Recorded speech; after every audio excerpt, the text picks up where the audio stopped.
Chapter 10-12. After Yunsheng received a new summoner's ring, the seventh summoner proudly showed off his ring to her. According to the Zhao State summoner's level, the summoners were ranked from lowest to highest: Beast Speaker, Beast Summoner, Scepter Summoner, Wizard Beast Summoner, Saint Beast Summoner, 13 summoners, and the Emperor Zhao in red. According to the level, the summoner's ring was different for each level. The body of the ring was from the most common iron ring to the highest purple gold ring. The soul stones embedded in the ring were also from low-level magical beasts to saint-level magical beasts. Legend has it that the soul stone on Emperor Zhao's ring was from a mythical beast.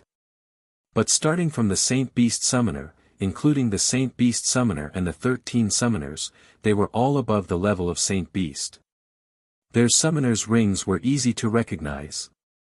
Especially the 13 summoners of the Zhao State. Their 13 summoners' rings were all specially made and easy to recognize. The ring on the Shark Man's hand was the same as the one on the 7th summoner's ring and the one on the 2nd summoner's ring that Yunsheng had killed. The only difference was that the soul stones on it were slightly different. However, Yunsheng felt that the power of the Shark Man's ring was much higher than that of the 2nd and 7th summoners. His position in the Zhao State must be high and powerful. But why would the Zhao State summoner suddenly appear in the deep sea? Or was this unknown summoner like her, who came to find out the cause of death of the magical beasts in the Magic Beasts Forest? Yunsheng thought to herself, but she quickly denied this idea. From the attitude of the 7th summoner, it was obvious that he didn't want others to know what happened in the Magic Beasts Forest. It was even more impossible for him to tell other summoners about it. Also, the volcanic lake was one of the forbidden areas in the Zhao State.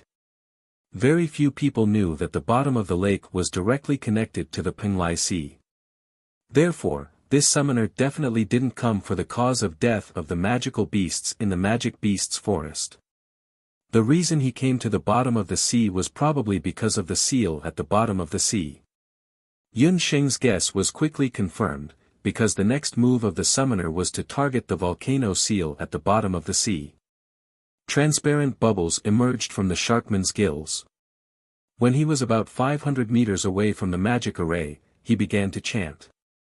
As he chanted, the surrounding waves surged rapidly, and the abundant power of water condensed into a magic array. The icy blue light of ice magic was like a meteor in the dark night, flashing with a cold light. 8 ice tridents that were nearly 1 meter tall emerged from the sea. A murderous glint appeared in the sharkman's long and narrow fish eyes. With a wave of his arm, his aura was astonishing, as if he was a general commanding an army of thousands. The 8 icy tridents were like 8 death nails, piercing towards the 8 corners of the volcano seal: east, west, north, south, southeast, southwest, northeast and northwest. Yunsheng was not proficient in magic arrays, but with her Shen pupil, she could see that the 8 positions of the sharkman's attack were very exquisite. They happened to be the 8 positions where the magic power of the entire magic array was the weakest. Once these 8 positions were hit, it was like the 8 main acupoints of the human body. The condensation of magic power would be greatly hindered. After a long time, the entire volcano seal would be affected. At this time, the 8 tridents had sunk into the magic array. At that moment, the magic seal text in the dark red magic array emitted a blood-like red light. Then, a terrible sound like the roar of a wild beast came from the magic array. There was no movement in the magic array, but there was a change. The whole magic array was like a pot of boiling lava, bright red and shining. Within the lava, an indistinct angry expression that resembled a human face appeared. "Damn Shark Man, it's you again. This lord will kill you one day." The angry face in the magic array roared at the Shark Man. After the Sharkman's attack succeeded, the Sharkman's shark mouth opened, revealing a sinister smile. He did not stay any longer and immediately used his movement skill, turning into a trident shark again, and swam quickly to the sea.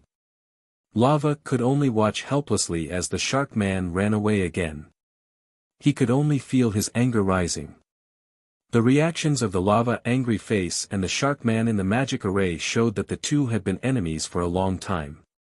Yun Sheng saw it clearly from the side. Just as the lava angry face gradually dimmed and was about to go back to sleep, it keenly smelled two unfamiliar auras.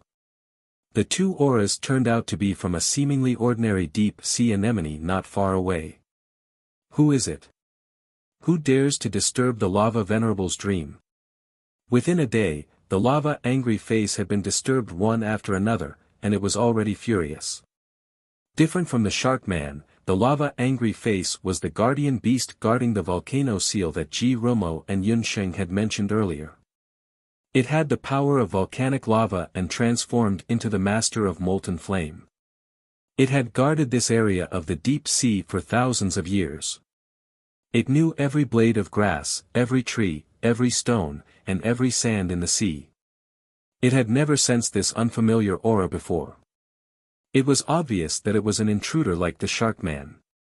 Anyone who gets close to the volcano seal must be killed. In the magic array, a mixture of lava that was dozens of meters high suddenly rushed out. It turned into a hand of lava and was about to grab King Anemone. Wherever the hand of lava passed, the seawater quickly turned into heat waves. As soon as it approached, it could directly barbecue a person into human jerky. Fortunately, Yun Sheng had the hellfire of the elves, so she was not afraid of this kind of high temperature. King Anemone's hundreds of tentacles stretched and retracted. With a whoosh, it darted out hundreds of meters and landed at the position where the shark man was previously. Yun Sheng had been watching coldly from the side just now, so she could see clearly. The volcano guardian beast seemed to be unable to leave the volcano seal. As long as it was in the position of the shark man, it would not be afraid of attacks. Sure enough, the pair of lava hands could not move forward for a while. This feeling of watching but not being able to kill the intruder was not a good feeling. It was like sleeping soundly on a summer night, only to find that an annoying mosquito was disturbing one's sleep. Yun Sheng's actions completely angered the guardian of the volcano seal. In the magic array, a red light flashed. In an instant, a flame rushed up. A mountain-like lava giant that was more than 10 meters tall appeared in the magic array. Only then did Yun Sheng see the true appearance of the guardian of the volcano seal. It was tall and big, just like a modern-day transformer. Every muscle on its body was made of intertwined lava boulders. The blood in its body was flowing lava. Its eyes, nose, and mouth were also emitting a scorching red light. Ignorant intruder, leave the volcano seal quickly. Otherwise, don't blame me for being merciless. The master of molten flame roared. Chapter 10:13. The master of molten flame glared angrily. When he saw the intruder's true identity, his ugly face became even more distorted. Lowly dark magic plant, how dare you disturb the guardian's peace? I'm going to crush you into pieces. The lava giant was created with the power of the volcano's lava. It had a bad temper and would get angry at the slightest provocation. Its arms started to move, and a flaming rock spear quickly condensed in its hand.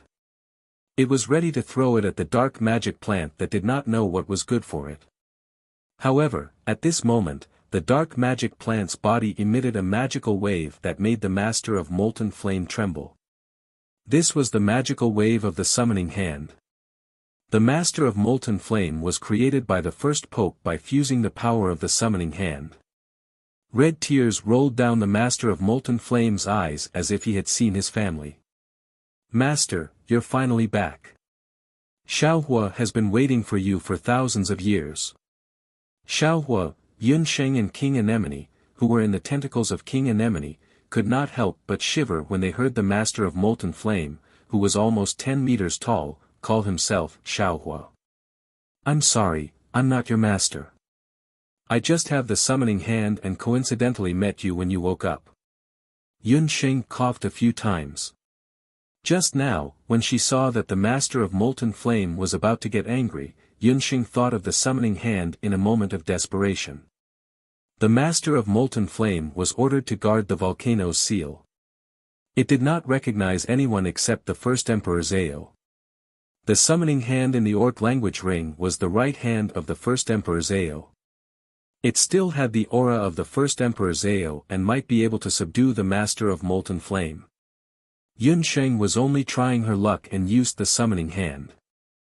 Unexpectedly, after the Master of Molten Flame felt the familiar aura of the summoning hand, he immediately burst into tears and looked as if he wanted to hug Yun Sheng and cry.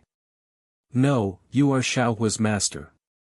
The first master said that if the summoning hand recognized him as its master one day, the person who had the hand would be Xiaohua's new master. "Honorable master, please forgive Xiaohua's recklessness.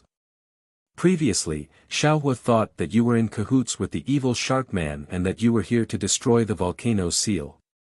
The Master of Molten Flame's emotions stabilized, but he was still agitated. He had guarded the volcano's seal alone for many years. He had been very lonely and had always wanted to find someone to talk to. However, he was ugly and too powerful. The sea beasts of the Penglai Sea did not dare to come to this part of the sea. For thousands of years, the Master of Molten Flame had been muddle-headed at the bottom of the sea. He was half asleep and half awake. Yun Sheng comforted the Master of Molten Flame and then asked about the Shark Man and the volcano's seal. The Master of Molten Flame told Yun Sheng about the volcano's seal and the Shark Man with a hoarse voice. The Master of Molten Flame was the guardian beast of the volcano's seal. Everyone in the Zhao state knew this, but very few people knew where the Master of Molten Flame was hiding. For thousands of years, the people of the Zhao state had always thought that he was sleeping under the volcano's lake. Therefore, for many years, no one disturbed the Master of Molten Flame.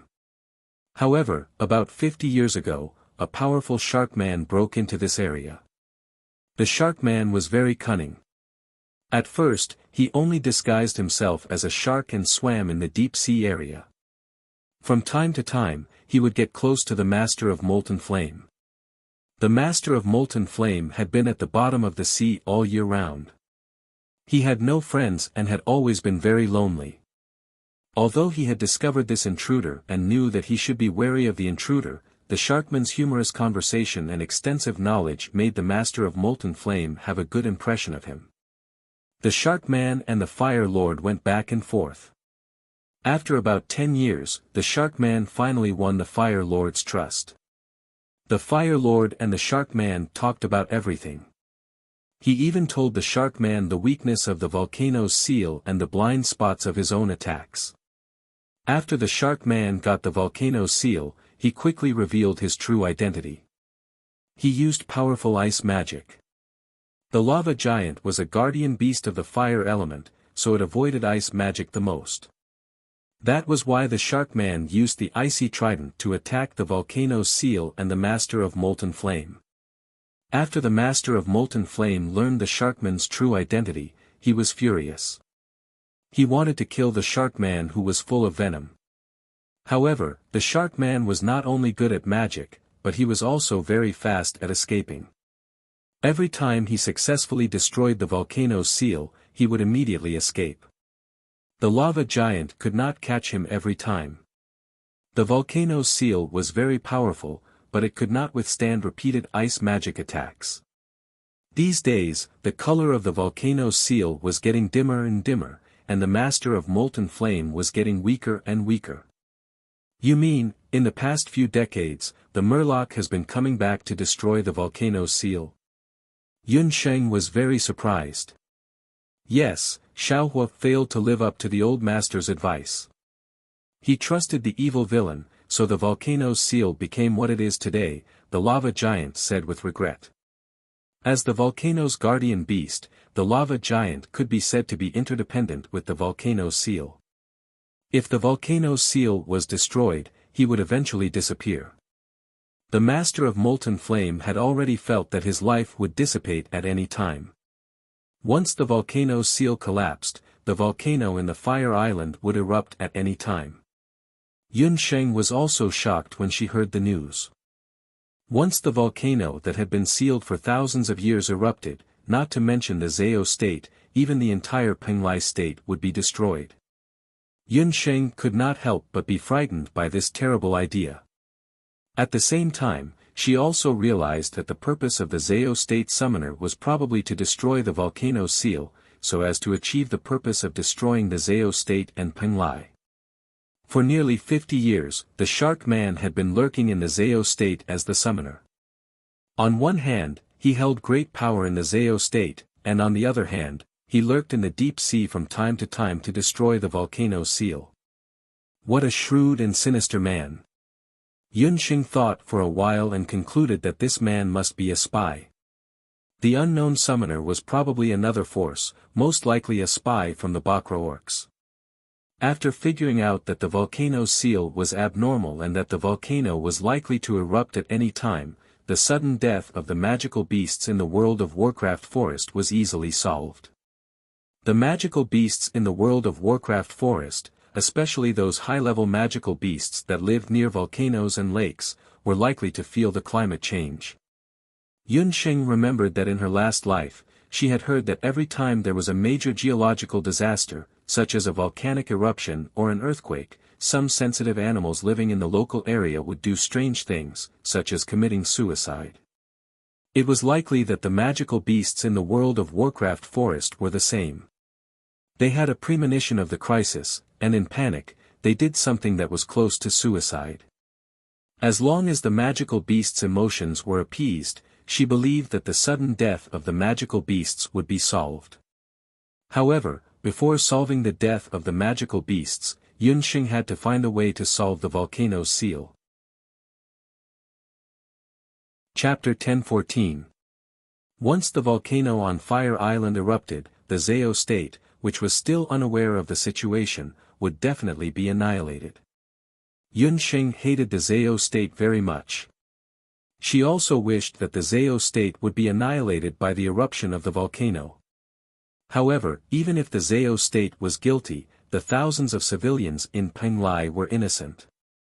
Once the volcano erupted, those innocent people, the magical beasts in the Magic Beast Forest, and even the countless magical beasts living in the sea would also suffer. Yun Sheng could not sit back and do nothing.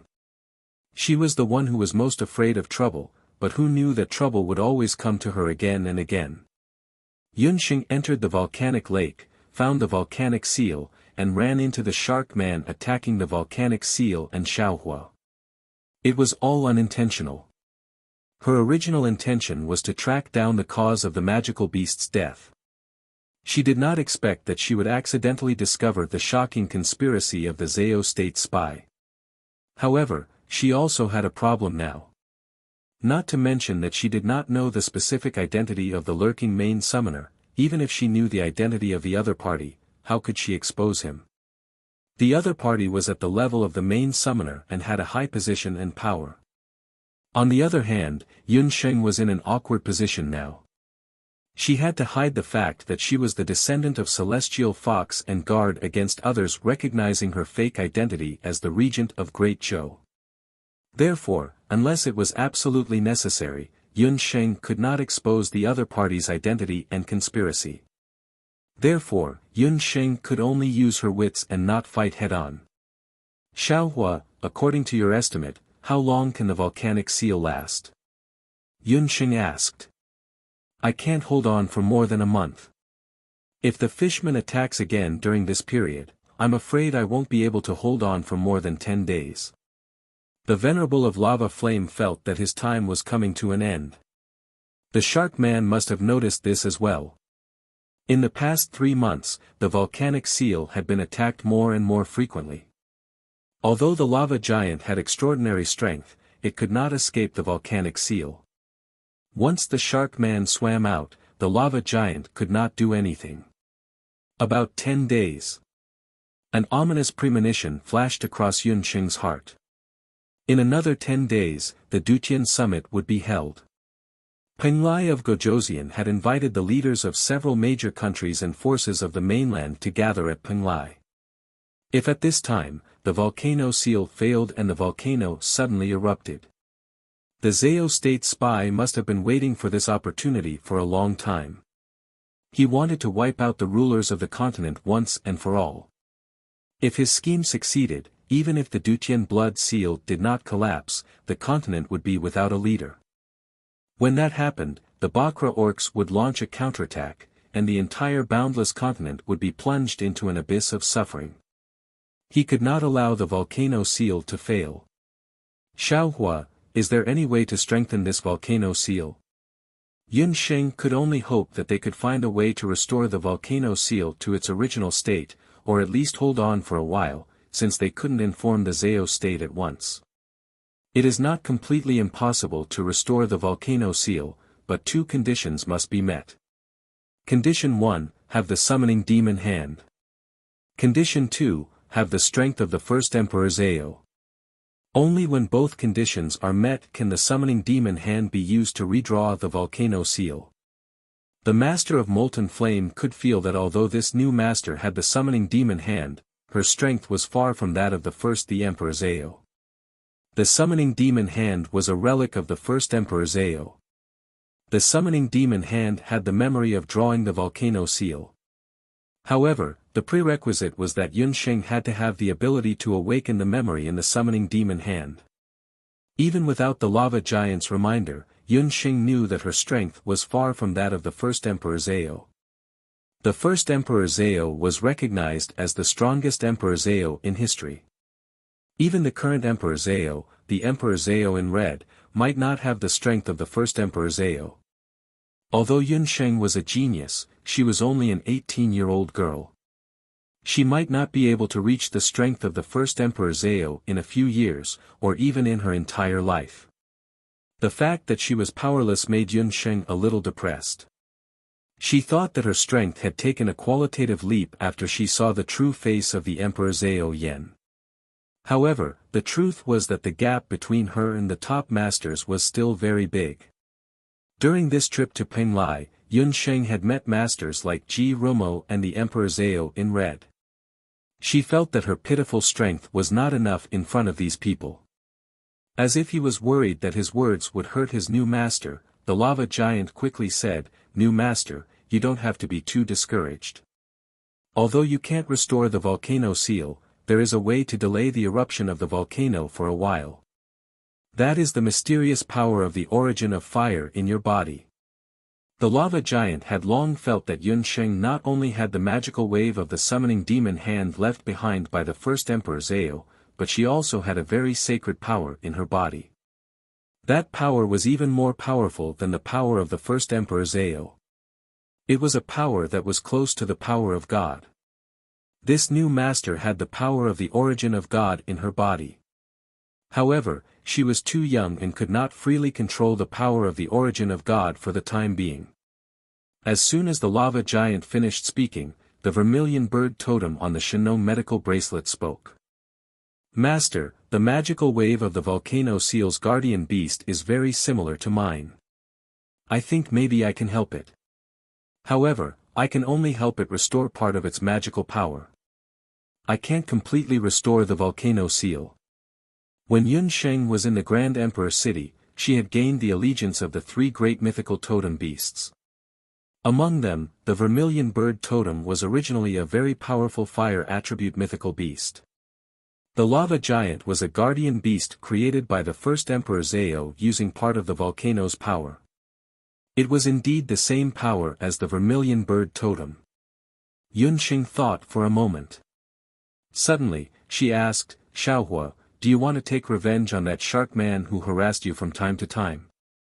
Hearing that he could take revenge, the hot-tempered lava giant became even more excited. "New master, do you have a way to find that hateful shark man? But he is very cunning. Every time he comes and goes without a trace. It's impossible to guard against him. If the lava giant could leave the volcano seal, he would have fought that shark man to the death. There's no need to look for him. Just wait here.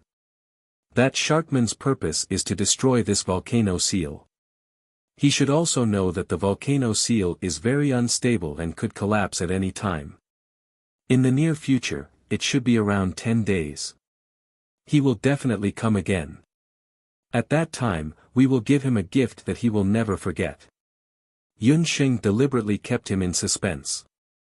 She thought darkly, you must be cruel to your enemies. Chapter 10:15. The best way to deal with shrewd, thick-skinned, and shameless spies like the Shark Man was to wait for him to come knocking on their door. The magma flame venerable, the vermilion bird totem, and the dark demonic plant, the anemone king. With these few people working together, the next time the Shark Man came, even if he didn't die, he would lose a layer of skin. Seeing the sinister smile on their master's face, the magical beasts and guardian beasts, including the lava giant, all felt their scalps go numb. They all said in unison in their hearts, no wonder people say that humans are the most sinister creatures. Master is 1,000 times more sinister than the Shark Man. With the help of the vermilion bird totem, the Master of Molten Flame recovered part of his original power, and the volcano seal was also much more stable than before. Yunsheng also returned to the volcano lake with the help of King Anemone. Since the lava giant's magical power was partially recovered, the volcano seal was also relatively stable, and the magical beasts in the Magic Beast Forest should also be more peaceful. Yunsheng planned to completely eliminate the influence of the volcano seal's instability on the magical beasts in the Magic Beast Forest in the coming days. When she climbed back from the volcano lake, Yunsheng looked at the sky and saw that it was already close to evening. Xiao He was still lying at the mouth of the lake, and when it saw Yunsheng, it ran over happily. Yunsheng paid attention to Xiao He's condition and found that it didn't show any signs of panting or being anxious, so she was relieved. When Yunsheng appeared again, the summoners all looked as if they had seen a ghost. They thought that Yunsheng had been in there for a day and had died.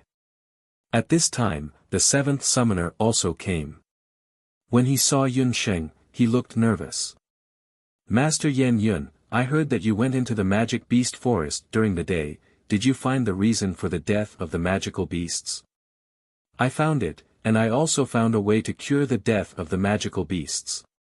Seventh summoner, please give me 3 days. After 3 days, I promise that there won't be any more magical beasts dying for no reason in the Magic Beast Forest. Yunsheng nodded. Her confident expression made the seventh summoner skeptical. The summoners who kept animals beside her looked at her with disdain. What's the use of bragging? After 3 days, it would be clear whether she was the real deal or not. In the morning, a thin mist shrouded the Magic Beast Forest. A female summoner with an ordinary appearance sat cross-legged in the forest with a jade-like zither on her back. Although the female summoner's looks, she had a pair of fingers as fingertips. Her fingertips moved, and under her 10 fingers, there was a clear sound of the zither, like flowing water in the valley. The sound of the zither was clear and resonated throughout the island along with the hot volcanic wind. In the Magic Beast Forest, the magical beasts who were restless because of the instability of the volcano seal a few days ago also heard the sound of the zither. They either crawled on the ground or perched on the trees, squinting their eyes and listening to the magical sound of the zither. The sound of the zither made the restlessness and uneasiness in the hearts of the magical beasts disappear little by little. The sound of the zither also fell on the Penglai Pavilion on Ice Island. Ji Rumo of Penglai of Gojoseon listened to the intermittent sound of the zither. His amber eyes flashed with a strange light. Someone, go and find out who is playing the zither. The person who went to investigate soon returned. Your Majesty, it's the new summoner who came to the Magic Beast Forest. During this period, the emotions of the magical beasts have been very unstable. The summoner is said to be using the sound of the zither to treat those magical beasts. The person who investigated the matter was puzzled. The world was big, and there were all kinds of strange things. He had never heard of using the sound of the zither to treat magical beasts. The new summoner who came to the Magic Beast Forest. It must be the female summoner he met in the mountains that day. She actually found the real reason why the magical beasts were restless. Huh, Yunsheng, you are always so unexpected. Under King Penglai's jade-like face, a smile bloomed on his lips. Yun Sheng had been playing the Di Hong song in the Magic Beast Forest for more than 3 days. In these 3 days, there were no more deaths of magical beasts in the forest. Even the fights between magical beasts did not happen during this period. When the 7th summoner knew about this, he was wild with joy. He thanked Yun Sheng profusely and paid Yun Sheng's remuneration. He also begged Yun Sheng to stay in the Magic Beast Forest for a while longer. Yun Sheng readily agreed. After receiving the 7th summoner's remuneration, Yun Sheng asked seemingly unintentionally, 7th summoner, do you know which summoner among the 13 summoners has a sea beast? That trident shark was a king-level sea beast. This kind of sea beast was hard to come by. Even among the 13 summoners, it must be very rare. Master Yan Yun, could it be that you are interested in sea beasts? Penglai is an island, so there are many summoners who use sea beasts as their summoning beasts. Now, there are 3 vacancies among the 13 summoners. Excluding me, among the 7 summoners, there are 4 who use sea beasts as their summoning beasts. The 7th summoner did not think much. He thought that Yun Sheng was interested in cultivating sea beasts. Which ones are they? Yun Sheng asked again. Let me think. The 13th, 8th, 4th, and 1st summoners all use sea beasts as their summoning beasts. Among them, the 1st and 4th summoners' summoning beasts are sharks. Both of them are very powerful, the 7th summoner said with an envious expression. The more powerful their summoning beasts were, the higher their status in the Zao state was. As for the 1st and 4th summoners, Yun Sheng was almost certain that the spy was one of them. However, although the 1st and 4th summoners are very powerful, there is one more person among the 13 who cannot be provoked. That is the 9th summoner. Although that woman is the youngest and the only woman among the 13, she is much more powerful than the 1st and 4th summoner. However, she is even more terrifying than the 1st and 4th summoners who have ferocious beasts. The blood dragon that she contracted is truly unstoppable on land, sea, and air. When the 7th summoner mentioned the 9th summoner, he shrunk his neck. Among the 13 summoners, half of them were promoted by the previous Emperor Zao. The rest were promoted by the current Emperor Zao. When the 9th summoner, Hu Jiusheng, was promoted, because she was the only female summoner and her identity was a mystery, the other 12 summoners were all against it. However, in the end, Hu Jiusheng relied on her superb summoning skills and outstanding military exploits to make the other main summoners shut up obediently. That woman always wore a Yiksha mask. No one knew what she looked like. Other than Emperor Zao, she only spoke a few words to the 3rd summoner. After the 3rd summoner died on Mount Taiyuan, the 9th summoner became even more isolated. Every time the 7th summoner saw her, he wanted to run away. Chapter 10:16. The 9th summoner, Hu Jiusheng. When she heard this name, Yun Sheng's heart trembled as if it had been hit by a heavy object. Mother, she had finally heard news about her mother. Yun Sheng thought it would take some effort to find Hu Jiusheng, but she didn't expect that only one of the 13 summoners was a woman. This saved her a lot of guesses. Thank you, 7th summoner. I will be careful and try not to offend them. Yun Sheng suppressed her excitement and thought about how to create an opportunity to meet her mother, Hu Jiusheng. However, the 7th summoner also said that the 9th summoner was famous for appearing and disappearing like a ghost. Sometimes, even the Emperor Zao in red might not be able to find her. Grandmaster Yan Yun, if you have the time, why don't you help me look for suitable magical beasts? You see, as a master summoner, it's very embarrassing for me to not have a suitable sacred beast as a contract beast.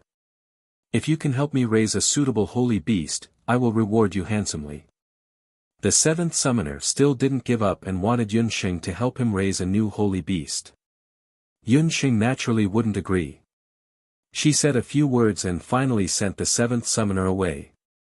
Inside the exquisite beast tower, Dollar and Popping Sheep, who had been cooped up inside for a few days, were complaining. Especially Dollar, who felt uncomfortable if he didn't lie next to Yunsheng. Yunsheng thought for a moment. Since she was in the magic beast forest, she didn't need to worry about anything. She simply let the two beasts out. Popping, my dear master, the music you played earlier was very nice. Popping and Dollar both want to hear it. Popping Sheep felt that its master's music was very nice. Yi Baiming, the golden Kirin, felt the same.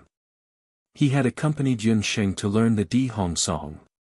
He still remembered clearly that Yunsheng didn't know anything about music.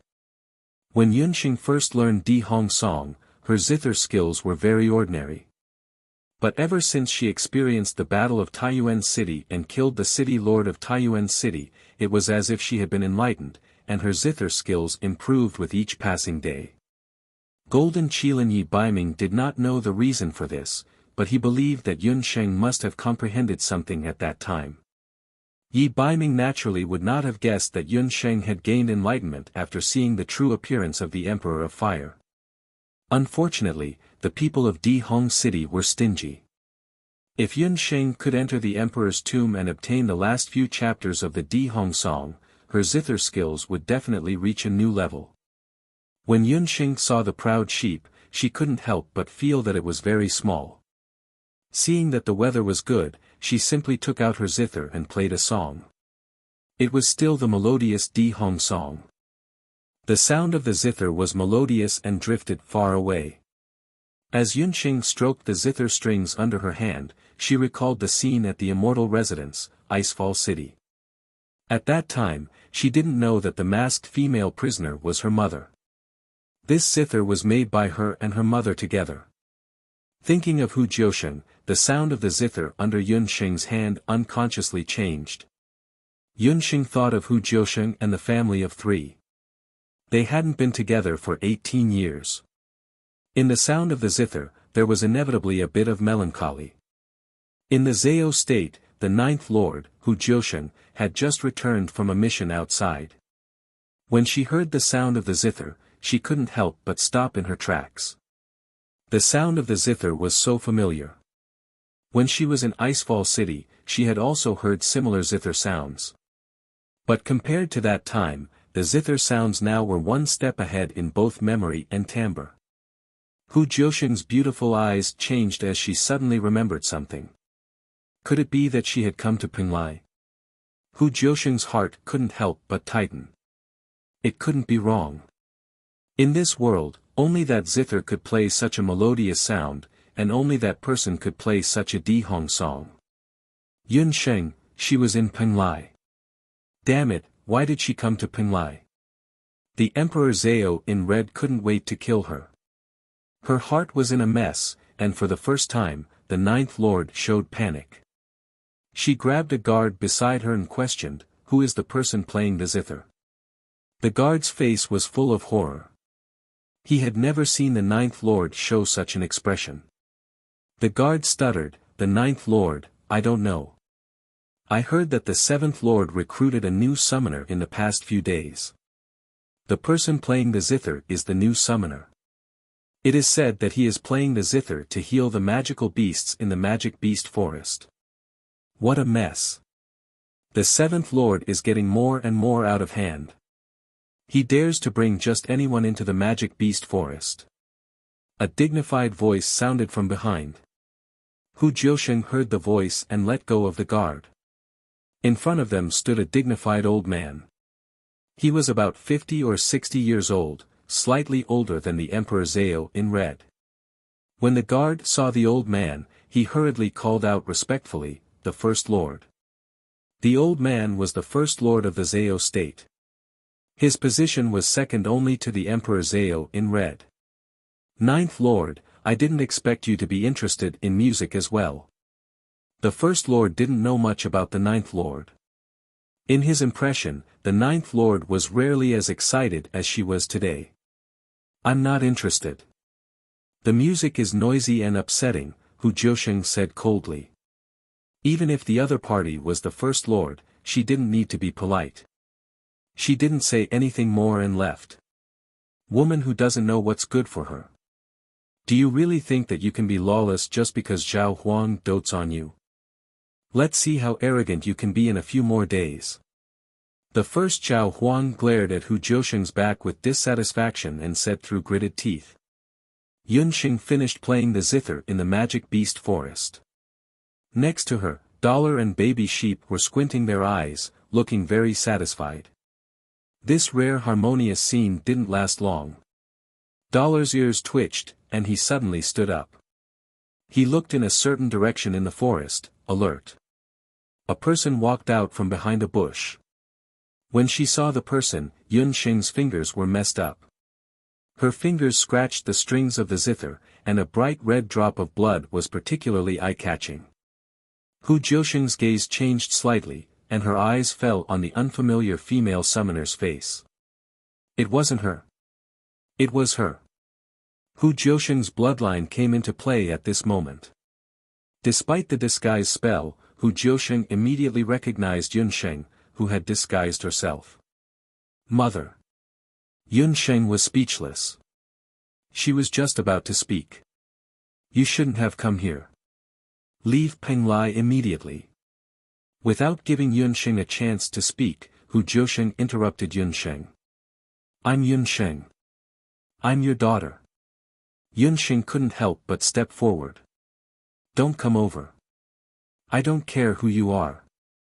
I don't remember the past. Leave Penglai immediately. Otherwise, I will personally report your identity to the Emperor Zhao. Hu Jiusheng snapped at Yunsheng. She raised her magic scepter and pointed at Yunsheng. She didn't recognize anyone. Hu Jiusheng's expression was very dignified. She didn't seem to be joking. Yunsheng didn't expect that the mother and daughter would meet again in such a scene. Chapter 10:17. She didn't expect that her reunion with her mother, Hu Jiusheng, would be in such a tense atmosphere. Yunsheng couldn't help but smile bitterly. She admitted that she had played some tricks. When she was playing the zither for the past few days, she did have some hope in her heart that she would be able to attract her mother. She did manage to attract her mother, but the result was far from what she had imagined. There were no tears in her eyes or sighs when mother and daughter met again. Hu Jiusheng, who was only 10 steps away from her, was pointing her magic scepter at her, threatening her to leave. Without the heartache lantern, her mother still wouldn't be able to recover her memory. She was afraid that other than the Emperor Zhao in red, her mother wouldn't believe anyone else's words. It was obviously impossible to take her mother away. Yunsheng was very clear about Hu Jiusheng's strength.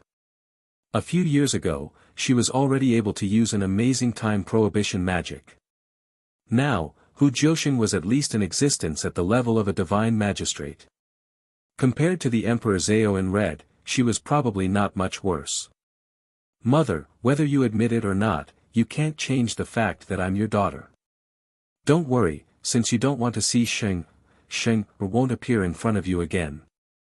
Next time, when we meet again, your daughter will definitely make you remember the past. Yunsheng sighed. She picked up her zither in disappointment and walked out of the magic forest with a gloomy expression. Seeing Yunsheng walk further and further away, Hu Jiusheng stiffly put down her magic scepter. Until Yunsheng completely disappeared. Hu Jiusheng was like a helpless child. She mumbled, I just don't want you to get hurt. When Yunsheng called out, Mother, for the first time, Hu Jiusheng couldn't treat her as a stranger. Why did her heart hurt so much when she saw her sad and gloomy appearance? Hu Jiusheng didn't remember Yunsheng, but she faintly felt that Yunsheng must have some connection with her. Yunsheng suddenly appeared in Penglai. In addition to being happy, Hu Jiusheng was more uneasy in her heart. She was worried that the Emperor Zhao in red would find out that Hu Xing in the water prison was a fake. She was even more worried that Yunsheng would be caught. In any case, before this Duqian meeting, she must prevent the Emperor Zhao in red from seeing Yunsheng herself. As long as the blood sacrifice was completed, Yunsheng would be safe. Hu Jiusheng let out a long sigh and returned to Zhao Ting alone. Yunsheng's departure made the seventh summoner extremely anxious. Master Yan Yun.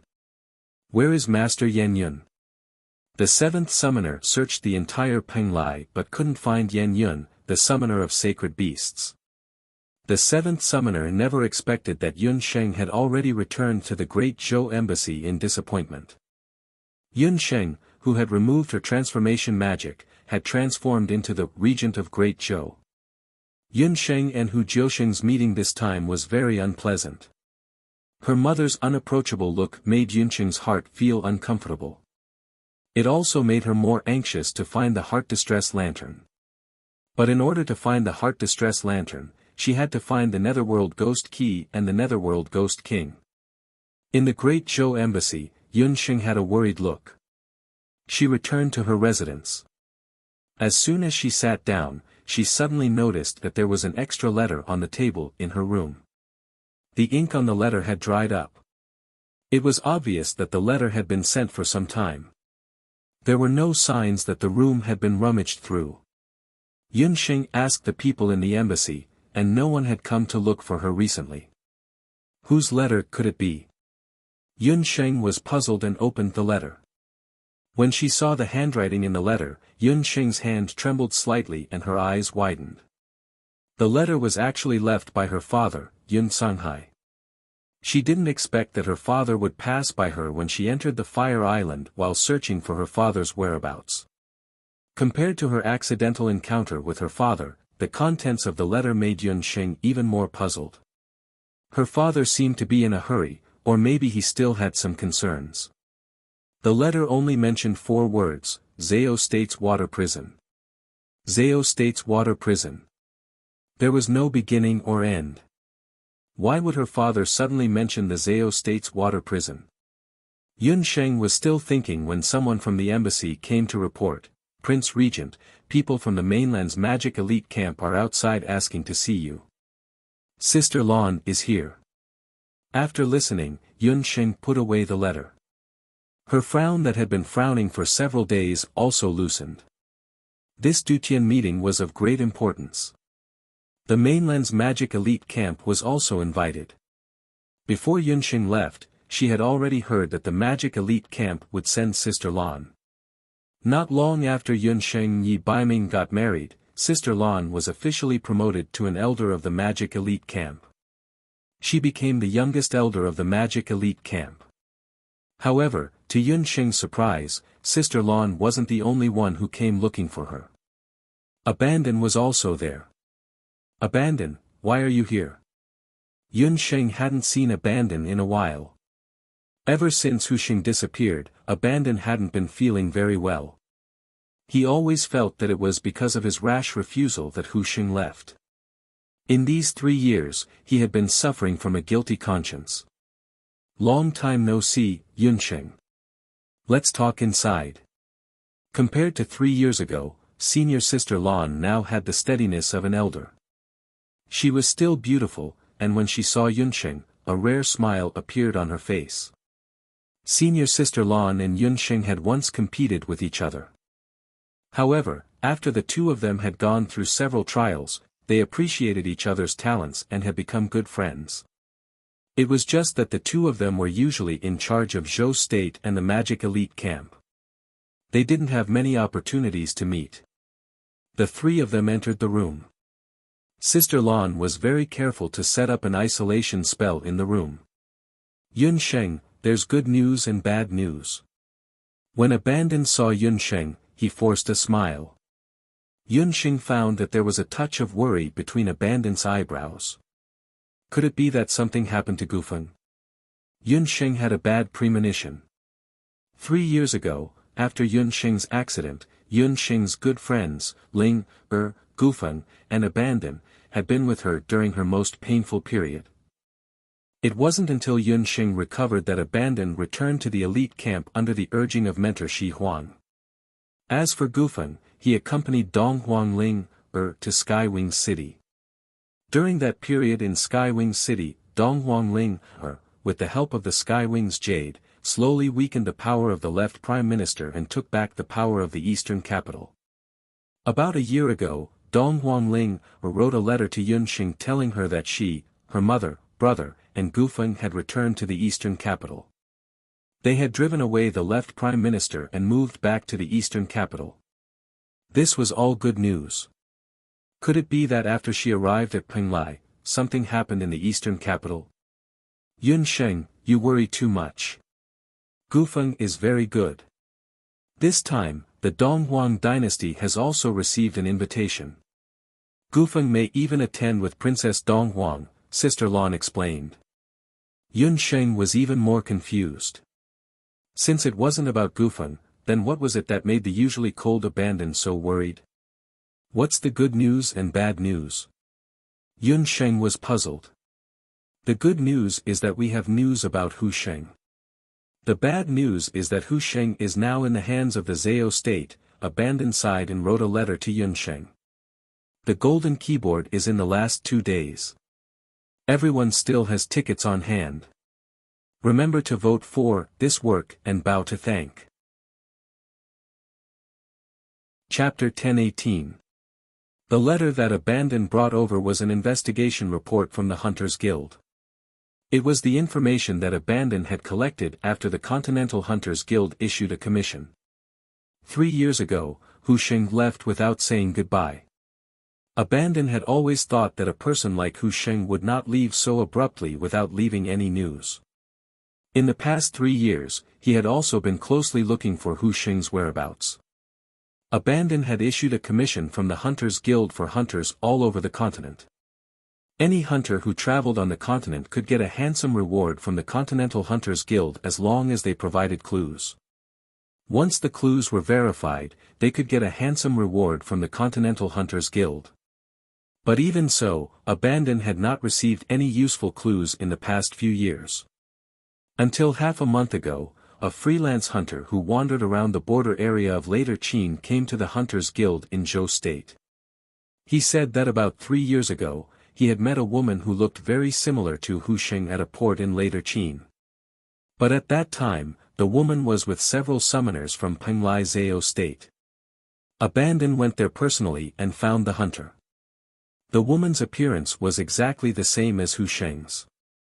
The hunter also pointed out that there were 2 Zhao State's main summoners who were escorting Hu Sheng. One of them was the second main summoner of the Zhao State. The port where they appeared happened to be the only way from Zhou State to Penglai. Because of this, Abandon was even more convinced that Hu Sheng was really caught by the Zhao State.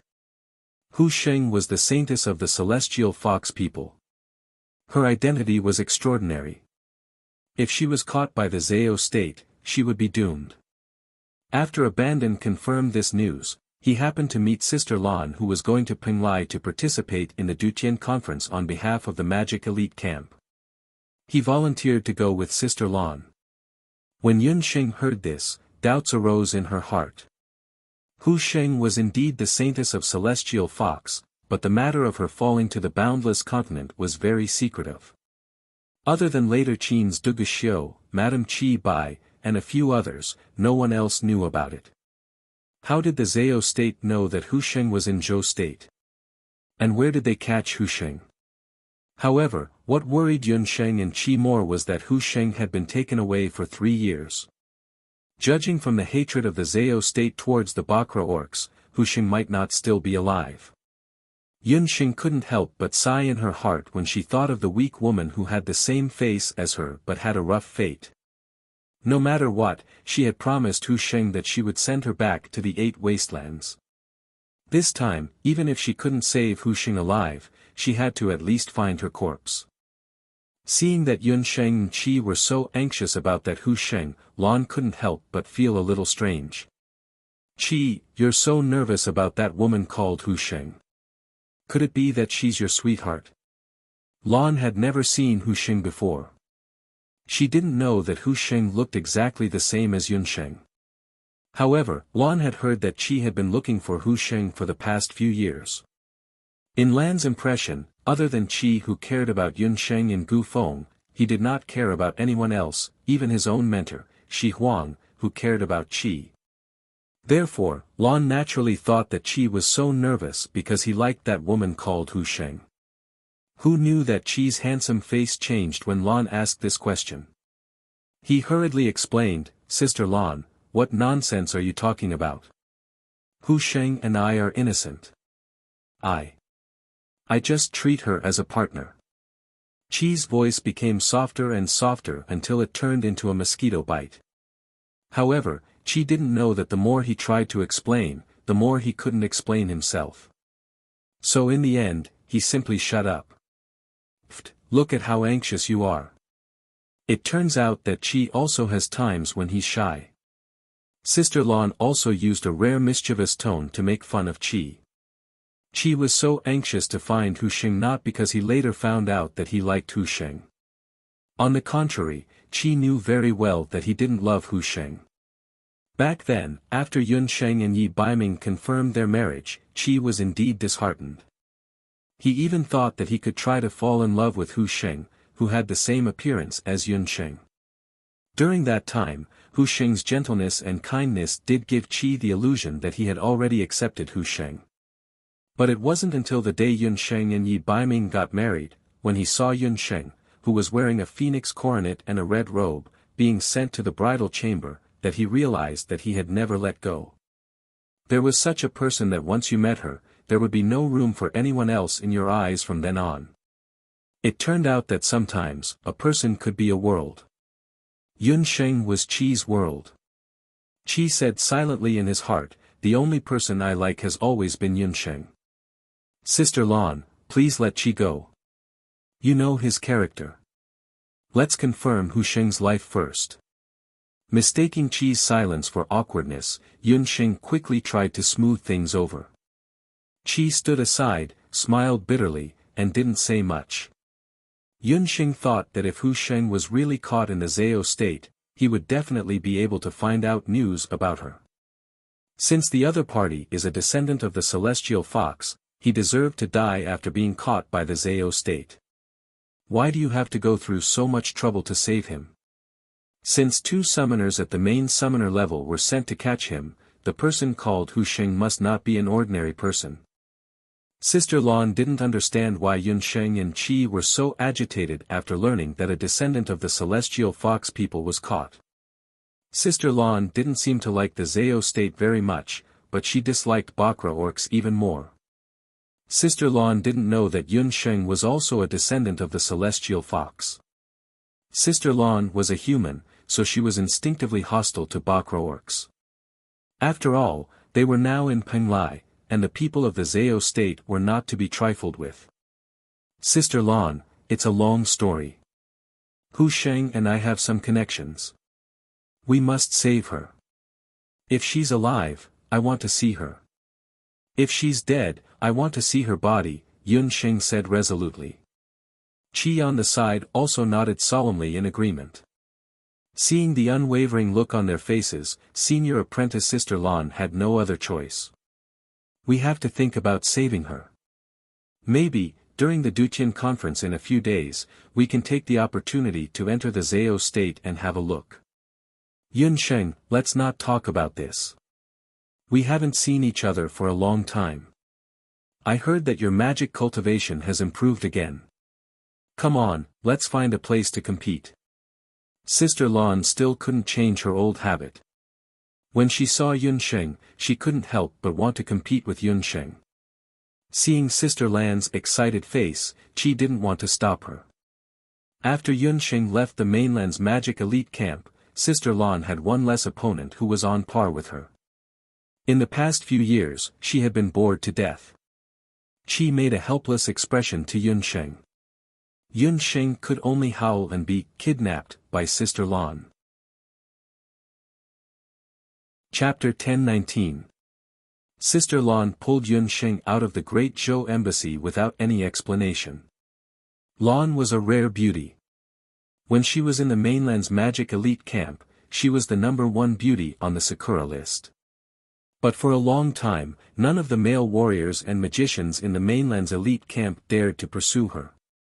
In addition to Sister Lan's cold temperament, another reason was that Sister Lan had a big problem. Every time the male magicians in the camp saw senior Sister Lan, it was as if they had seen a ghost. They would hide as far away as they could. Sister Lan's problem was that she practiced magic almost to the point of madness. To put it bluntly, Sister Lan was a magic fanatic. When she competed with people in magic, there were only two results. Either she killed the person or she disabled the person. Yun Sheng was the only one in the elite camp who could escape unscathed after competing with Yun Sheng.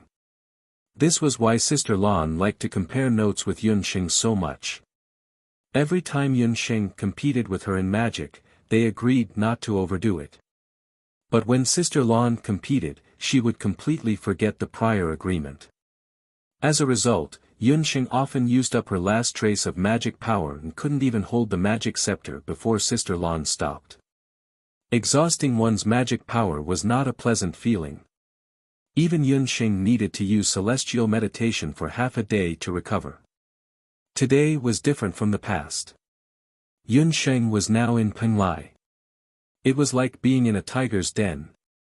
She couldn't run out of magic power again. It was too dangerous. Yun Sheng racked her brains, thinking about how to avoid this competition with Sister Lan. Sister Lan, it's not that I don't want to compete with you. It's just that with my current status, it's inconvenient to compete with you using magic. As everyone knew, the regent of Great Zhou was a warrior. If he competed with Sister Lan, it would be bad. It's okay. Let's find a place where there are no people. The Penglai Sea is vast. We can compete in the sea. No one will see us even if we fight in the dark. Sister Lan completely ignored Yun Sheng's words. Let her go. This king will compete with you. Just when Yun Sheng was thinking about how to get rid of Sister Lan, a sudden voice interrupted Sister Lan's entanglement. Sister Lan turned her head and her eyes suddenly lit up.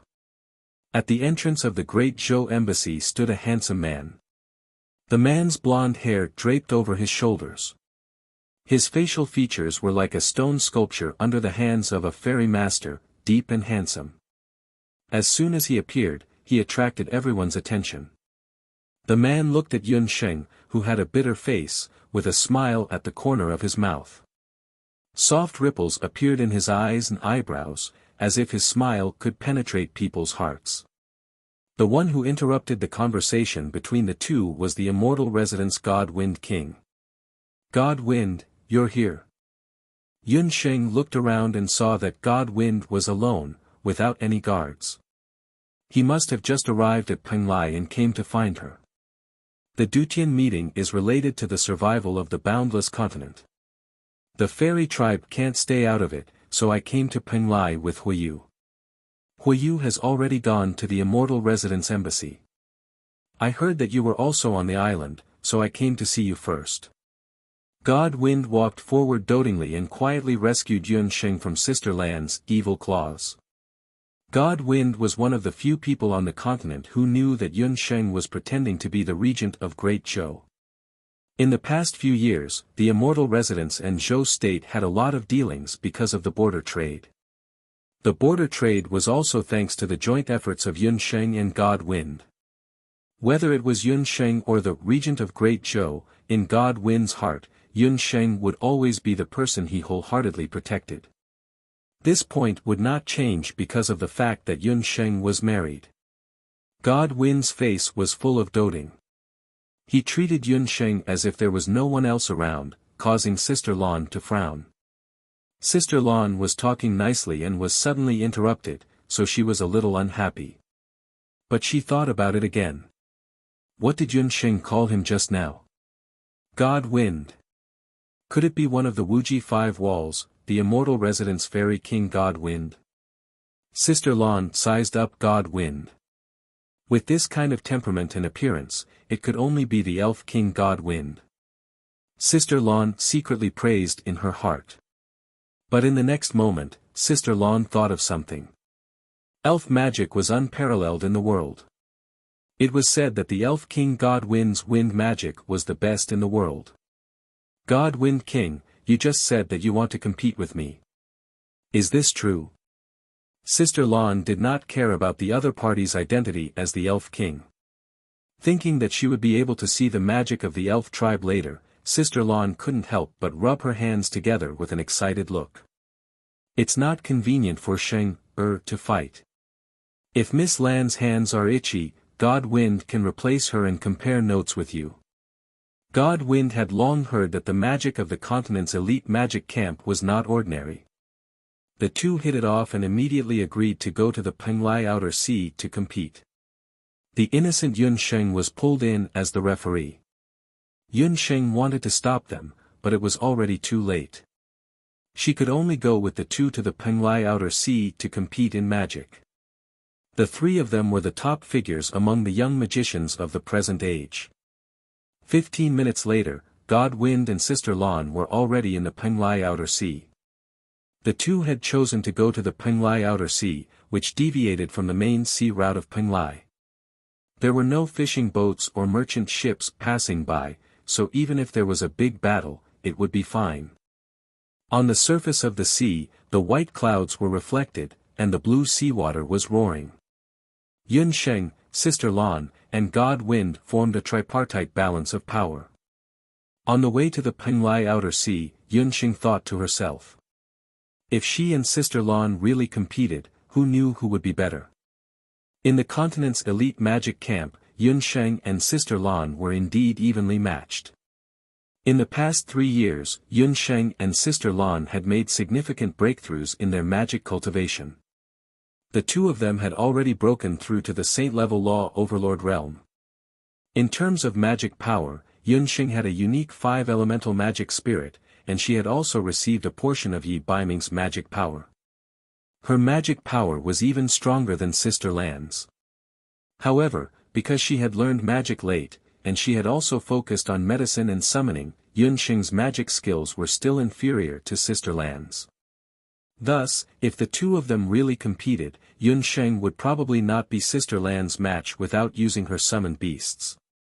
However, if she used her summoned beasts, Yun Sheng believed that Sister Lan would not be able to last 15 minutes against her. This was the strength of a summoner. As for God Wind's strength, Yun Sheng did not know. After God Wind inherited the throne of the Elf King, according to the rules of the elf race, he should have inherited the legacy of the Wind Elf Queen. She did not know what outstanding magic he had learned. Since the location has been chosen, it's time to start the competition. Sister Lan had an eager look on her face as she asked for a battle. Yun Sheng collected her thoughts and glanced at God Wind. The latter said loudly, "Little Sheng, you have to watch carefully." Chapter 10:20. Yun Sheng, you have to look carefully. Divine Wind's words fell into Yun Sheng's ears. Yun Sheng was very smart and immediately understood Divine Wind's meaning. Divine Wind wanted to teach her new magic. The elf tribe had a commandment that the elves could not teach their tribe's magic to outsiders. But it did not say that the enemy could not observe elf magic. This time, Divine Wind's competition with Blue seemed to be a competition, but in reality, Divine Wind was teaching Yun Sheng new elven magic in disguise. Yun Sheng understood and held her breath, waiting for the competition. The sun was dazzling and Divine Wind stood in the wind. He was like a javelin, standing proudly in the wind. There were no magic wings on his back, and there were no wind magic elements around him. What was even more rare was that the wind on the sea was very strong, but the biting cold sea wind automatically detoured around Divine Wind as if it had entered a forbidden area. Wind Elf King. Between heaven and earth, any wind that saw the Wind Elf King would have to prostrate themselves. At this moment, the air stopped flowing. Sister Lan saw this and raised her eyebrows. Under her, waves splashed.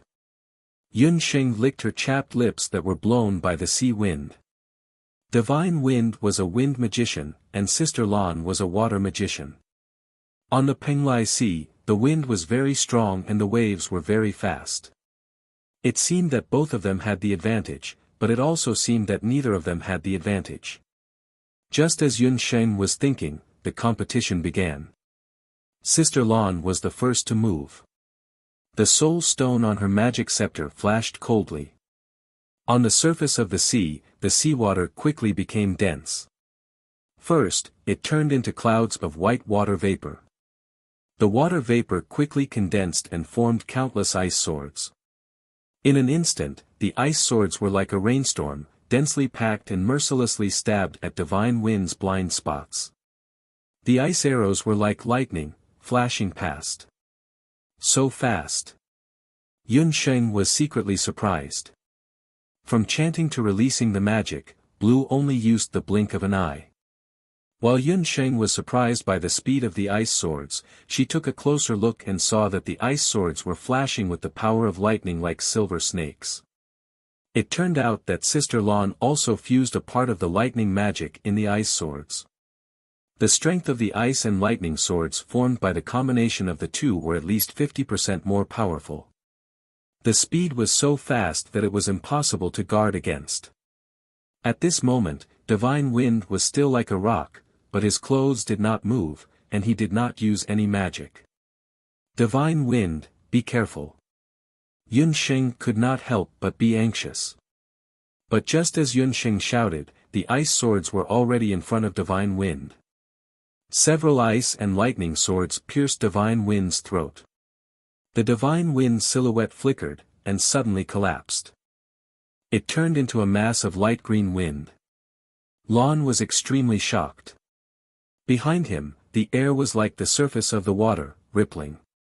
A tall and straight wind, Divine Wind. Blue was not caught off guard, but her reaction was not bad. She used Earth Meld and pulled away from Divine Wind. Yun Sheng and Sister Lan were both shocked. They did not expect that the Divine Wind they saw just now was just an illusion. Wind clone, super wind magic. It could create a clone that was exactly the same as the real body in an instant. They did not expect that the Divine Wind King of the Immortal Residence had learned the long-lost super wind magic. Sister Lan's attack missed. Although she had already dodged, a chill ran down her spine. It's Bin Wang's turn. Divine Wind's handsome face revealed a smile that was as light as a breeze. In an instant, tens of thousands of emerald green wind blades formed around him. Each wind blade was capable of tearing the strongest martial artist into pieces. The wind whistled. Sister Lan was about to be surrounded by the wind blades and turned into meat paste. Sister Lan could even feel the pain of her skin being torn apart by the wind blades. But Blue was Blue. As the youngest elder in the mainland's magic elite camp, Blue had experienced many life and death situations in the past few years. The moment she sensed danger, she quickly found a way to deal with it in her mind. She furrowed her brows and raised her magic scepter. A few words jumped out of her cherry-red lips. Blue Crystal Protective Wall. 6 walls of water immediately rose around Senior Sister Lan's body. The walls of water condensed together to form a 6-sided crystal protective wall made of water droplets. The wind blades slashed at the blue crystal barrier one after another. Even though it was water that could be destroyed in one hit, the moment the wind blades hit the blue crystal barrier, water elements immediately surged up and repaired the damaged blue crystal barrier. Yun Sheng saw this and couldn't help but associate it with the magic waterfall used by King Anemone Tentacle when they encountered Anemone Abyssalis in the Penglai Sea. Sister Lan's new magic, Blue Crystal Wall, had a similar effect to the magic waterfall. Under the protection of this wall, even if the wind blades covered the sky and covered the earth, it would be impossible to hurt her. Divine Wind's face showed a look of admiration. No wonder she was the leader of the mainland's magic elite camp. Her magic skills were really good. She actually comprehended such a profound water god's fury.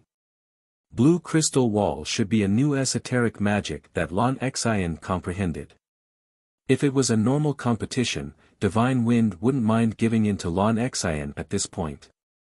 After all, the opponent was a female mage.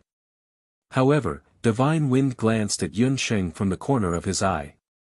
At this moment, Yun Sheng was already in a daze. Her eyes were filled with both worry and excitement. Sister Lan's improvement was really not small. Ice Thunder Ice Blade, and a new esoteric magic. Divine Wind was also very powerful. His wind clone could pass off as real, and his magic manipulation ability to form thousands of wind blades in an instant. Yunsheng had really opened her eyes today. However, Yunsheng had underestimated Divine Wind's strength. Men were always prideful, especially in front of the woman they liked. Divine Wind didn't want to lose face in front of Yunsheng. Just as the wind blades were being dissolved by the blue crystal wall, Divine Wind's magic scepter suddenly flew out of his hand.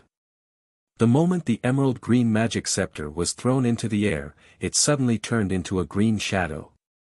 It was like a long rainbow, like an unsheathed sword, soaring into the air. In the air, the magic scepter was like a magnet, attracting all the wind magic elements that were originally scattered in the air. The magic scepter kept changing, turning from a scepter into a wind blade. The wind blade was Divine Wind's unique secret blade. It was formed by magic and the scepter. This blade was formless and could change its size at will. Borrowing the power of the natural wind, it could tear apart all protective walls.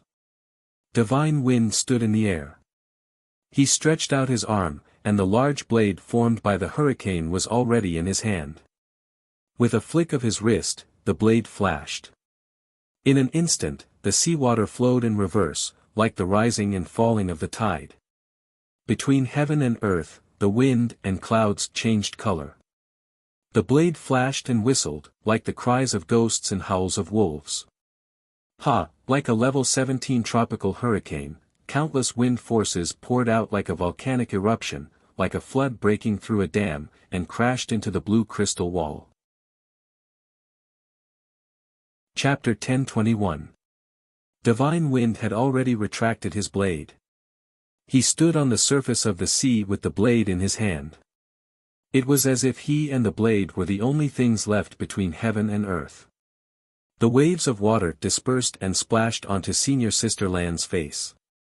She was instantly drenched and looked like a drowned rat. Indigo staggered and fell from the sky like a butterfly with broken wings. I lost. Although Indigo lost, she was not angry. She accepted her loss wholeheartedly. Miss Indigo, thank you for letting me win. Divine Wind nodded. Today's competition with Indigo was also beneficial to him. That's it. Divine Wind, what was your last move? Yunsheng was still unsatisfied. She looked at Indigo and then at Divine Wind. Indigo's magic fusion was somewhat similar to Yunsheng's profound lightning vortex. However, Divine Wind's last move, Hurricane Blade, was obviously not magic. Although it was not magic, it was enough to compete with Sister Lan's profound magic. Yunsheng was somewhat interested in Divine Wind's Hurricane Blade. You two take your time chatting. I'll go back and ponder over what I've learned from today's competition. Senior Sister Lan was very tactful. Whether it was profound magic or her own innovation in magic, she would not easily tell others about it.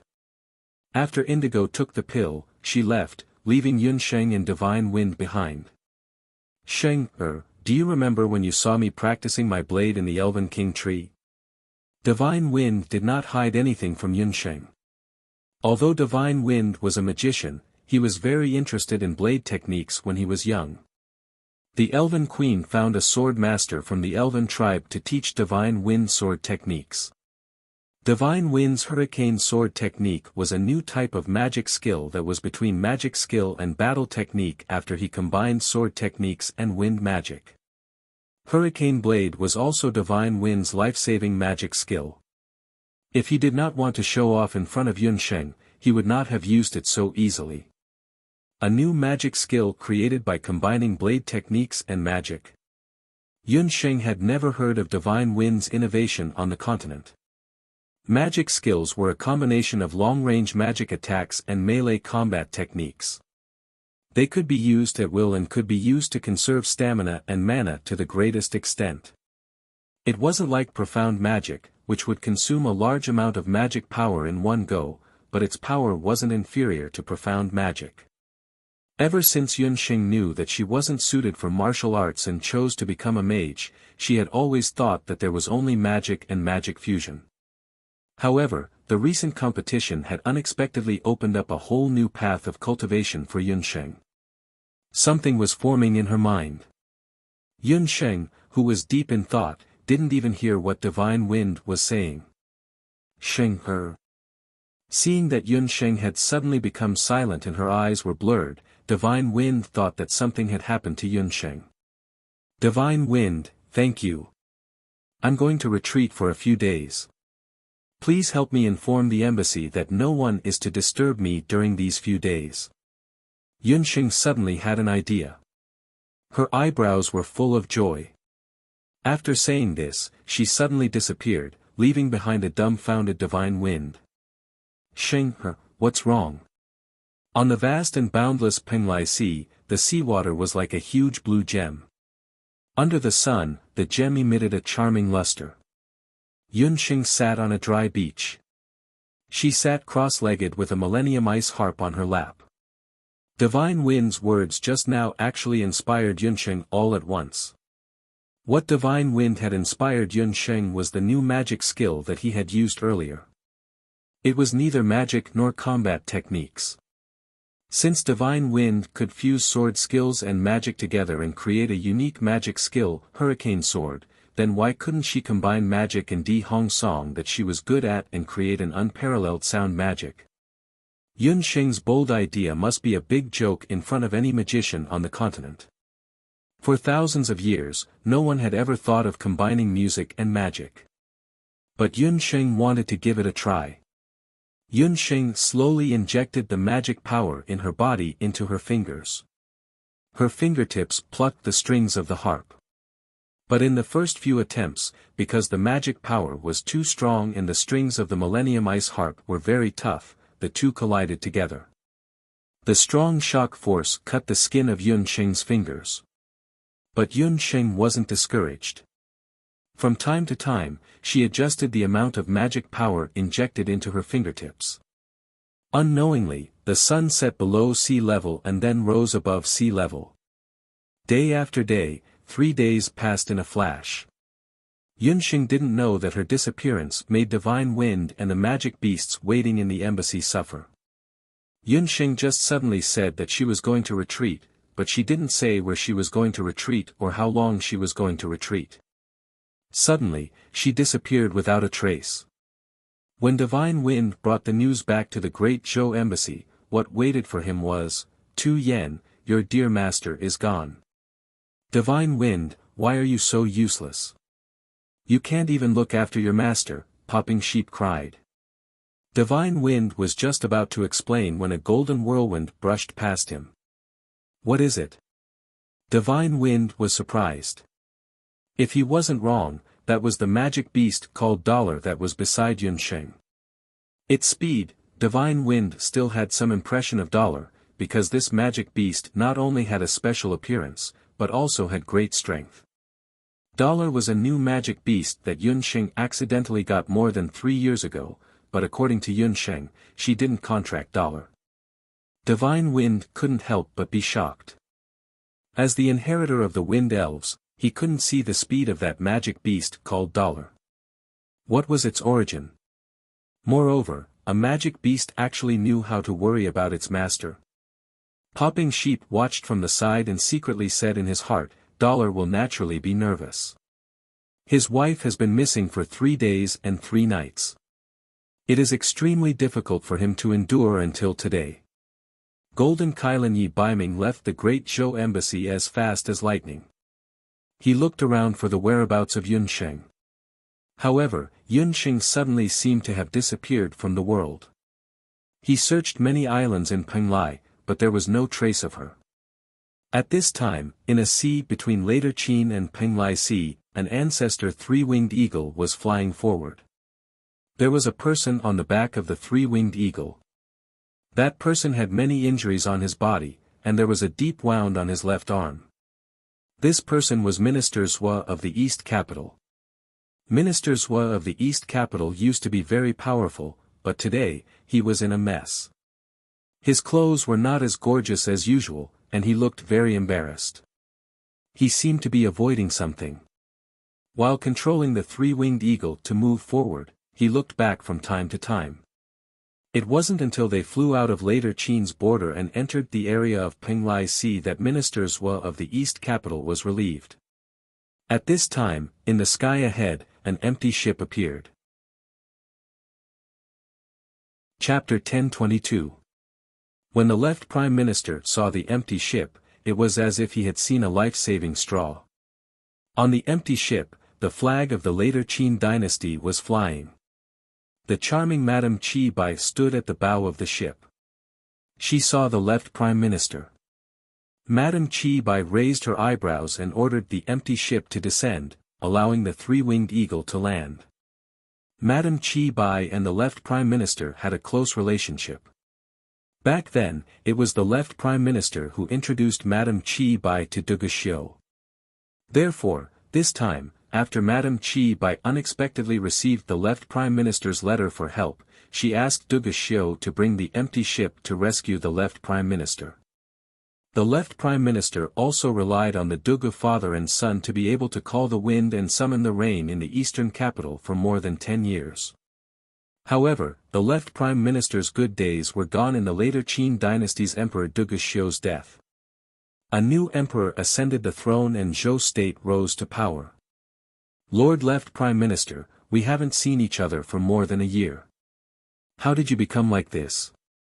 Madame Qi Bai covered her mouth and laughed. The left Prime Minister originally had a big head, big ears, and a belly full of fat intestines. However, he was now covered in dirt and had lost a lot of weight. If it wasn't for the left Prime Minister's letter for help, Madame Qi Bai wouldn't have dared to confirm that the man in front of her was the left Prime Minister himself. Sigh, Madam, don't laugh at me. It's all because of that bitch from the eastern capital. She used underhanded means against me. The left Prime Minister's residence and all of my properties were confiscated. Even my private guards were all killed.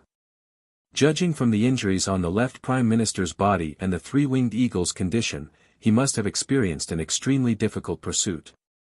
That bitch from the eastern capital? Are you talking about Dong Huangling or? Left Prime Minister, you are getting worse and worse. You can't even deal with a silly little girl. Madame Qi Bai said with a disdainful expression. The left Prime Minister smiled bitterly.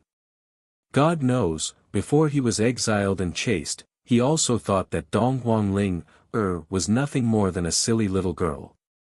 However, this time, Madame Qi Bai was just as wrong as he was. Zhou state was on the rise, and Dong Huangling was the legitimate princess of the Eastern Imperial Dynasty. She, Empress Dowager Situ, and the others had returned to the eastern capital with the help of the Heavenly Winged Jade and the Regent of Great Zhou. After Dong Huanglinger returned to the imperial capital, she was very respectful to the minister of the left at first. Minister Zhuo thought that she was afraid of Later Qin's influence and didn't dare to act rashly, so he gradually let down his guard. Who would have thought that Dong Huangling would actually collude with Heavenly Winged City's Heavenly Winged Jade to set a trap for him? Tianyi Yu knew that Prime Minister Zhuo liked beautiful women, so he sent an outstanding beauty to his residence. Prime Minister Zhuo was careless and let that beauty steal the evidence of his collusion with the Later Qin and the Bahuang tribe. Dong Huangling took the opportunity to impeach him in the imperial court and exiled him for the crime of treason. Not only was he exiled, but Minister Zhuo had already received the news. During his imprisonment, he had transferred a large number of his personal properties. He planned to recruit soldiers and buy horses as soon as he left the Dongdu, seek the support of the Later Qin, and rebel. But who would have thought that as soon as Prime Minister Zhuo left the eastern capital, many powerful warriors and magicians ambushed him halfway and killed all his family members and personal guards. Those people were like wolves and tigers, and it was obvious that they were the desperados of the Heavenly Wings arena. Prime Minister Zhuo then realized that he had fallen into Dong Huangling's trap. The exile was fake, and the extermination was real. At the last moment, Prime Minister's Wu fled all the way with a three-winged eagle that he had raised. He originally wanted to flee to later Qin, but he didn't expect to run into later Qin's Duguxiu, who was going to participate in the Duqian conference.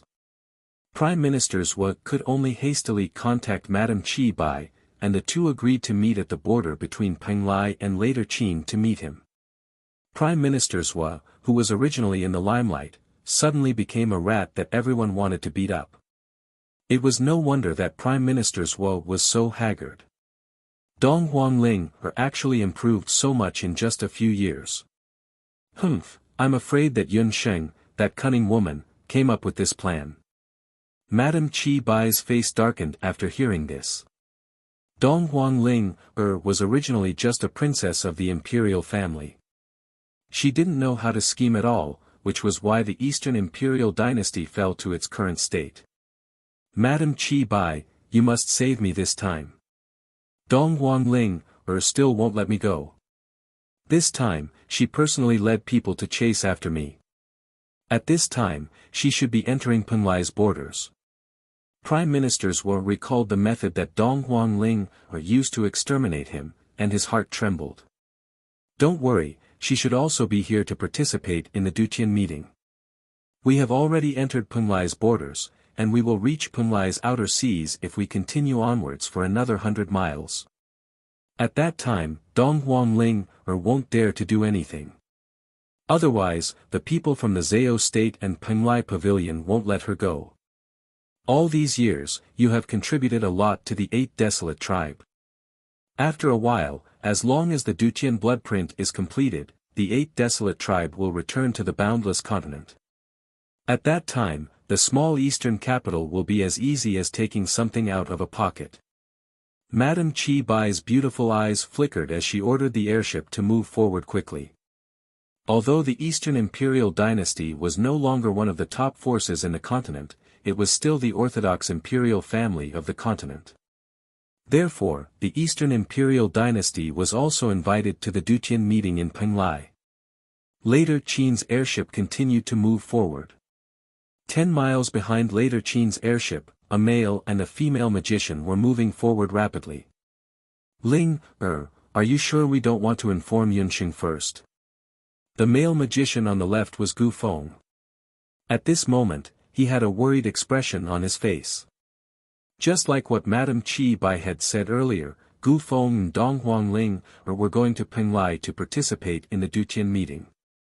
The outside world didn't know that Dong Huang Tianqi had turned into a fool.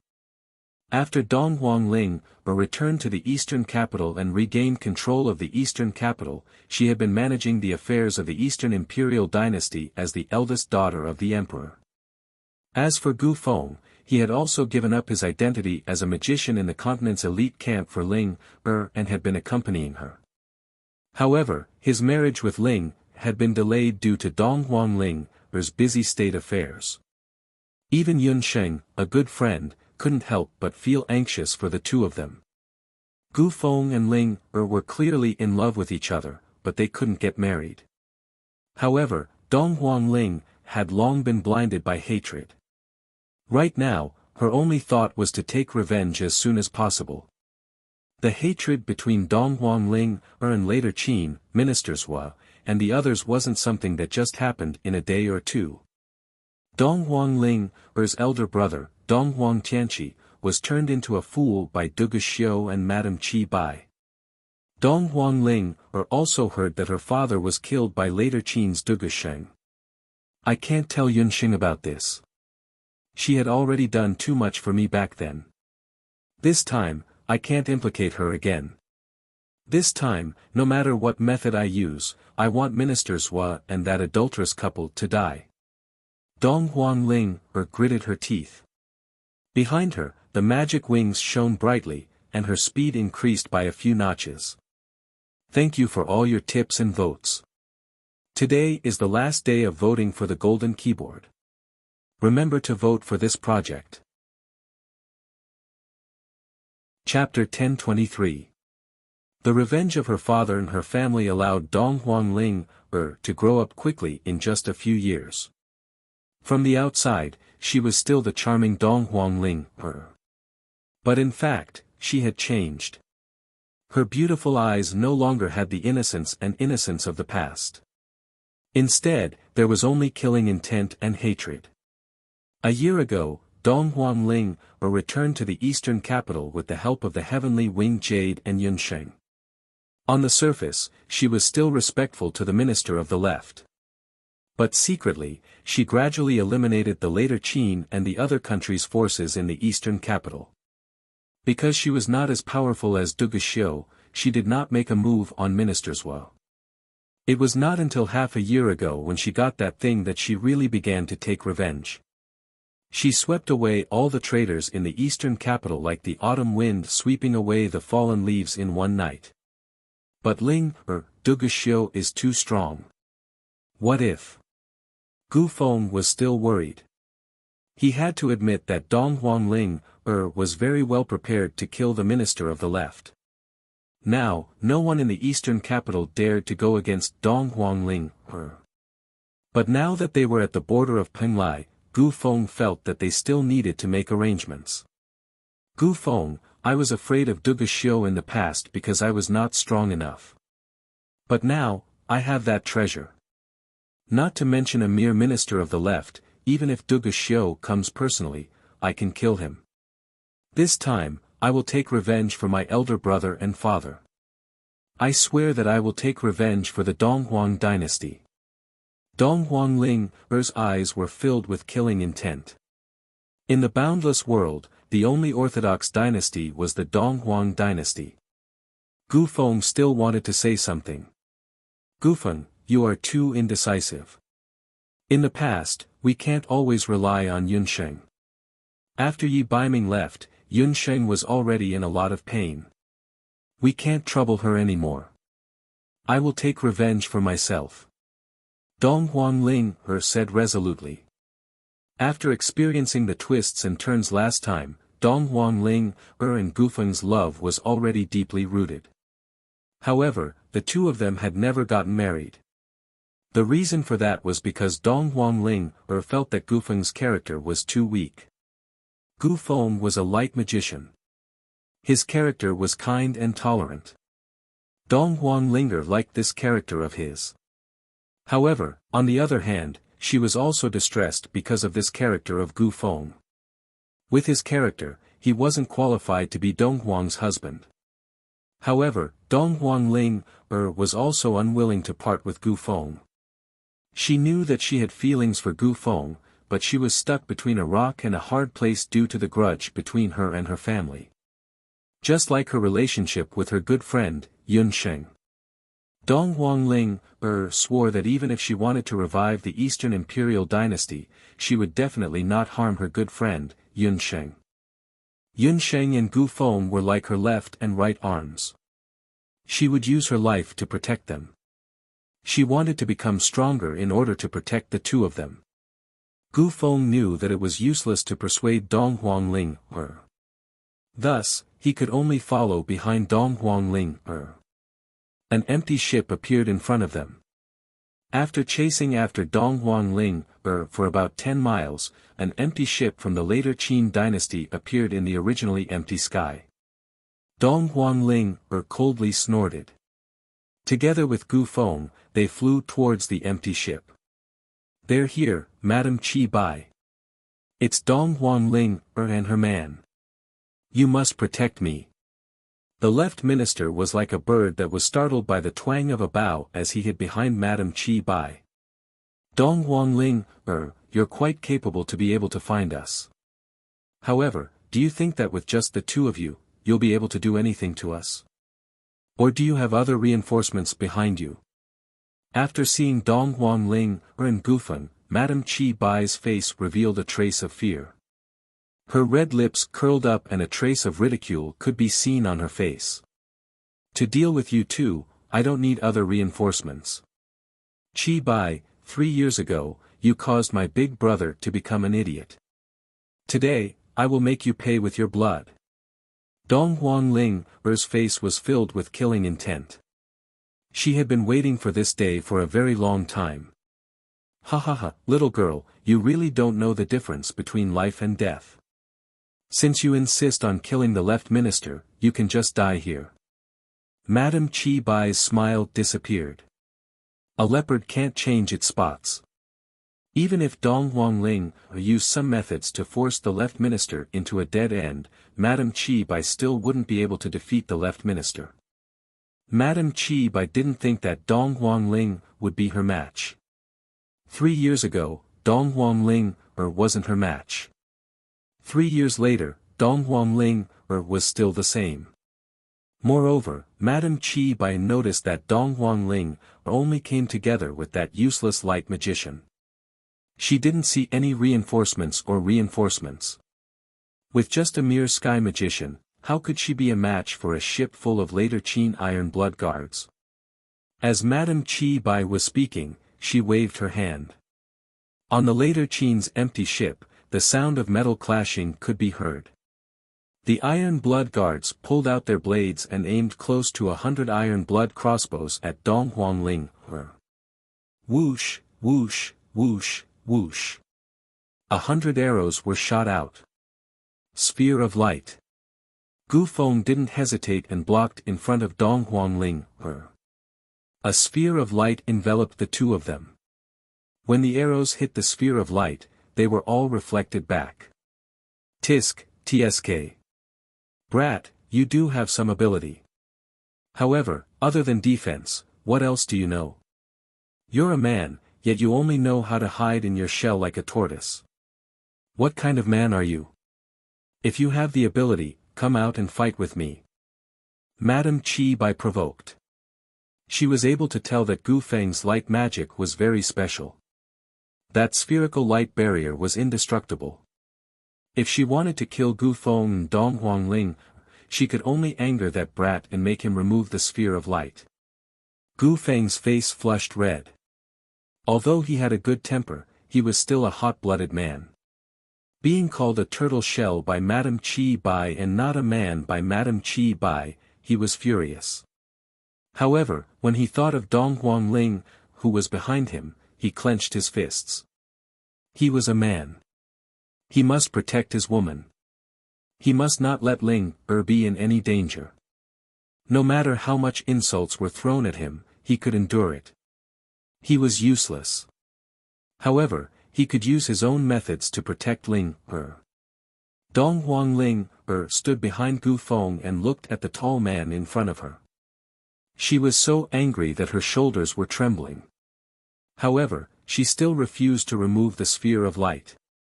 She knew very well that Gu Feng was humiliated like this because of her. Chi Bai was her, Dong Huangling's man. How could she allow others to casually insult him? Shut up, you shameless woman. If I wanted to kill you, why would I need Gu Feng to do it himself? I alone am enough to take care of you all. Dong Huangling ignored Gu Feng's obstruction and left the sphere of light. Dong Huangling, I thought that you had improved a lot. In the end, you're still the same as before, brainless. You've been fooled. Madame Chi Bai gave a signal with her eyes. Immediately, the mages that were lying in ambush on the ship released magic toward Dong Huangling. Just as Dong Huangling was about to be engulfed by the magic, Dong Huangling, who didn't dodge at all, raised her hand. In her hand was a bronze tool that was flickering with an ancient luster. Chapter 1024. The item in Dong Huangling's hand looked like an alms bowl. Under the sunlight, it reflected a cold bronze-colored radiance. That ancient utensil was tattered. Even the broken bowl of a beggar on the street would be much more beautiful than it. However, Dong Huangling just had to take out this broken bowl at this moment. Could it be that it was an ordinary-looking magic tool? Seeing that Dong Huangling, who was about to die, actually only took out such a thing, Madame Chi Bai sneered coldly. She didn't notice that when Minister Zhua, who was beside her, saw that ordinary-looking ancient utensil, his eyes bulged out, and his face was filled with horror. Madame Chi Bai's mocking expression didn't last for long. In the next moment, Madame Chi Bai's face trembled. In her eyes, the mocking expression was replaced by an indescribable strangeness. Hell, what did she just see? The magic attacks released by the tens of magicians, which contained all kinds of magic attacks, were all absorbed by that bronze-colored utensil when they were about to hit Dong Huanglinger. All of the magic attacks disappeared. After absorbing the magic attacks, the bronze-colored utensil seemed to have been injected with life force, and it emitted a bright radiance. That radiance was absorbed into Dong Huanglinger's body bit by bit. In a short period of time, Dong Huanglinger's magic soul expanded by more than 2 times. Her red clothes were like fire, and she stood in the air. On her beautiful face, there was an additional sacred and inviolable expression. The magic power on her body was getting stronger and stronger. Obviously, she had absorbed the magic attacks released by those magicians earlier. Although the magicians under Madame Chi Bai's command weren't top-notch magicians in the continent, they weren't ordinary magicians either. At the very least, they were master magicians. Most of their magic power was concentrated in their magic attacks. The magic attacks that were supposed to attack Dong Huanglinger were actually all converted into Dong Huanglinger's magic power through that miraculous utensil. For a magician, the most important factor in a battle was the strength of their magic power. Through that strange utensil, Dong Huanglinger absorbed all the magic power of others. It was as if Dong Huanglinger had obtained an endless supply of magic power, while the magic power of others was greatly reduced. Turning other people's magic power into one's own was the most unbelievable thing, but it had indeed happened before his eyes. All of this was because of the strange magical artifact that Dong Huanglinger was holding. How? How could this be? What kind of magical tool is that? Madame Chi Bai found it hard to believe. Her original arrogance and mockery had completely vanished. An ominous premonition slowly spread from the bottom of their hearts. Fear was eating away at the hearts of the people on the later Qin spaceship. That's him. That's him. He killed many of my guards. That's Dong Huangqing. The left Prime Minister cried miserably. When Madame Chi Bai heard the name Dong Huangqing, it was like a sudden clap of thunder. As a member of the Ba Shi tribe, one of the descendants of the Ba Huang tribe, Madame Chi Bai was no stranger to Dong Huangqing. The Dong Huangqing, one of the 8 barren lands' divine artifacts, was said to be an inconspicuous bronze qing. This qing was personally forged by the founder of the East Imperial Dynasty, the first emperor of the East Imperial Dynasty. It was said that it was forged by heavenly lightning. Could it be that it had been hiding in the eastern capital all this time? However, it was precisely this bronze qing that was the scariest magical tool in the world. It possessed a mysterious power that was able to devour all kinds of attacks, including magic power and combat skills, and turn their power into one's own. Why didn't you say earlier that she had the Dong Huangqing? Only now did Madame Chi Bai know why Dong Huanglinger dared to face the Qin soldiers on the spaceship by herself. I forgot to say it. The left Prime Minister was already scared witless. When he wanted to say it, Dong Huanglinger had already caught up to him. Dong Huanglinger held the Dong Huangqing and looked down at the people on the spaceship. Brother, Linger is going to take revenge for you. This woman who caused you to become an idiot, I will take revenge for you. After killing her, the next target would be later Qin's Duguxiu. Dong Huanglinger had been waiting for this moment for more than 3 years. 3 years ago, her brother, Dong Huangtianqi, was harmed by Madame Chi Bai's soul snake and became an idiot. When Dong Huanglinger rushed to Skywing City, her brother was like a 3-year-old child. Empress Dowager Situ had been crying all day long. That period of time was the darkest period of Dong Huanglinger's life. Seeing that Dong Huangtianqi had no chance to recover, Empress Dowager Situ told Dong Huanglinger a secret. One of the 8 barren divine artifacts, Dong Huangqing, was hidden within the Eastern Emperor tomb. However, in order to awaken Dong Huangqing, one must have the blood of the first emperor and be 18 years old before one could enter the Eastern Emperor tomb. After Empress Dowager Situ told Dong Huangqing's secret to Dong Huangling, she even forced Dong Huangling to promise her that if she was able to awaken Dong Huangqing one day, she would definitely replace her brother and revive the Eastern Emperor dynasty. Dong Huangling saw Empress Dowager Situ, who had aged a lot in just one night, and her brother, who had become an idiot and had saliva dripping from his mouth, and agreed to Empress Dowager Situ's request while sobbing. At that time, Dong Huangling was only 16 years old. She waited for 2 years. She waited until 1 year ago when her family returned to the eastern capital. Only then did she enter the Eastern Emperor tomb. In the tomb, Dong Huangling successfully found Dong Huangqing. However, after finding Dong Huangqing, Dong Huangling wasn't able to form a blood contract with Dong Huangqing immediately.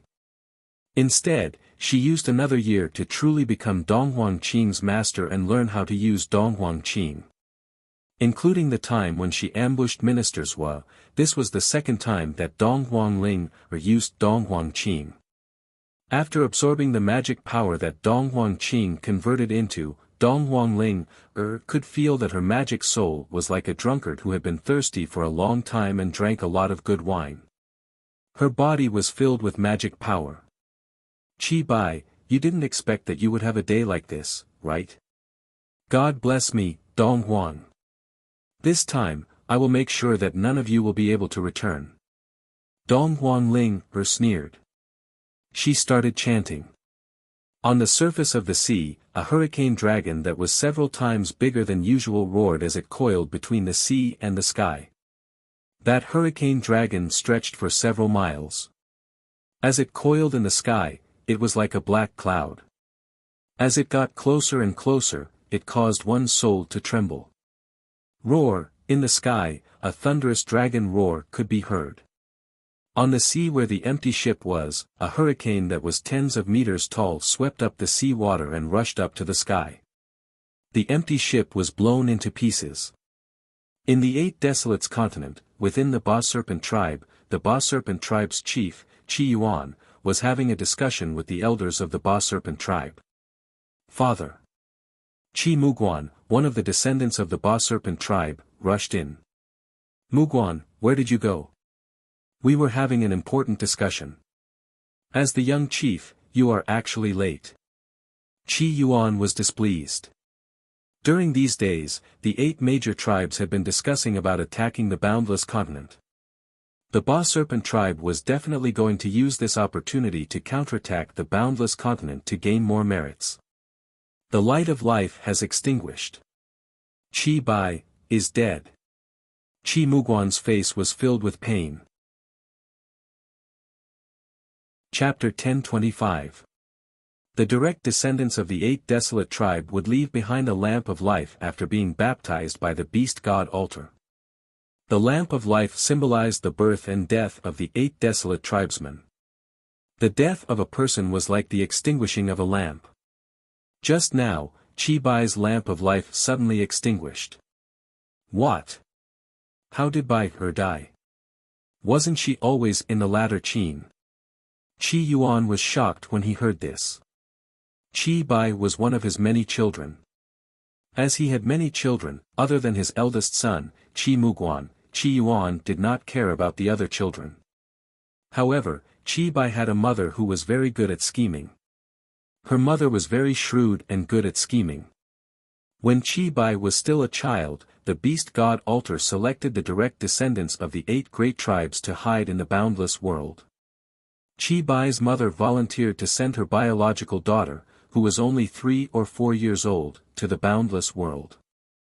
Qi Bai was gone for close to 10 years. In these 10 years, not only did Qi Bai get close to He Yao's son, she also obtained many spies from the boundless world and made many contributions to the Bashi tribe. Just as the 8 Desolate tribe was about to counterattack, Qi Bai suddenly died. Could it be that someone discovered her identity, or did something happen in the boundless world again? Qi Yuan hesitated. Father, could it be Duguxiu? That brat was bewitched by a human woman all these years and was much colder to his sister. This time, could it be that he was instigated by that human woman and killed Qi Bai? Qi Muguan did not have a good impression of Duguxiu. No, He Yao's son would definitely not do such a thing and delay important matters. Someone must have discovered Qi Bai's identity. Qi Yuan was a little regretful. Qi Bai was a very useful chess piece. He had asked Qi Bai to keep an eye on Duguxiu and report every move of Duguxiu and the Black Qilan tribe to the tribe. Her death was equivalent to one less spy. Father, no matter who killed Qi Bai, I must avenge my sister. This time, Father, please send me as the vanguard to counterattack the boundless world. Qi Muguan was in his old age, and his teeth were chattering. Among so many siblings, only Qi Bai's wife had the best relationship with him. No matter who killed Qi Bai, he would not let them off. Madame Qi Bai did not return the entire night. Until the next day, there was still no sign of her. Along with her, there was also a whole empty ship from the later Qin. After receiving the news, Duguxiu contacted Peng Lai of Gojoseon and requested to search for the whereabouts of the later Qin spaceship in the inner and outer seas. Before Madame Qi Bai left, she told Duguxiu that she had received a letter from Prime Minister Zhua asking for help. She would go to the area bordering Peng Lai and later Qin to help Prime Minister Zhua.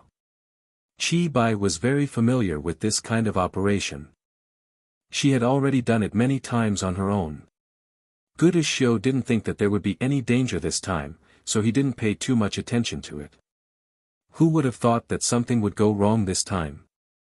After searching for a while, a part of the wreckage of the spaceship was found in the sea more than 3,000 miles away from Peng Lai Island.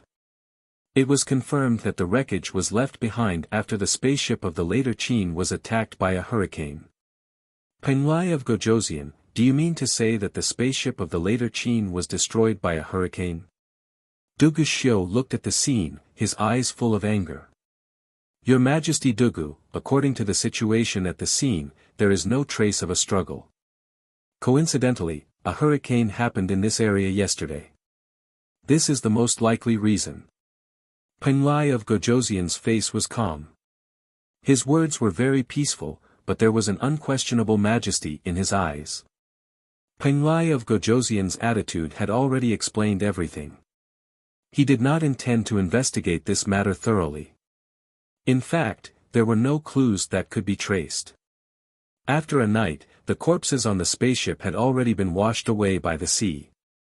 As for the wreckage of the spaceship, only a part of it could be salvaged. These could not prove what had happened last night. There was no survivor on the spaceship of the later Qin. Do you really think that I am a 3-year-old child?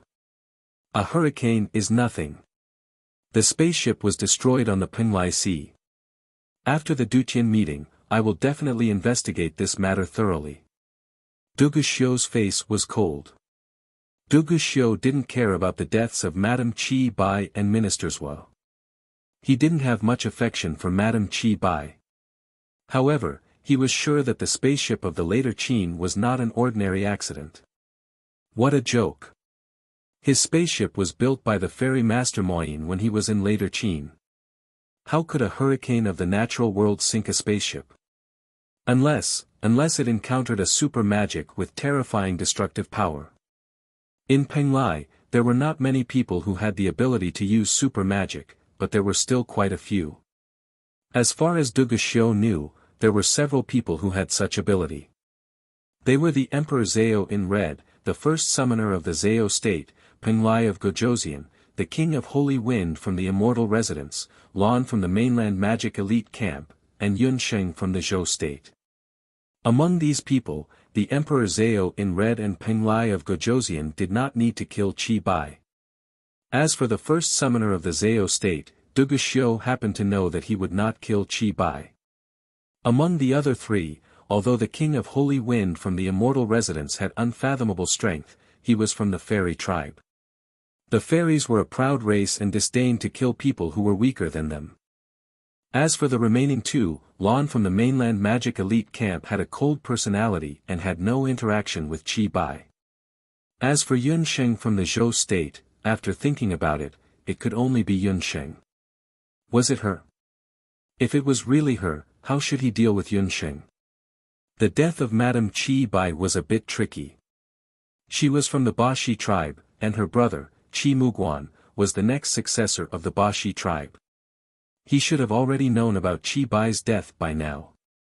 Du Guxiu's mind was spinning. Peng Lai of Gojoseon, who was beside him, was staring at the wreckage of the later Qin dynasty's empty ships on the surface of the sea. It was a hurricane. In this season, there had never been such a large-scale hurricane in the waters of Peng Lai. Peng Lai of Gojoseon did not tell Du Guxiu that there was not only a part of the hurricane's power left on the wreckage of the empty ships, but there was also a power that was even more mysterious than the hurricane's power. If Peng Lai of Gojoseon was not wrong, that power came from a mysterious magical artifact from thousands of years ago. The 8 wilderness divine artifacts had finally all appeared. Peng Lai of Gojoseon recalled that 2 uninvited guests had appeared on Peng Lai this morning. It was Dong Huangling, the eldest princess of the Dong Huang dynasty, and the light magician, Gufeng. The 2 of them were travel-worn and looked like they had been on the road for a few days. At this time, they should be on their way to the Great Zhou Embassy. What was to come would come in the end. The blood feud between the later Qin dynasty and the Dong Huang dynasty, and the hatred between the 8 wilderness continent and the boundless continent for thousands of years, had finally come to an end. Peng Lai of Gojoseon looked at the horizon. His amber eyes flashed with an indescribable feeling. On the other side of the sea, there was also a pair of eyes. A pair of golden eyes was looking at the rising and falling tides of the sea. Dollar stood at the estuary of Peng Lai. Chapter 1026. Another day had passed. Counting the previous 3 days and 3 nights, Yun Sheng had been missing for 4 days and 3 nights. In the past few days, Dollar had been alone in an empty bed. He couldn't eat or sleep well. He couldn't get used to it. It was annoyed and roared in the direction of the estuary.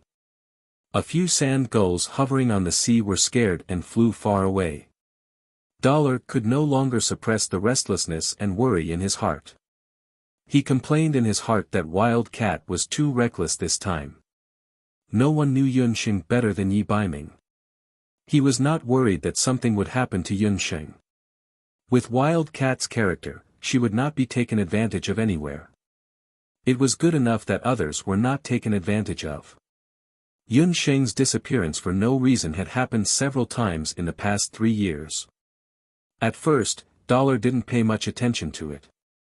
According to the usual practice, Yun Sheng would appear in a few days.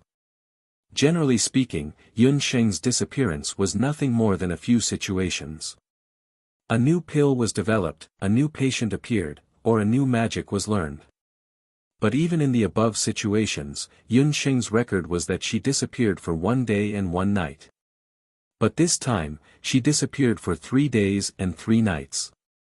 In the past day, Dollar had almost run to several main islands of Peng Lai, including medical centers, summoning centers, and other places, but he couldn't find the whereabouts of Yun Sheng. The sunset was all over the sky. The whole sea turned into a golden color. It was beautiful. But at this moment, Dollar was not in the mood to enjoy all this. No matter how beautiful the scenery was, if there was no one to accompany it, what could it do? The tide was lapping on the beach. Dollar's ears moved slightly. It seemed to hear a different sound in the tide. That was, the sound of a guqin. Although the tide covered most of the sound, Dollar still heard it. The sound came from an island in Peng Lai. Tut, I almost missed it. Wild Cat has never liked to play by the rules. If she is going to retreat, she will definitely choose a secluded island. In Dollar's eyes, the flame of hope was ignited again. Apart from the main island of Ice Island and Fire Island, about 40 of the remaining 60 or so islands were inhabited. As for the remaining 20 islands, they were either uninhabited or undeveloped. The source of the zither music was an island that was the furthest away from the main island of Peng Lai. That island was a nameless island that was inhabited by a large number of magical beasts all year round. Due to the large number of magical beasts and the lack of resources on the island, even the people of the Zao state had no time to take care of the island. Dollar's heart jumped. He had a feeling that Yun Sheng was on that island. Dollar leaped into the air. Under his feet, there were 4 green clouds of wind. The golden figure was flying towards the island. As they approached the island, the sound of the zither became clearer. However, this zither music was obviously different from what Yun Sheng usually played. It was no longer a zither music that made people calm down or make their blood boil. Instead, it was murderous, like a war drum, full of provocation. Just listening to it made one's blood boil. When Dollar approached the island, he was shocked by what he saw. How could it be? It was a remote and almost desolate island. There was very little vegetation on the island. There were only bare bluish-gray rocks everywhere. At this time, it was evening. The afterglow of the setting sun dyed the rocks red. This hour was also the time when all kinds of magical beasts that lived near Penglai returned to their nests. The sonorous and powerful zither music caused a commotion among the magical beasts. On the sea, in the sky, and on the land, there were a large number of magical beasts that were crawling, flying, and swimming. Among them, there were the rock jade turtle with amazing defensive abilities, the overlord golden sword condor in the sky, the amphibious thorn crocodile, and a large number of colorful poisonous insects. They were all living on the wild islands of Penglai. They were also the overlords of this area. The magical beast's sense of territory was stronger than that of the human race. This island was their territory. That ignorant human who had rashly intruded dared to provoke them with the zither music. These magical beasts on Penglai, some of them knew combat skills, some of them knew magic, and some of them had all kinds of attributes. At this time, their eyes were red from being provoked by the zither music. They wanted to tear Yun Sheng apart. Dollar could not hold back anymore. But he suddenly noticed that Yun Sheng was sitting quietly. She lowered her eyelashes and bathed in the setting sun. Her black eyes were full of calmness. Her lips were raised and a beautiful archy beaming was very familiar with Yun Sheng like that. In that smile, there was eagerness to give it a try, and also confidence that victory was within his grasp. As if realizing something, Dollar decided to observe for a while to see what the wild cat wanted to buy. The first to attack was the rock jade turtle. There was the sound of rolling rocks. Around Yun Sheng, rocks of different sizes rolled. The ground shook violently. A rock that needed 2 people to hug together was thrown at Yun Sheng. Dollar could not help but hold his breath. His limbs were slightly bent, ready to attack at any time. Clang! Like a golden spear hitting, Yun Sheng, who had not moved at all, suddenly condensed a magic power under her fingers and suddenly plucked. On the strings, the sound of the zither had been perfectly integrated with the magic power. The sound of the zither was shaped like a crescent moon and accurately hit the huge rock. The rock cracked and dust and gravel filled the sky. The sound of the zither hit the rock jade turtle's chest. The rock jade turtle, which weighed more than 200 kilograms, was actually split in half by the sound of the zither. It could not be more dead. After smashing the rock, Yun Sheng did not stop. Under her fingers, a series of zither music was played. In an instant, the crescent-shaped zither music was like raindrops, fusing various magic attributes. The sound of the zither was like countless swords. Nearly 100 magical beasts attacked one after another, but Yun Sheng was still dealing with them methodically. From being surrounded at the beginning to being calm, the blood of the magical beasts quickly dyed the beach red. Yun Sheng's fingers did not stop. The sun slowly set. Above the pitch-black night sky, the stars were like fireflies.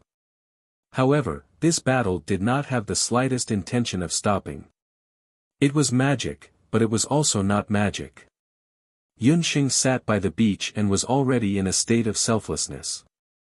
Killing people with zither music against hundreds and thousands of magical beasts. Even Dollar couldn't help but sigh as he watched. Under the influence of the zither music, the magic attack effect was at least doubled. It was endless. And after combining magic, not only could the zither music attack from afar, but it could also be used in close combat. This was the result of Yunsheng's 3 days and 3 nights of seclusion. A new type of profound magic that had never appeared in the boundless land. There was a surge of pride in Dollar's eyes. This woman was Yunsheng, the woman he had his eyes on. When the last magical beast was killed, Yunsheng's fingers pressed the strings of the zither. Only then did she slowly heave a sigh of relief. She was still sitting on the same spot and did not even move an inch. When the sound of the zither ended, Yunsheng's entire body collapsed as if she had collapsed. However, what was waiting for her was not sand, but a warm body. Chapter 10:27. Yunsheng could feel his sturdy back under the thin magician's robe. A familiar scent wafted into her nose. That scent had always appeared beside Yunsheng in the past 3 years. It was the scent of Dollar. Even though he was a magical beast, Dollar was surprisingly clean. He had never smelled like other magical beasts. On the contrary, he always had a scent that was similar to the scent of sunlight. After smelling that scent, Yunsheng felt every nerve in her body relax. "Dollar, you're here. I've learned my second arcane spell," Yunsheng said. Her voice was weak and feeble. After killing nearly 100 magical beasts, Yunsheng realized that she was exhausted both physically and magically. She had been sitting on the beach for 3 days and 3 nights. She had played the guqin with all her might without taking a sip of water. The moment she learned the new spell, she was completely exhausted. Now, she couldn't even lift a finger. Even though it was a little miserable, Yunsheng didn't regret this special retreat. However, with this new profound magic, her strength had increased a lot. In the future, even if she were to fight against the Emperor Zhao in red, she would have a better chance of winning. Dollar, why aren't you saying anything? Why do I feel like you're angry?" Yunsheng didn't even bother to move her eyelids. However, she could still feel that Dollar was glaring at her with eyes that were about to explode at any moment. "TSK, this guy, does he have any awareness of being a magical beast? Look at other magical beasts. Every time they saw their masters, they would wag their tails and stick out their tongues. How could they be like Dollar, who was so arrogant? She had to teach Dollar a good lesson next time." But then again, Dollar's feeling was strangely similar to that of a certain someone. Sigh, she must be too tired. She was starting to let her imagination run wild again. Dollar couldn't be beiming. Looking at Yunsheng's haggard appearance, Dollar was so angry that his teeth were itching. If Yi Beiming was in his human form, he would definitely give this woman a good scolding and then spank her.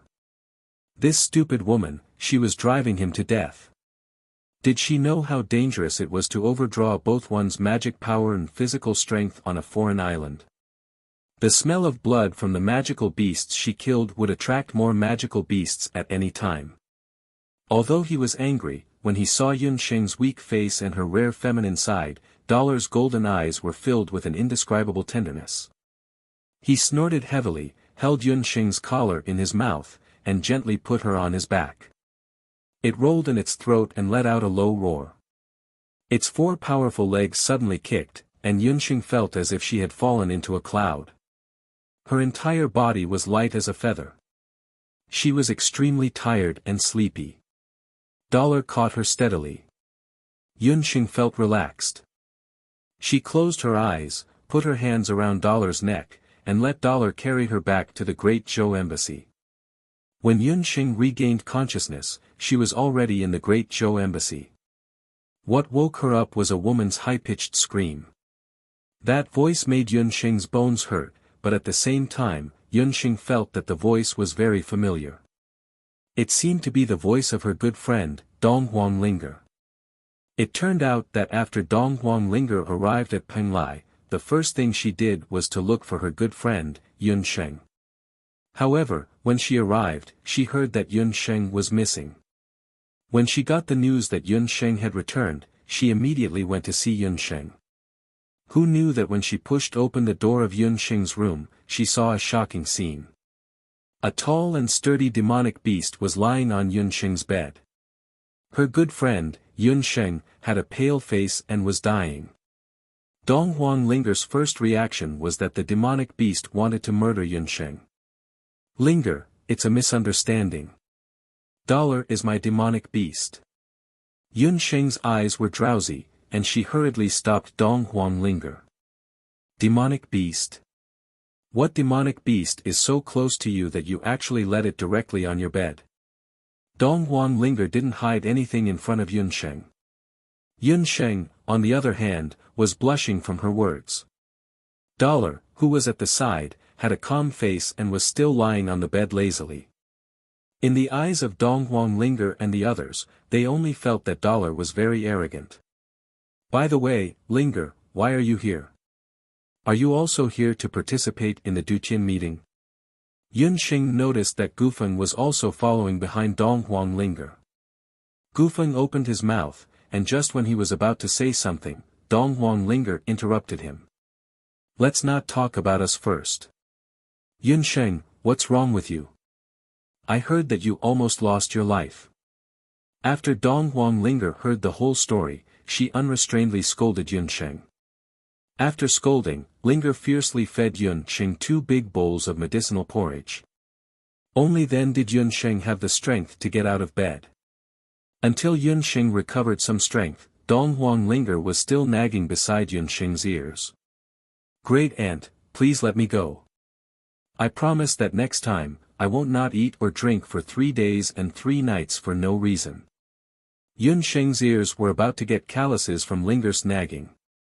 You almost scared me to death. Last time.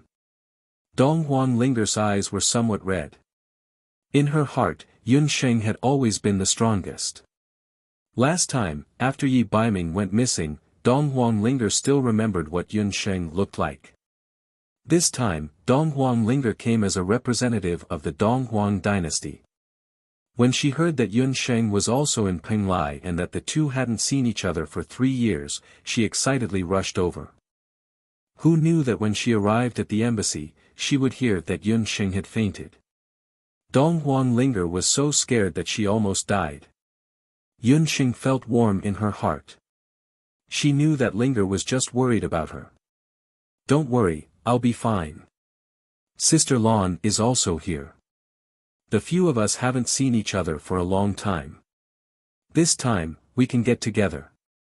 Yun Sheng smiled and took a glance at Gufeng. Gufeng, that brat, was talking to Yun Sheng intermittently. However, he would secretly glance at Yun Sheng from time to time. However, when his gaze met with Yun Sheng's, he would immediately timidly look away. With Yun Sheng's understanding of Gufeng, this brat was definitely hiding something from her. Although she faintly felt that something was wrong, Yun Sheng didn't rush to ask. She planned to privately look for Gufeng to confirm it. That night, the few people from the mainland's magic elite camp gathered together again after so many years. Everyone had a good chat. During the banquet, Yun Sheng told Dong Huang Linger about the news regarding Hu Sheng. We must think of a way to save Hu Sheng. However, it's definitely not easy to save someone in the Zhao state. Moreover, we still don't know Hu Sheng's whereabouts. Dong Huang Linger also agreed to save Hu Sheng. For this matter, we need to think about it at length. During the Duqian conference, we might need your cooperation. I want to start searching from the Zhao state's water prison. Yun Sheng told the few of them about her plan. The reason why Yun Sheng suspected the water prison was because of the letter that her father, Yun Sanghai, sent to her a few days ago. Regardless of whether Hu Sheng was imprisoned in the water prison or not, even if she wanted to meet her father, Yun Sheng still had to go to the water prison to take a look. The weather is cold and the ground is frozen. The southern lady is frozen like a dog, her fingers are stiff. Happy weekend, a new month, roll around, play dead, and beg for monthly votes. Chapter 1028. In the water dungeon, Hu Sheng was suspended. Her legs were soaked in water, and the prolonged soaking had caused her limbs to become swollen and rotten. After nearly 3 years of imprisonment, Hu Sheng had lost track of time and night. But in the past few days, she was suddenly released. The prison guards even sent her clean food and water. Hu Sheng knew that these vicious Zhao state summoners would not be so kind. She did not eat or drink. If I tell you to eat, just eat. Once the metropolis meeting ends, you'll die. Being a full ghost is better than being a hungry ghost. 2 jailers walked over, and one of them spat on the ground before walking away while cursing. So that's how it was. She was finally going to die. Hu Sheng was numb. She did not look at the food. For her, death might be a relief. You should at least eat a little. The one of the 2 prison guards who had stayed behind suddenly spoke up. Hu Sheng felt that the other person's voice was strange, but that was not important. This person was not the jailer who looked after her on a daily basis. It seemed that he was temporarily transferred here. Someone will get you out of here, the jailer said in a low voice. Hu Sheng's body trembled. She suddenly raised her head and looked at the jailer. He was wearing a mask. In the Zhao state, many summoners wore masks. Perhaps it was the concern in his voice that moved Hu Sheng. She asked softly, "Who are you? Are you from the celestial fox tribe?" Hu Sheng regretted it as soon as the words left her mouth. She was so naive. How could someone from the celestial fox tribe come to save her? Her father had long stopped caring about her. Her timid mother would never be able to find someone to save her. I'm sorry that you have suffered these past few years. I was selfish before. I am Yun Sheng's father. After hesitating for a moment, Yun Sanghai still announced his identity. Ever since that day when he sneaked into the Great Zhou embassy and left a message for Yun Sheng, Yun Sanghai had been paying close attention to the situation in the water dungeon. In the past few days, one of the jailers in the water dungeon had fallen ill. Yun Sanghai found an opportunity to replace him. He believed that Sheng should have received his message. In another day, the Dutian conference would begin. At that time, Sheng would definitely sneak into the water dungeon. As long as he and his daughter worked together, they would be able to save the woman in the water dungeon. Yun Sheng's father. Hu Sheng was surprised. At the same time, her heart felt bitter. Her own father did not appear when she was in danger. Instead, Yun Sheng's father came to save her. It's very dangerous here. Why did you save me? You should also know why I was caught. If I die, Yun Sheng will be safe. Hu Sheng believed that the man in front of her should also know that she was caught as a scapegoat. He should also know that she would soon be used as a blood sacrifice to strengthen the Dutian blood seal. Weren't all parents selfish? Could it be that Yun Sheng's father was not afraid that Yun Sheng would be implicated? But if Sheng knew that you died in her place, she would feel guilty for the rest of her life. She is a doctor. In her heart, there is no distinction between the noble and the cheap. Your parents should also hope that you can go back. Take these. In a few days, we will be able to get you out. Yun Sanghai sighed. He took out some pills and placed them beside Hu Sheng. Although his daughter, Hu Sheng, was not a good person, she had a clear distinction between good and evil. Hu Sheng's death would only bring a temporary peace. No one will hope for me to go back. Although I look like Yun Sheng, I am not her. I am a good-for-nothing. Hu Sheng shook her head. She hugged her legs and curled up in the cell with her head lowered. Yun Sanghai sighed and left. On the day of the Dutian conference, Yun Sheng received an invitation from Peng Lai of Gojoseon and the Zhao state. She learned that the Dutian conference would be held in the Peng Lai pavilion. The representatives of the major countries and forces that had already arrived in Peng Lai included, the region of Great Zhou, Yi Baiming, later Qin Duge Xiu, the immortal residence god Wind King, Tang Yuan Li Cheng, the vice president of the Hunters Guild, the mainland elite Camp Lan, Donghuang Ling, of the Donghuang dynasty, and Si Ming of the temple. Because the Duqian conference did not allow magical beasts or magical pets to enter, Yun Sheng went to the Penglai Pavilion alone today. When she arrived at the entrance of the Penglai Pavilion, she happened to meet Tang Yuan and Li Cheng. "Prince Regent, nice to meet you." Yun Sheng met Tang Yuan's crown prince, Li Cheng, head-on. She couldn't help but feel a headache coming on. Li Cheng respected the regent of Great Zhou very much. Back then, he was just a crown prince that Tang Yuan didn't think highly of. Later on, it was because of Yi Baiming's support that he managed to squeeze out Tang Yuan's second prince, Li Xiao. Not to mention, the second prince, Li Xiao, was later killed in Grand Emperor City. It was said that it was the Prince Regent who killed him.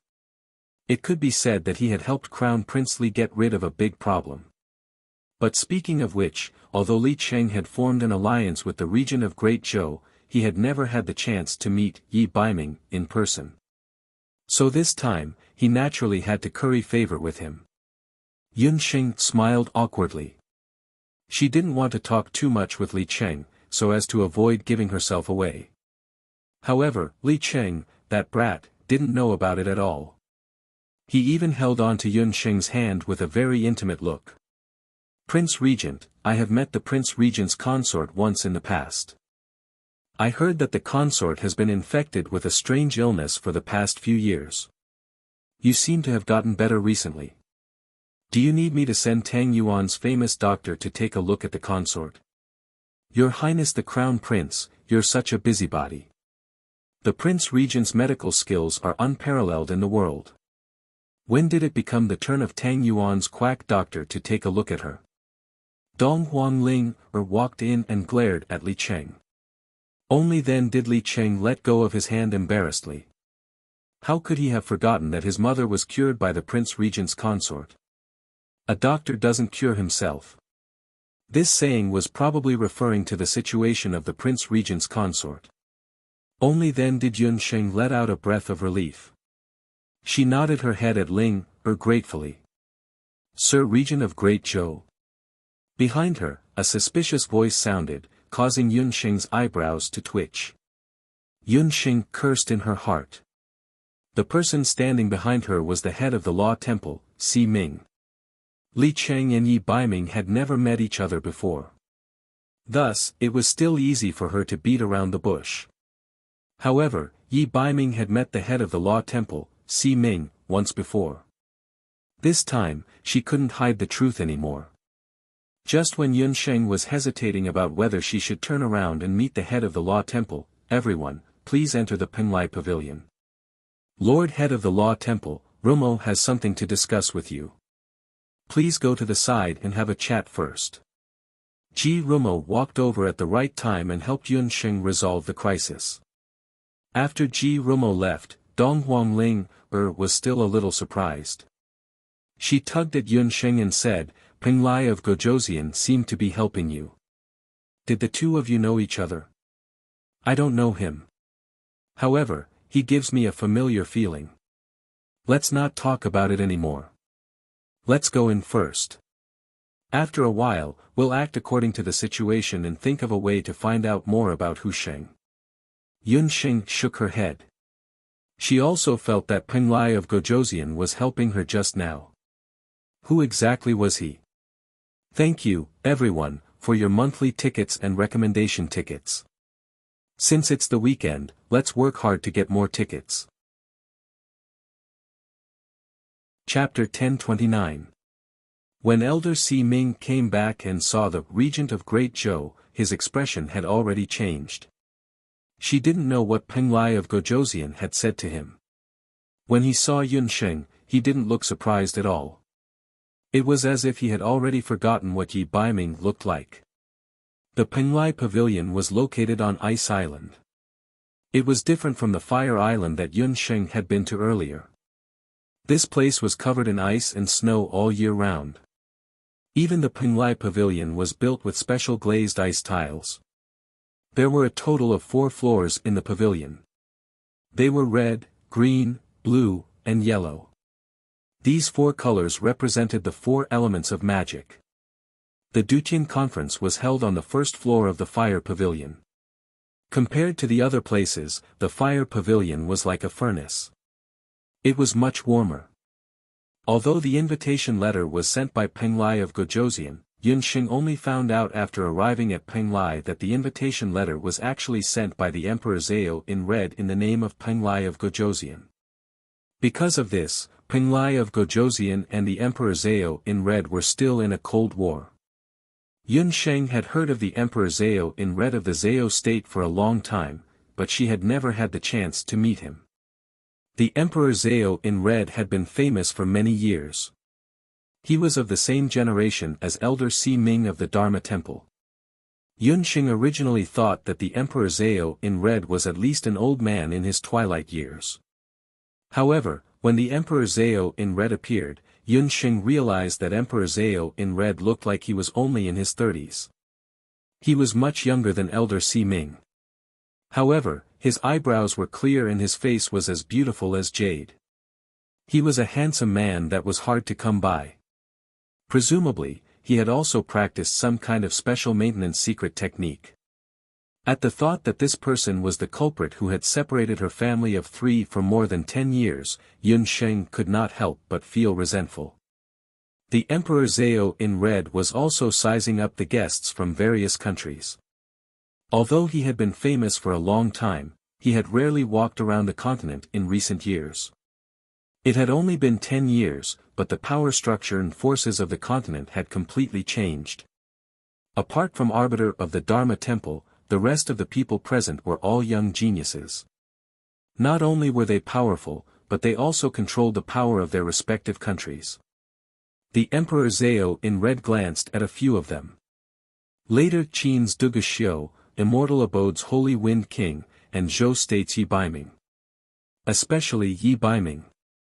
The Emperor Zhao in red subtly glanced at the Prince Regent of Zhou State. The Emperor Zhao in red paid attention to Yi Baiming because he was the most famous person of the younger generation in the continent in recent years. In addition, the Emperor Zhao in red also knew that the person imprisoned in the water prison was Zhou State's Prince Regent's consort. Yi Baiming was rumored to be extremely handsome. Seeing him today, the rumors were true.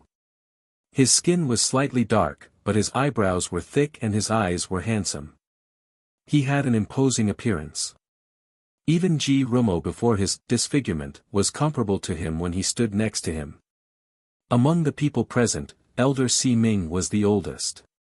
He coughed softly and said, "The Emperor Zhao, since everyone is here, you should tell everyone what the purpose of this Dutian meeting is. Everyone, please don't misunderstand. This Dutian meeting was initiated by Penglai of Gojoseon. I'm only participating in the meeting. The person in charge of hosting it is still Penglai of Gojoseon." The Emperor Zhao in red smiled and walked to the left side of Penglai of Gojoseon and sat down. The rest of the people also took their seats. I'm sure everyone still remembers that 3 years ago, part of the Dutian blood seal was damaged. The power of the blood seal weakened day by day. These days, the Dutian blood seal is even more unstable. Penglai of Gojoseon and Ji Rumo summoned a few of the Penglai summoners who were responsible for guarding the Dutian blood seal. Everyone started to discuss among themselves. Elder Si Ming nodded and said, "I've already predicted that if the blood seal collapses, the millions of people on the mainland will be in deep trouble. Then what should we do? Are we just going to sit here and wait?" Li Qing panicked. Tang Yuan was very close to the Dutian blood realm. If the Dutian blood seal collapses, the first to suffer would be Tang Yuan. Among the big countries, Tang Yuan was the weakest. When Li Qing heard this, his expression changed, and he looked around with a pleading look. The only thing we can do now is to find the 8 barren artifacts as soon as possible. To be honest, one of the 8 barren artifacts, the Heavenly Fate Mirror, has always been in the temple. Elder Si Ming thought for a while and decided to tell everyone the truth. The temple had always treated the Heavenly Fate Mirror as a secret. However, now that the mainland was facing an unprecedented crisis, Elder Si Ming did not dare to keep it a secret. Legend has it that the heavenly fate mirror can predict the fate of the heavens. As long as there's one divine artifact, the rest of the divine artifacts will be attracted. The mainland is saved. The vice president of the Hunters Guild felt hopeful. Elder Si Ming shook his head and said bitterly, however, the heavenly fate mirror has been damaged. In the past few years, its divine power has disappeared. Elder Si Ming was also speechless. He had also found out that the heavenly fate mirror had lost its ability to predict the fate of the heavens a few years ago. Strictly speaking, it was when the heavenly fate mirror failed to predict that Yunba of Zhou state would fall that a crack appeared on the heavenly fate mirror. Elder Si Ming had tried to repair it many times, but it was to no avail. The 8 barren artifacts were damaged. Yun Sheng, Dong Huangling, and Duga Xiu looked calm on the surface, but their hearts were in turmoil. The 3 of them had at least one or a part of the 8 barren artifacts. However, just one or a few divine artifacts were not enough to stop the 8 barren tribes' counterattack. Elder Si Ming, I wonder if you have the heavenly fate mirror with you. Among my entourage, there's a master blacksmith from the elf tribe.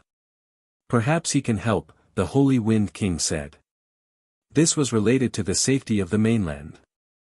If the 8 barren tribe invaded, the immortal abode would not be able to protect itself. Therefore, this time, the Holy Wind King was willing to help repair the heavenly fate mirror. Hearing that, Elder Si Ming took out the heavenly fate mirror from his storage ring. He also guessed that the Dutian meeting this time must be related to the Dutian blood seal. Therefore, he brought the heavenly fate mirror with him. The heavenly fate mirror, one of the 8 barren artifacts, appeared in front of everyone. The moment the heavenly fate mirror appeared, Yun Sheng's expression changed slightly. In her beast language ring, the 8 barren artifacts were very quiet and did not have any strange movements. It was Popping Sheep who told Yun Sheng that the appearance of one of the 8 barren artifacts would cause the other divine artifacts to resonate. However, if the divine artifact was stored in a magic seal or a special storage medium, it could prevent the resonance. However, the heavenly fate mirror had already been taken out, but it did not resonate at all. Could it be that the heavenly fate mirror was damaged, so it could not resonate, or this heavenly fate mirror, other than Yun Sheng, the rest of the people had already surrounded it, and were clicking their tongues in wonder at the Bahuang mirror. At first glance, there was nothing special about this mirror. It was oval-shaped and half the height of a person. It was the same as a normal bronze mirror. However, when a person stood in front of it, it would not reveal a person's reflection like other shadows. The damage that Elder Si Ming was talking about was a crack on the surface of the mirror. The master blacksmith from the elf tribe had already entered. After bowing to everyone, he walked forward and checked the crack on the heavenly fate mirror. Chapter 1030. 15 minutes later, the fairy weapon forgery master finally came to a conclusion. I'm sorry, I can't fix the crack on this mirror. Hearing that, everyone's faces were filled with disappointment. According to Divine Wind, this Grandmaster Blacksmith was already one of the top blacksmiths in the Immortal Residence Nation. If even he couldn't repair it, then there was probably no one else in the continent who could. Yun Sheng looked at the mirror. She understood what the fairy weapon forgery master meant. From her point of view, the material of this mirror wasn't special, but the fire that was used to make it was special. She was probably the only person in this world who could use the fairy fire to fix this mirror. Elder Si Ming, I have a question. Why do you think that this mirror is the heavenly fate mirror? Yun Sheng wanted to ask this question. There were thousands of mirrors on this continent. Why did the Dharma Temple think that this mirror was the heavenly fate mirror? Because it can predict the future. The heavenly fate mirror can predict the future of the continent and the fate of people, Elder Si Ming said confidently. In this world, the only mirror that could predict the future was the heavenly fate mirror. Has anyone predicted it before? Yun Sheng asked again. Prince Regent, are you doubting the authenticity of the Heavenly Fate Mirror? Actually, the Heavenly Fate Mirror is a sacred item in the Dharma Temple. Not many people can see its true appearance. All these years, the only people who have seen the Heavenly Fate Mirror are me, Wen Su, and my other disciple, Ru Yi. Other than Wen Su, the Heavenly Fate Mirror has always been able to predict what will happen to me and Ru Yi. However, I can't go against the will of the heavens. I won't use the Heavenly Fate Mirror so easily. Elder Si Ming still believed that it was the real Heavenly Fate Mirror. Elder Si Ming snorted and put the Heavenly Fate Mirror away. Both of you, let's not hurt each other's feelings. Since the Heavenly Fate Mirror can't be fixed, let's find another way. In fact, it doesn't matter whether we can find the 8 barren divine artifacts or not. The Zhao state has already found a way to strengthen the Dutian blood seal, and that is. The Emperor Zhao in red was about to announce. The Emperor Zhao, bad news. The first summoner has been found severely injured and unconscious at sea. A summoner rushed in. The first summoner was the Zhao state second only to the Emperor Zhao in red. Could it be that a spy from the Ba Huang tribe had snuck in? The Emperor Zhao in red and Peng Lai of Gojoseon looked at each other and saw the shock in each other's eyes. The Dutian meeting was also interrupted because of this. The Emperor Zhao in red invited Elder Si Ming to go with him. Peng Lai of Gojoseon apologetically told everyone that they would stay at the Peng Lai Pavilion for half a day. He had already prepared a banquet for everyone. Half a day later, when the Emperor Zhao in red returned, they would meet again. After saying that, Peng Lai of Gojoseon also hurriedly left. Yun Sheng's lips curled up into an unnoticeable smile. Yun Sheng, Lan, Dong Huangling, and the others were waiting for this moment. The three of them looked at each other. Earlier, they had already discussed that if there was a suitable opportunity during the Dutian meeting, Lan and Dong Huangling would cover for Yun Sheng to find a way to go to the Zhao state. Right now, in the Zhao state, the Red Coat Summoner and the first summoner weren't in the Zhao state. This was the best time to enter the Zhao state. Prince Regent, wait. I have something to ask you. Just when Yun Sheng was about to leave, Duguxiu walked up to them. His face was dark as he stared at Yun Sheng fiercely. Duguxiu, I don't think we have anything to talk about. Yun Sheng was on guard. You killed Qi Bai. Duguxiu opened his mouth and questioned Yun Sheng about Qi Bai's death. Madam Qi Bai is dead. Yun Sheng was surprised. She really didn't know about this. When did this happen? Yun Sheng already had some doubts in her heart. Just a few days ago, she and my soldiers went to the Penglai Sea to meet the left minister of the eastern capital. On the surface, it looked like they were hit by a hurricane. Don't pretend anymore. In the Penglai Sea, there are only a few people with that kind of strength, Duguxiu said coldly. Duguxiu also asked around. During the few days when Madame Qi Bai died, Yun Sheng disappeared. Even the people from the Great Zhou Embassy didn't see her. All the signs pointed to Yun Sheng killing Qi Bai. A few days ago, Yun Sheng was in seclusion. She didn't know anything about Madame Qi Bai's death. If it's related to the left minister of the eastern capital, could it be? Yun Sheng secretly looked at Dong Huangling. She saw that Dong Huangling was staring at Duguxiu with a hateful gaze. That gaze made Yun Sheng shudder. Could it be Ling? With Ling and Gu Feng's strength, logically speaking, they shouldn't be a match for Madame Qi Bai and the people from the later Qin. Could it be that there was something else going on?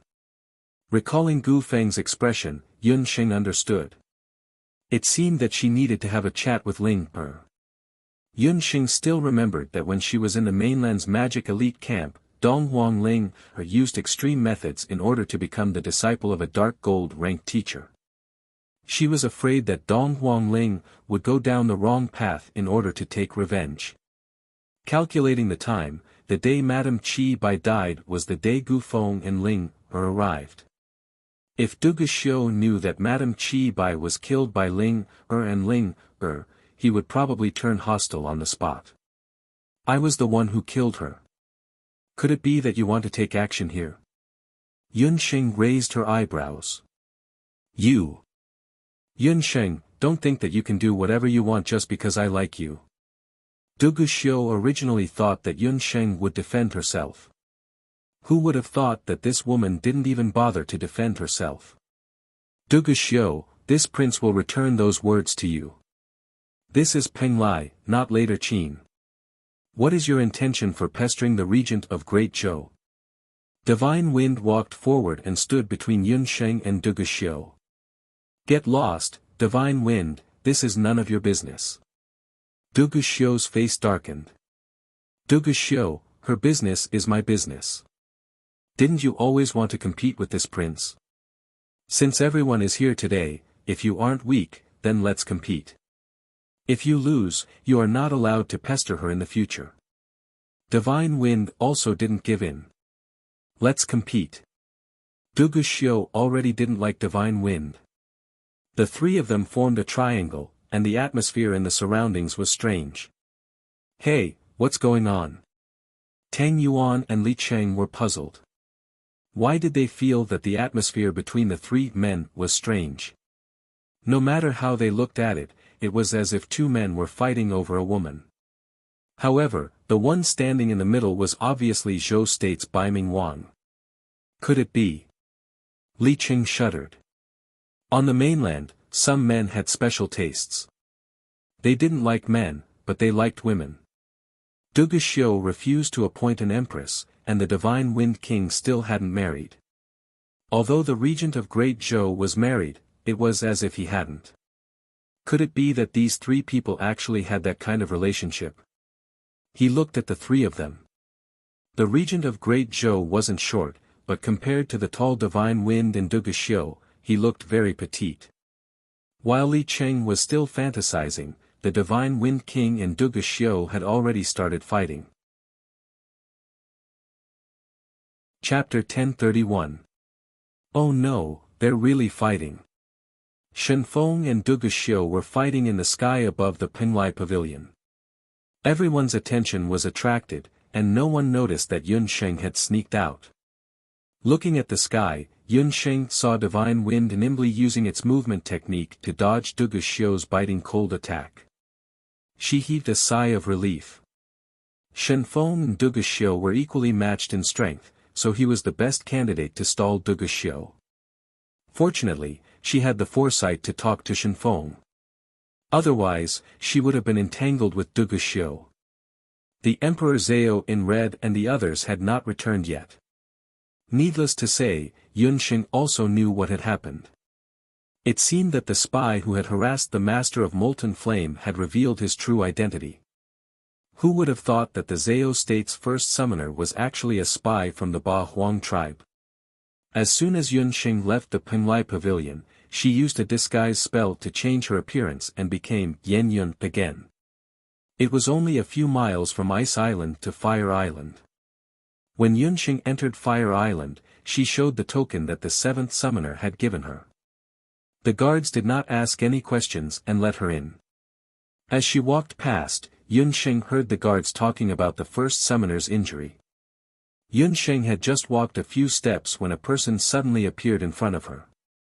When that person saw Yunsheng, he was very excited. Master Yan Yun, you finally appeared. I've been looking for you so hard. The seventh summoner was pleasantly surprised. In the past few days, he had almost turned the entire Penglai Island upside down, but he still could not find Yan Yun. Just when he thought that Yan Yun had left Penglai, Yan Yun suddenly appeared. What bad luck, Yunsheng forced a smile. Seventh Lord, I'm really sorry. I had some urgent matters to attend to, so I left for a few days. I was just about to look for you. Yunsheng could only find a random excuse. It doesn't matter. As long as Master Yan Yun can come back, it's fine. Oh right, I have something urgent to attend to right now, so I can't call Great Master. I'll go look for Great Master later. The seventh main caller was in a hurry. He had just received news that the first main caller was injured. At this moment, he was rushing to the area where the incident happened. Coincidentally, he bumped into Yunsheng. Then let's not delay Seventh Lord any longer. Seventh Lord, do you remember that I mentioned earlier that I have an acquaintance in the Zhao state? I only found out a few days ago that he's a jailer in the Zhao state's water prison. May I know where the water prison is? Yunsheng sneered in her heart. The first summoner was probably not far from death. Just let the Zhao state do whatever they want. The water prison is right below the Zhao state. However, it's an important place in the Zhao state. Normal people can't enter it. Here's my warrant. Great Master, use it as you wish. Return it to me when you see your acquaintance. The seventh main caller was bent on sucking up to Yan Yun. He didn't suspect Yunsheng's motive and gave his warrant to Yunsheng. It was really nothing. Yunsheng expressed her gratitude a few more times before parting ways with the seventh summoner. The seventh main caller didn't stop and rushed to the area where the first main caller was injured. On the sea, there was already an empty ship anchored. On the empty ship, including Elder Si Ming, Peng Lai of Gojoseon, and the Emperor Zhao in red were all gathered around the first main caller. When Elder Si Ming arrived, he realized that the first main caller's condition was much worse than he thought. His 4 limbs were all chopped off. The first summoner's life is not in danger, but I'm afraid his limbs are going to be crippled. After Elder Si Ming checked, he used some magic healing and some magic potions. The first summoner's eyelids twitched before he woke up. First main caller, what happened? The Emperor Zhao in red had worked with the first main caller for many years. He was very clear about the first main caller's strength. Judging from the first main caller's injuries, he must have been ambushed by the enemy. The first main caller didn't know what to say. He could only use a few words to describe his current mood. It was really fucking annoying. The first main caller was indeed a spy from the Ba Huang tribe. However, he was different from Madame Chi Bai and the others. He came to the Ba Huang continent as a spy many years before Madame Chi Bai and the others. He didn't belong to the Ba Huang tribe. Instead, he came from the highest authority of the Ba Huang tribe, the Beast God Altar. The first main caller was a priest from the Beast God Altar. As he was proficient in the art of summoning, he was sent to the Boundless Continent and infiltrated the Zhao state. In the past few decades, he was cautious and cautious. Finally, he became a core figure in the Zhao state. He also tried his best to find out the location of the volcano seal. After 10 years, he gained the trust of the guardian of the volcano seal, the master of molten flame. Finally, he found a way to destroy the volcano seal. In fact, the first main caller had the chance to completely destroy the volcano seal. However, he didn't find the right opportunity. This was a rare occasion when the Duqian conference was held in Penglai. The first main caller wanted to capture the leaders of the top forces in the continent in one fell swoop. Not long after the people from the top forces entered the Penglai pavilion, the first main caller couldn't wait to dive into the deep sea. Just like the previous few times, he repeated the same trick. He wanted to give the volcano seal the most fatal blow. The first main caller also expected that after decades of constant harassment and destruction, the master of molten flame and the seal were very weak. However, just as he was about to transform into a shark man and approach the volcano seal, a strange scene happened. His hands and feet were suddenly entangled by a large number of tentacles. A dark king anemone tentacle suddenly appeared in the water. At the same time, a thunderous roar came from the volcano seal. The master of molten flame, who was supposed to be powerless, appeared on the seal. The Fire Lord's figure was dozens of meters tall. He had recovered his strength when they first met. The first main caller panicked. He immediately understood that he had been ambushed. The Fire Lord's anger caused the entire sea to tumble. Under the pincer attack of the Fire Lord and the King Anemone Tentacle, the first main caller had no choice but to cut off his own limbs at the last moment. Then, he used the magic item on his body to barely save his life. In the face of the Emperor Zhao in Red's interrogation, the first main caller couldn't say a word. He could only nod his head vaguely. This is too much. The people of the Ba Huang tribe must be trying to save the woman in the water prison. There's no time to lose. Let's return to the Zhao state immediately. I will use the blood of that lowly celestial fox people woman to avenge the first main caller. The Emperor Zhao in Red was furious. These people from the Ba Huang tribe were too much. They dared to break into Penglai and commit murder. Wait, first main caller, why did you enter the sea? Penglai of Gojoseon, who had been standing beside him, suddenly asked. The first main caller was shocked. He didn't know how to explain. Also, Rumo has some knowledge of medicine. Looking at the first main caller's injuries, it seems to have been caused by him severing his own 4 limbs in order to escape. Ji Rumo's words made the first main caller's complexion turn even paler. Chapter 1032. When Penglai of Gojoseon and Ji Rumo asked this question, the others on the ship also felt that it was a little strange. Especially the Emperor Zhao in Red, he was already looking at the first summoner's wound suspiciously. The first summoner's wound did not look like it could be cut by an external force.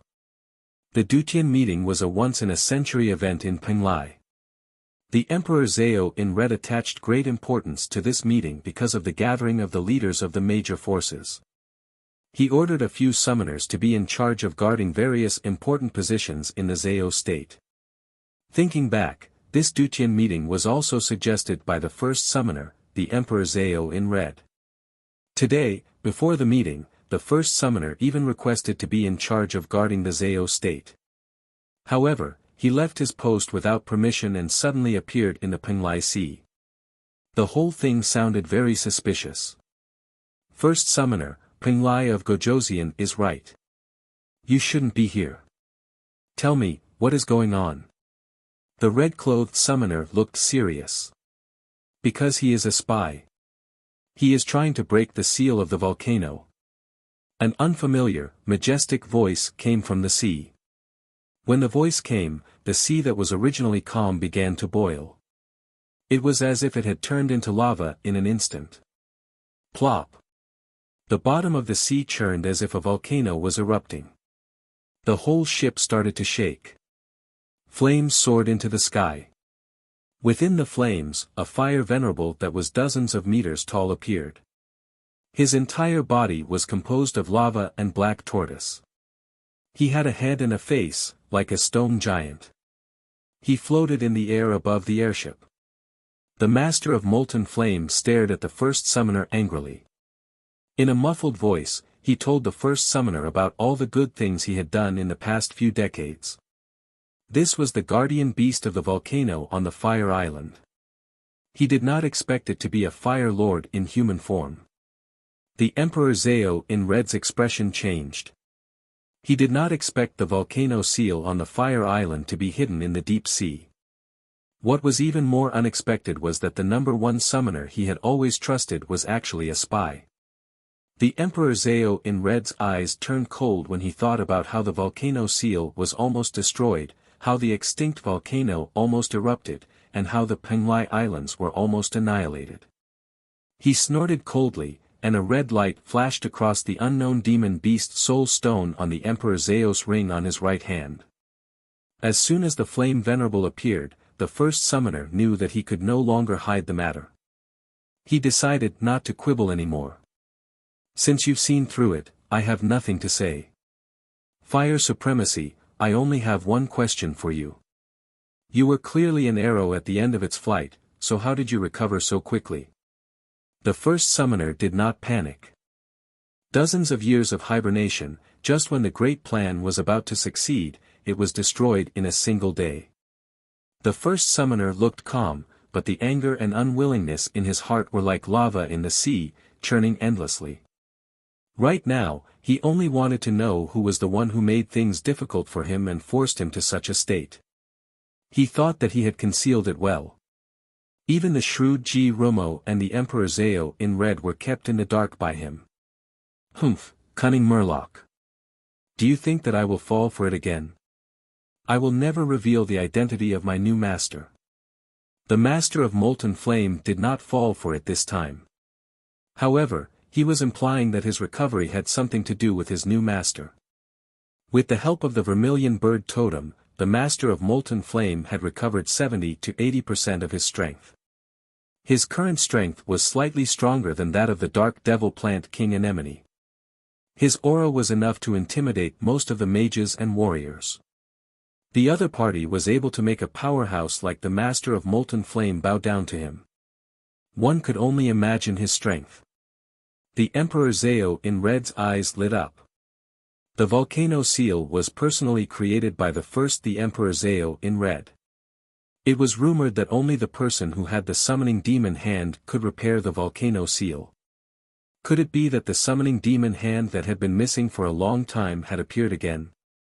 First Summoner, on account of your many years of service to the Zhao state, if you do not resist, I can spare your life. The Emperor Zhao in red glared at him angrily. Haha, the Emperor Zhao in red, let me tell you, don't even think about getting a single word out of me. The first summoner's severely injured body suddenly emitted an icy blue magic power. The Emperor Zhao in red and the others saw that the situation was not right and quickly retreated from the ship. Not good, leave the ship immediately. Boom! A loud sound was heard. The first summoner's body exploded and turned into dust. The entire empty ship was destroyed in an instant. When the explosion was heard, the first summoner's voice was still ringing in everyone's ears. Just you wait, humans. When the 8 wilderness beast god returns to the boundless land, you will all pay with your blood. The beast god alters soul explosion spell. I didn't expect the first summoner to come from the core of the 8 wilderness tribe, the beast god altar. Elder Si Ming was speechless. Different from the distribution of power in the boundless land, the 8 wilderness tribe was located in the 8 wilderness continent. Other than the tribe leaders of the 8 wilderness tribes, there was another existence that was above the 8 wilderness tribe leaders. That was the 8 wilderness beast god altar. It was rumored that the 8 wilderness beast god altar was formed by 8 beast god priests. These 8 beast god priests were proficient in all kinds of ancient witchcraft spells. The soul explosion spell was one of the special spells of the beast god altar. It used a magician's magic soul or a warrior's martial soul to ignite and explode in an instant. The power of the explosion was shocking. The first summoner's hands and feet were crippled, so everyone let down their guard. If they did not dodge in time, they would have been severely injured even if they did not die. What happened? The Emperor Zhao read. What kind of monster is that? The 7th summoner had just arrived with a few summoners. He did not see the first summoner explode. He only saw the Master of Molten Flame, who was like a mirage. Don't be rude. This is the guardian of the volcano, the Master of Molten Flame, the Emperor Zhao in red reprimanded. The Master of Molten Flame was the guardian of the volcano seal, which was equivalent to the guardian of Penglai. His status and identity were so high that even the red coat summoners had to avoid him. Ignorant humans, I don't want to have anything to do with you. The Master of Molten Flame had taken his revenge, so he could not be bothered with the people of the Zhao state. A fiery figure dived into the sea. The lava on the surface of the sea disappeared, and the sea became calm again. A large number of wreckages of empty ships were floating on the surface of the sea. 7th Summoner, why are you here? I didn't ask you to replace the first summoner to guard the Zhao state. The Emperor Zhao in red was depressed. Other than the 3 of them, everyone on the empty ship had died in the explosion. The Emperor Zhao, didn't you ask a guard to tell me to come find you? The 7th summoner was supposed to replace the first summoner to guard the Zhao state. However, a guard suddenly told him that the Emperor Zhao in red had ordered him to immediately bring people to support the first summoner. Chapter 1033. I did not order anyone to look for you. The Emperor Zhao in red was fuming with anger. Needless to say, the seventh summoner had been lured away. I want to ask you something. Did you see anything unusual on your way here? The Emperor Zhao in red wanted to kill the seventh summoner with one blow. Nothing unusual. If you want to talk about something, it's just that I met Yan Yun on my way here. She's one of us, the seventh summoner said suspiciously. Who is Yan Yun? The Emperor Zhao in red asked. She is a husbandry summoner that this subordinate recently hired from the summoning center. Her abilities are outstanding, and she is a holy beast husbandry master. The seventh lord could no longer hide the fact that he had been summoned, so he had no choice but to reveal everything. The seventh summoner thought that the Emperor Zhao would be happy that he had found a sacred beast tamer. Idiot! You don't even know that you've been tricked. That Yan Yun is the accomplice of the person who lured us away. Her target must be the Zhao state's water prison. The Emperor Zhao in red was not happy at all. He even scolded the seventh summoner. There was no such thing as a free lunch in this world. Furthermore, the Emperor Zhao in red had never heard of a sacred beast tamer in this world. If he guessed correctly, the sacred beast tamer Yan Yun must be the new master of the demon hand. The Emperor Zhao, I didn't know anything about this, the seventh summoner said with a sad face. Humph. Did they think that they could save someone just like that? The water prison is not that easy to break into. The Emperor Zhao in red had a strange smile on his face. The Emperor Zhao in red? Don't tell me you still have a trick up your sleeve. The seventh summoner's face lit up. If anything happened to the water prison because of his stupidity, the Emperor Zhao would not let him off the hook. I knew that something would happen in the next few days, and I've already ordered the ninth overseer to stand guard there. If someone really wanted to break into the prison, what awaited them was a lesson worse than death. Speaking of which, I really have to thank Junior Brother, the Emperor Zhao in red said and nodded at Elder Si Ming. Junior Brother? The seventh summoner felt as if he had been struck by lightning. Could it be that the Emperor Zhao in red and Elder Si Ming of the temple were actually fellow disciples? Senior Martial Brother, you're exaggerating. I only divined that a disaster would befall the Zhao state. At first, I thought it was just a groundless fear. But now, it seems like the first summoner has betrayed us, and the Zhao state is being attacked.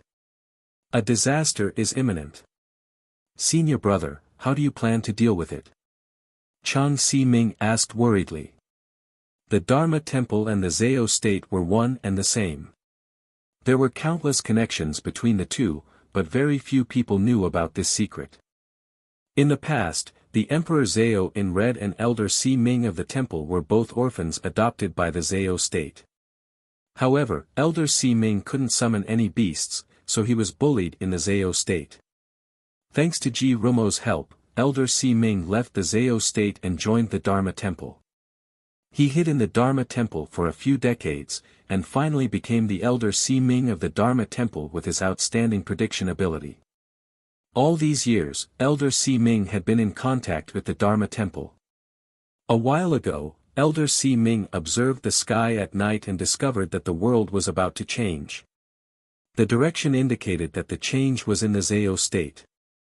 He roughly guessed that the change would happen on the day of the Dutian conference, so he quickly informed the Emperor Zhao in red. That was why the Emperor Zhao in red had taken precautions. Follow the original plan. You and I will split into two groups. I will kill the invaders, and Junior Brother, please lead the people from the Dharma Temple to carry out the blood sacrifice earlier. The Emperor Zhao in red waved his hand, and everyone flew towards the fire island like a meteor. The Penglai of Gojoseon and Ji Rumo stood in the air above the sea. His expression was unreadable under his jade-like mask. The moment the first summoner's soul self-destructed, a man in a red cloak in the beast god altar of the Ba Huang tribe was alerted. He was hidden under the cloak, and his face was blurred.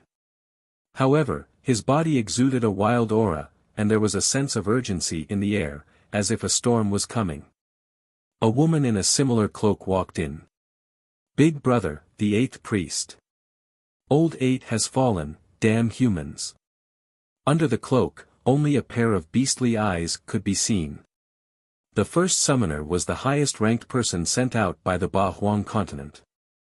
Before he sneaked into the boundless continent, he was the eighth priest of the beast god altar. His existence was unknown to the other tribes of the Ba Huang continent. The 8 priests of the beast god altar were as close as brothers.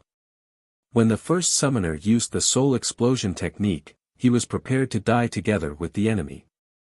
At the same time, he used the last of his strength to use his life as a signal to inform the other priests. We must avenge the 8th priest. Order the 8 main tribes to gather their forces and attack the Dutian blood seal. Yes, High Priest. The beast soul explosion technique was a suicidal technique, and at the same time, a special technique to warn others. The death of the first main summoner had completely infuriated beast god altar.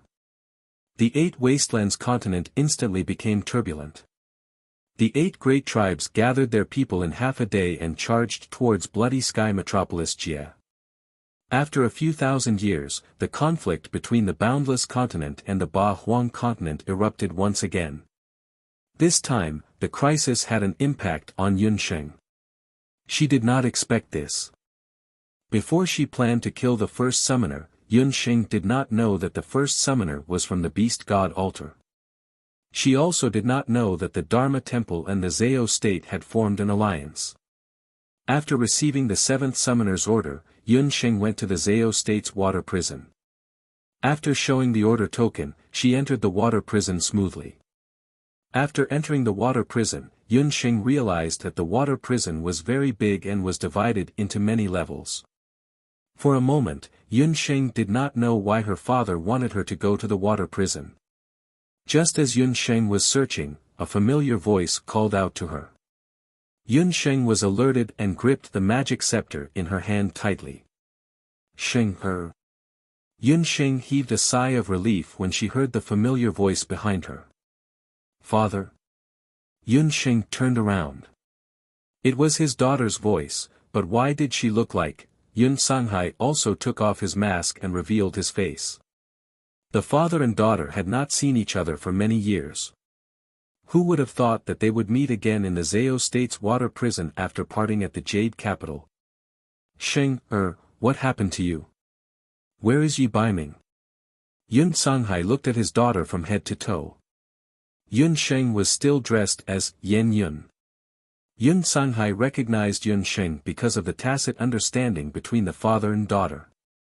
Now that she was in the water prison, the Emperor Zhao in red and the others could come back at any time. Time was of the essence, so Yun Sheng could not explain more to Yun Sanghai. Yun Sheng immediately thought, Father, I will tell you more about this another day. Have you heard of a woman named Hu Sheng in the past few years in Penglai? She is the saintess of the celestial fox people. She was captured by the Zhao state a long time ago. She looks like me and is easy to recognize. Chapter 1034. Yun Sheng saw that her father was wearing a prison guard's uniform. She guessed that after her father left Tianyi City, he must have been lurking in Penglai for the past few years. She just didn't know if he and her mother had met. Sheng, I asked you to come to the water dungeon to tell you that the woman named Hu Sheng is imprisoned in the water dungeon. Moreover, she was caught by your mother and the second lord. The person they wanted to catch was originally you, but because she looked like you, she was caught by mistake. I should have told you this long ago, but I was worried about your safety, so I didn't tell you. Yun Sanghai looked remorseful. It's true. Hu Sheng was caught because of me. Father, you're too muddle-headed. After Yun Sheng learned the truth, she felt even more guilty for Hu Sheng. You'd better go and see that girl. She's very haggard these days and doesn't want to eat. No matter how I persuade her, it's useless. Yun Songhai looked at Hu Sheng's appearance and felt sad. Hu Sheng and Yun Sheng looked exactly the same, but Hu Sheng's temperament was very different from his daughter's. What kind of past did that child experience to make her look like she had nothing to live for? Father, I don't blame you. Take me to see her. Yun Sheng could understand her father's thoughts. As a parent, he would not hesitate to turn into an evil spirit for his children.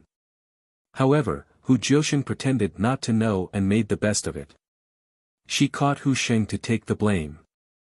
Did this mean that in Hu Jiusheng's heart, she still cared about her biological relationship with her daughter?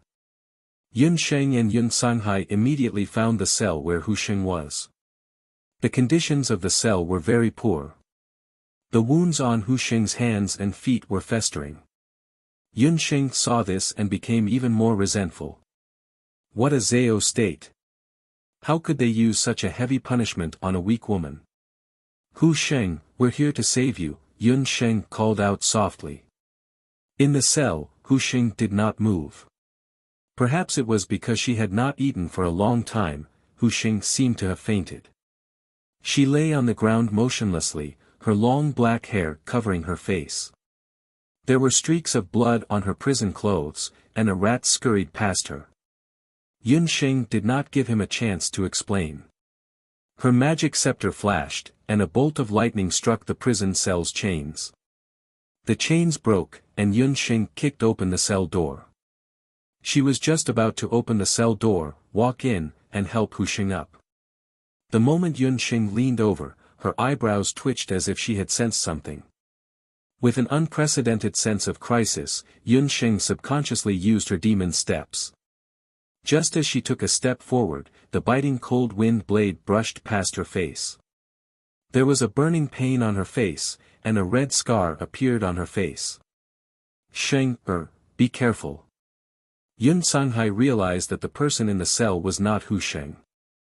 The woman who had been crawling on the ground stood up and tore off the wig on her head and the prison clothes on her body. Because of the woman's appearance, the dim prison cell suddenly brightened up a little. It was a face so beautiful that it made people tremble. Even if there was no smile on the woman's face, she was still as beautiful as a blooming rose. Her beautiful eyes were dazzling, and there was a hint of beauty in her charm. The ninth lord of the Zhao state, Summoner Hu Jiusheng. At the same time, many summoners suddenly barged into the originally empty prison cell. The real Hu Sheng's limbs were shackled. She was escorted out by 2 summoners. Yun Sheng, why are you here? You shouldn't have come. Hu Sheng was agitated and wanted to walk over, but he was restrained by the 2 summoners and couldn't move. The Hu Sheng in the cell was actually Hu Jiusheng in disguise. Yun Songhai, how can you do this to Sheng her? She's our daughter. Yun Songhai was furious. He didn't expect that Hu Jiusheng would actually be hiding in the dark. Father. Don't say anything more. Mother is a little strange. Yun Sheng was keenly aware that Hu Jiusheng was a little different from the last time she saw her. Today, her face was as cold as ice. Set off by her silver-white hair, her red lips were as red as blood, and her eyes were filled with bloodthirsty murderous intent. It was as if she didn't recognize Yun Sheng and Yun Songhai at all. This Hu Jiusheng was not the Hu Jiusheng that Yun Sheng and Yun Songhai had met earlier. Her entire person was shrouded in a murderous aura, like a bloody Rakshasa from hell. Those who trespass into the water prison will be killed without mercy.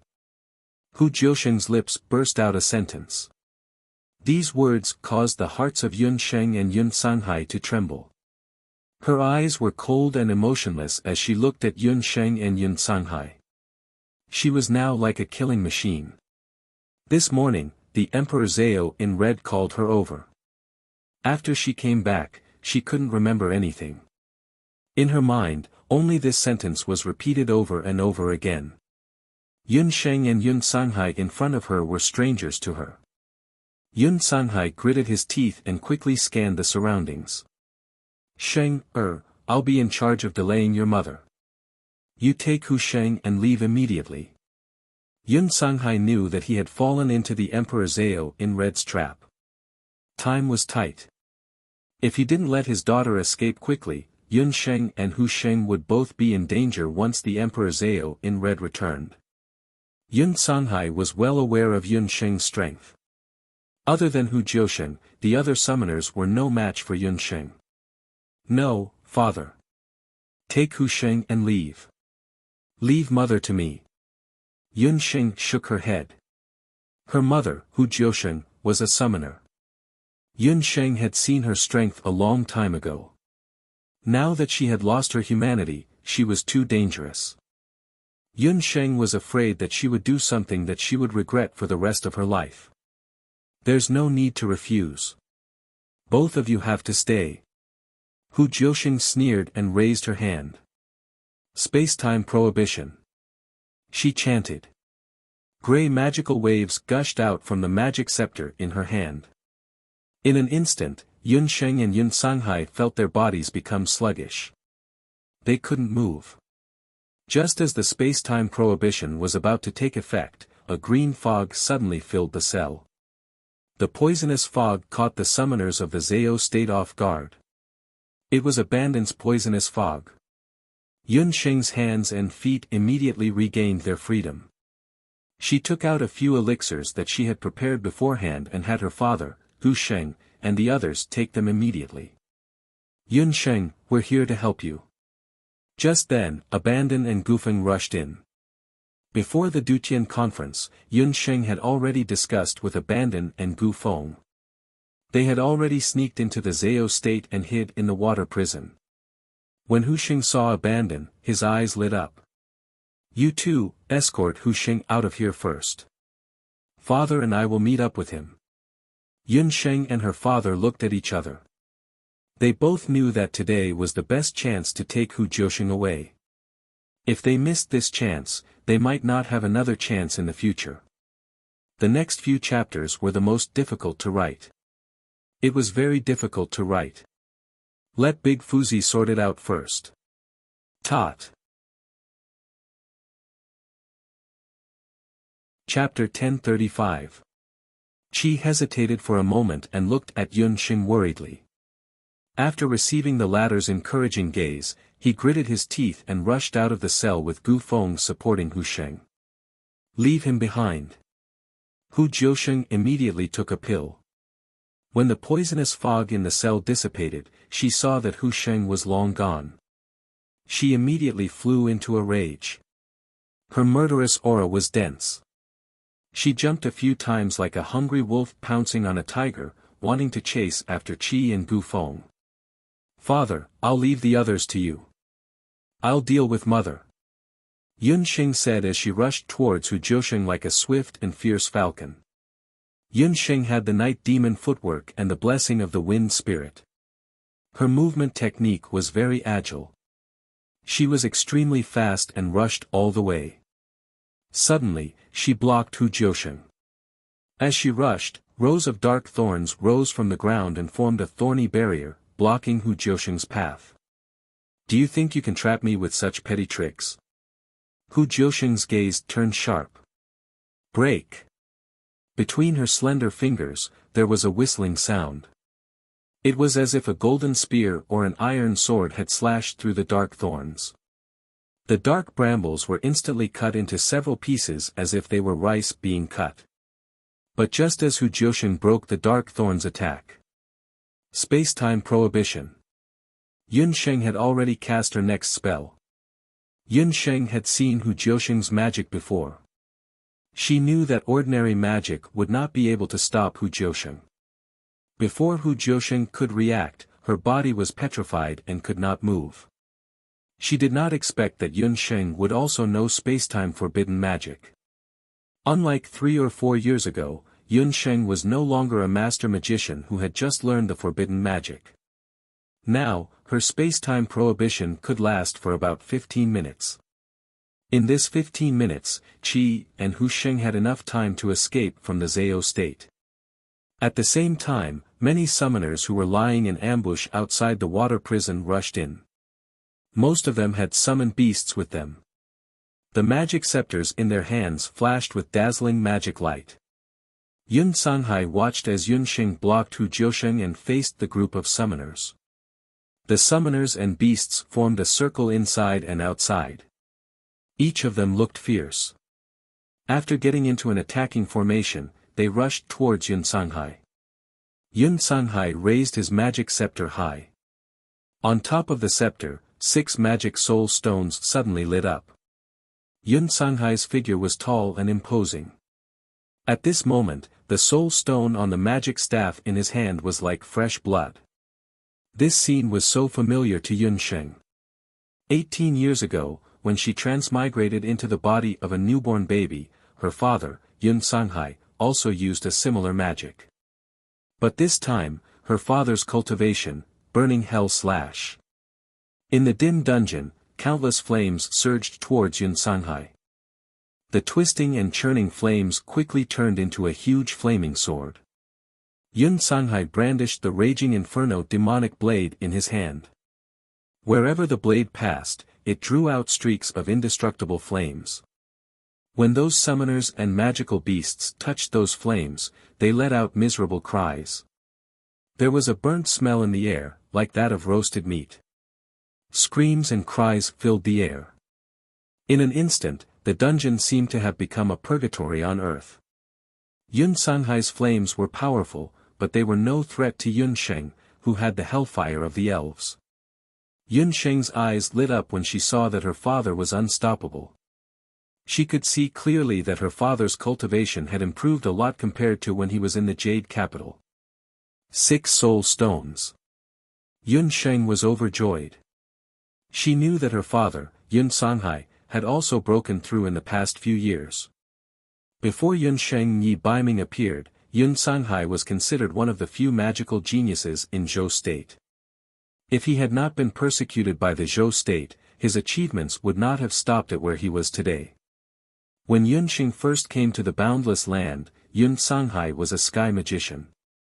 He was only in his 20s at that time. But because of the strange poison in his body, Yun Sanghai's magical cultivation had been declining for a long time. The stage from a sky magician to a sanctuary guardian king was a threshold for countless magicians in the mainland. Some people could not even break through in their lifetime. Yun Sanghai originally thought that he had no hope of becoming a sanctuary guardian king in this lifetime. But he did not expect that his daughter, Yun Sheng, would actually be able to find the spring of life. After the spring of life removed the beast blood curse on Yun Sanghai's body, not only did it remove the poison in Yun Sanghai's body, but it also directly evolved Yun Sanghai's Dharma soul. 2 years ago, it even allowed Yun Sanghai to break through from a sky magician to a sanctuary guardian king. Yun Sanghai could be considered to have profited from a disaster. Jiusheng. No matter what you become, you are still my wife. Yun Sanghai's gaze was extremely determined. He stared at Hu Jiusheng with a burning gaze as if he wanted to see through her. That's right, mother. Our family of 3 will always be together. Father and I will never give up on you. Yun Sheng also said resolutely. Hu Jiusheng only felt a surge of heat in her throat. Something flashed in her mind. There was once a man who solemnly told her that he would take care of her for the rest of her life. Some images in her mind became clearer and clearer.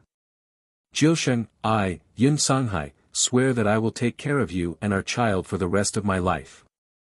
If you give birth to a son, call him Yun Sheng. If you give birth to a daughter, call her Yun Sanghai. The man's handsome face was full of anticipation. Yun Sanghai. Yun Sheng, they were his family. Father, mother seems to have thought of something. Yun Sheng saw that Hu Sheng's appearance was a little different. Sheng, what are you going to do? Yun Sanghai was still a little wary. Don't worry, father. I have a way to control mother. Yun Sheng had seen similar symptoms before. At this time, Hu Jiusheng was like a patient with schizophrenia. There should be two personalities in her heart now. One was the personality of Hu Jiusheng that had not yet disappeared, and the other was the personality that was controlled by the Emperor Zhao in Red's heart crystal. These two personalities were constantly mixing, making Hu Jiusheng unable to distinguish which one was the real her. On one hand, she wanted to reunite with Yun Sheng and Yun Sanhai, but on the other hand, she was under the control of the Emperor Zhao in Red, and it was difficult for her to control herself. What Yun Sheng wanted to do now was to boldly give it a try. Yun Sheng wanted to use the Celestial Fox clan's corpse puppet technique to try and control her mother, Hu Jiusheng.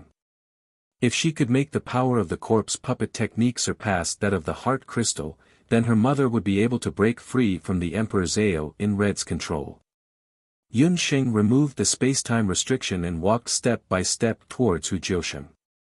Hu Jiusheng, who was immersed in her memories, did not show any repulsion towards Yun Sheng's approach. "Mother, look at me." Yun Sheng's voice was like a feather, softly falling into Hu Jiusheng's ears. Hu Jiusheng was at a loss.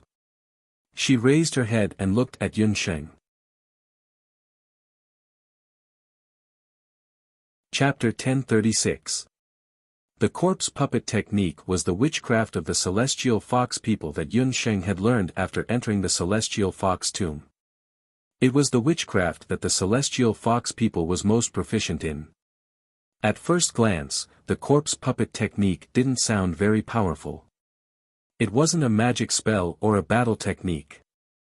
However, only those who had learned the corpse puppet technique would know how terrifying the corpse puppet technique was.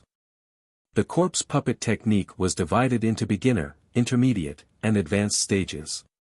They corresponded to the three stages of proficiency, and expertise. Proficiency allowed one to control ordinary people. The learning time was about 1 to 5 years. Proficiency allowed one to control people or magical beasts that were weaker than oneself. The learning time was about 5 to 20 years. Only proficiency allowed one to surpass one's level and control people that were equal to or stronger than oneself. To reach the level of expertise required at least 20 years of cultivation. According to the stone tablet in the Celestial Fox tomb, Hu Yan was proficient in the corpse puppet technique. She had even used the corpse puppet technique to instantly kill a martial emperor. Yun Sheng had only learned the corpse puppet technique for less than 5 years. However, when she was cultivating, she accidentally discovered that the corpse puppet technique was unexpectedly compatible with the Yen family's Shenong Eye. Cultivating the two as one allowed her to achieve twice the results with half the effort. Therefore, even though Yun Sheng had only learned the corpse puppet technique for less than 5 years, she had already reached proficiency in it. However, even though she had reached proficiency, Yun Sheng could only use the corpse puppet technique to control warriors or magicians that were weaker than herself. Furthermore, she couldn't maintain the technique for more than 6 hours. Previously, Yun Sheng had indeed used the technique a few times and it was very effective. However, those targets were only average warriors or magicians. However, it was different this time. Yun Sheng was going to use the corpse puppet technique on her own mother. As the 9th summoner of the Zhao state, Hu Jiusheng was much stronger than the 7th summoner that Yun Sheng had previously fought. Her cultivation was also slightly higher than Yun Sheng's. Yun Sheng didn't know how effective the corpse puppet technique would be on her. Yun Sheng's ethereal voice fell into Hu Jiusheng's ears, giving her the illusion that she was in the clouds. "Mother, I'm Yun Sheng. Father and I are here to find you. Let's go home together," Yun Sheng whispered as if she was coaxing a child. "No, my home is in the Zhao state." Hu Jiusheng shook her head. She was like a lost child. "The Zhao state is not your home. It was the Emperor Zhao in red who used his heart to control you." Yun Sheng was not discouraged and continued to guide her patiently. Yun Sanhai was also anxious as he stared at his wife. He wanted to go forward, but he was afraid that he would scare Hu Jiusheng, so he could only wait anxiously at the side. "Jiusheng, what are you hesitating for? Kill these people." Just as Yun Sheng's corpse puppet technique was getting better, the Emperor Zhao in red suddenly appeared in the dungeon. Seeing Hu Jiusheng's appearance, the Emperor Zhao in red was terrified. He took out a heart crystal. Seeing the heart crystal, Hu Jiusheng, who had lost her ability to resist, suddenly had her eyes turn red. Mother! Look at me, don't worry about the heart crystal. I know you recognize me and father.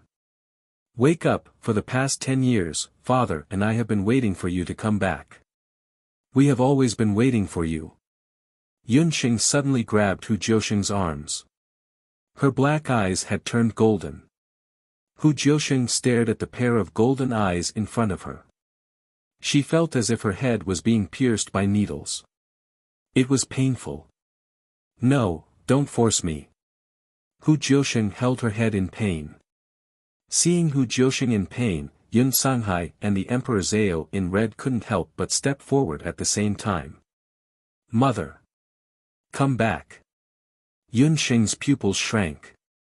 She couldn't help but tighten her grip on Hu Jiusheng's hands. The power of the jade marrow technique in her body was forced into Hu Jiusheng's body.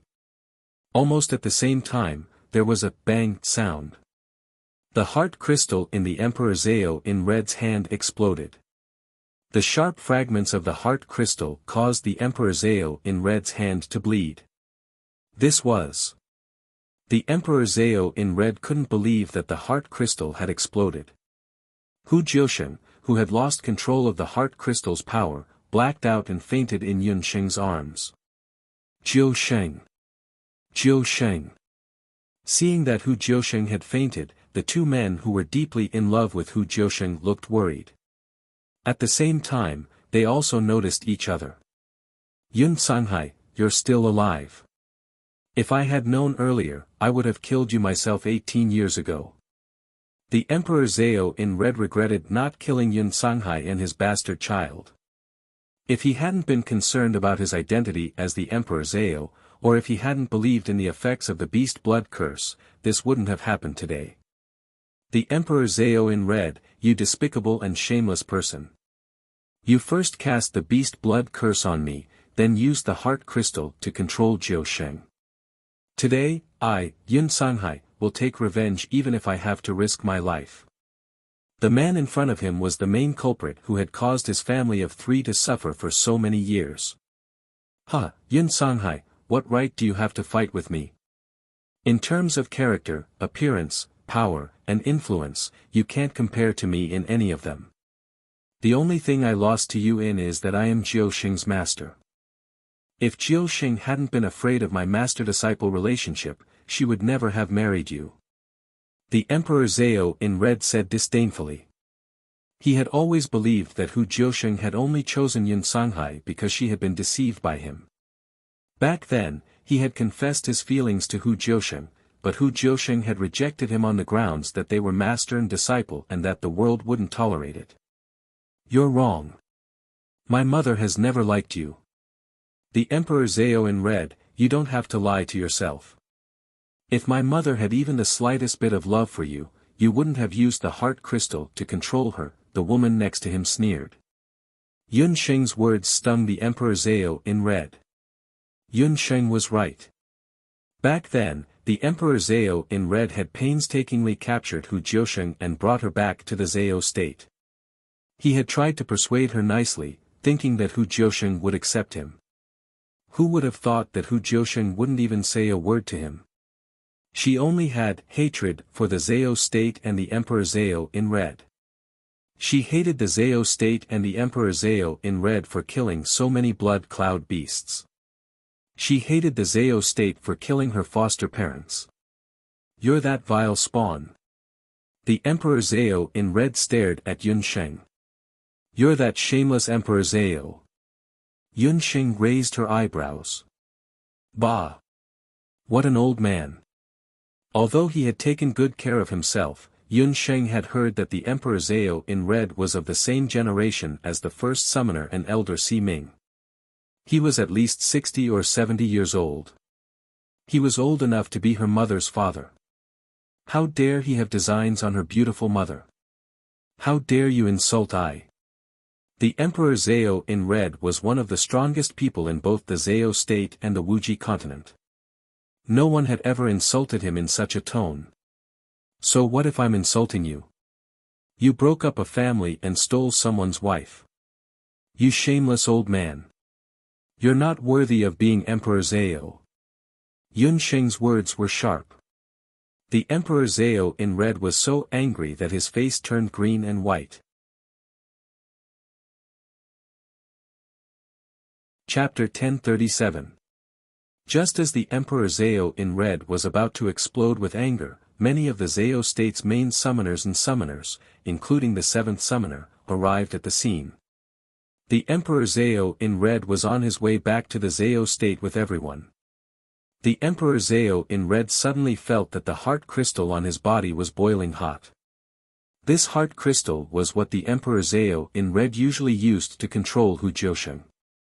If the heart crystal was abnormal, it meant that something had happened to Hu Jiusheng.